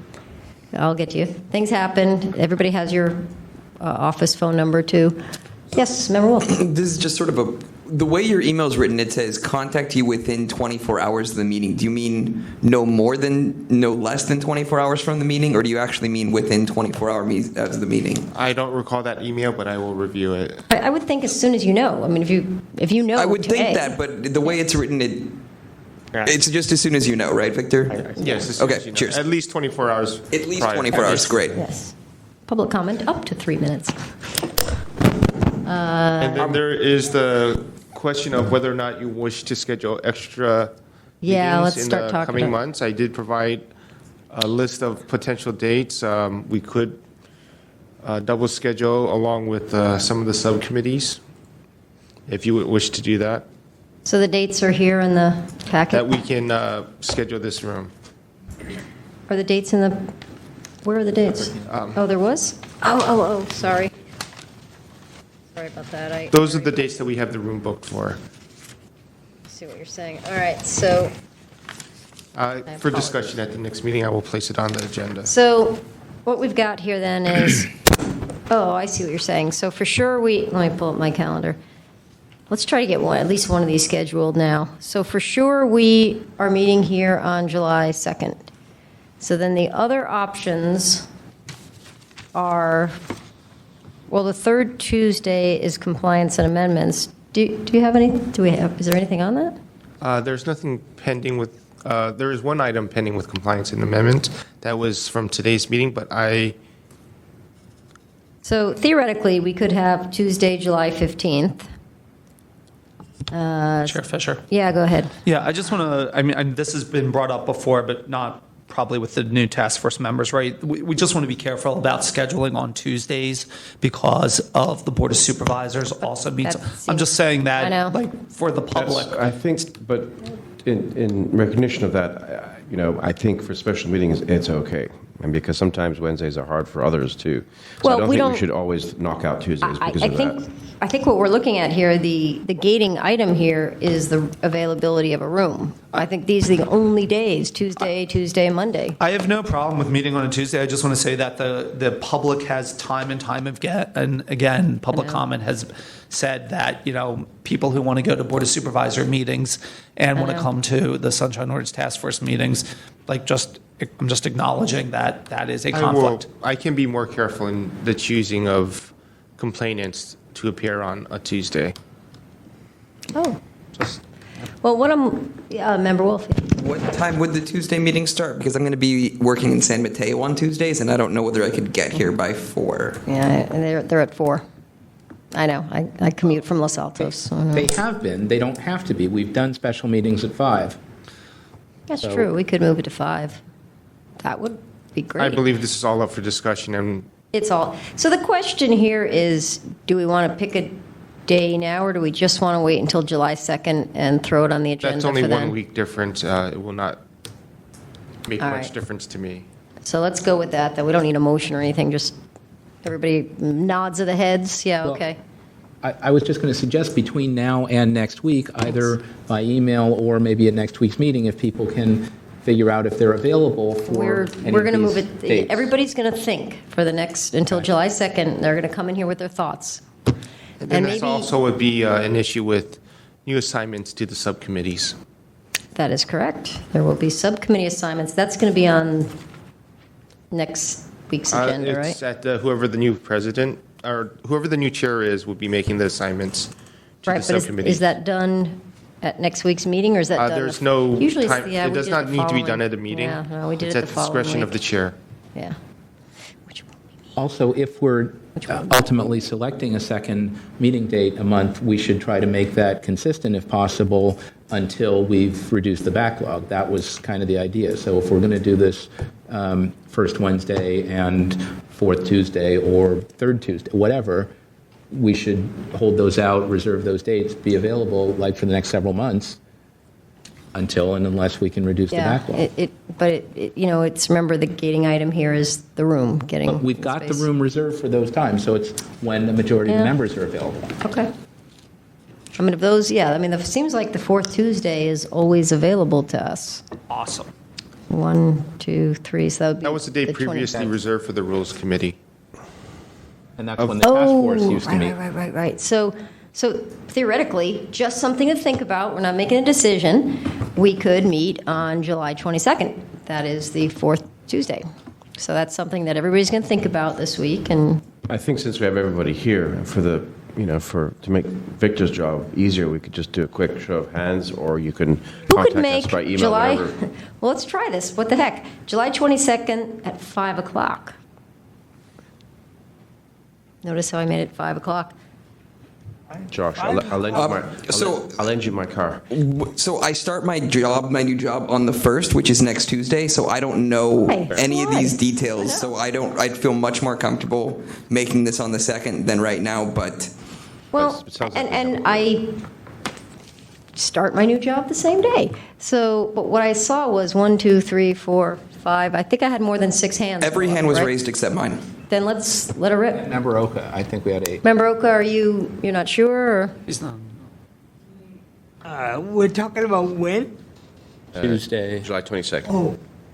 Tuesday, 5 o'clock. The time for me is, the later we start, the worse it is for me. The later is worse? Yeah. Because I'm the one that raised the issue of the lateness when we leave meetings, because during the first 2 or 3 meetings, we did leave City Hall at 10 o'clock, 10:30. And there's no reason for that. And the other thing that I have a complaint about is you guys can go to the restroom in the room. Right. I can't. Yeah, no, I understand. There's something wrong with that. Yeah. There is. No, I know. We have to. 10 minutes does that.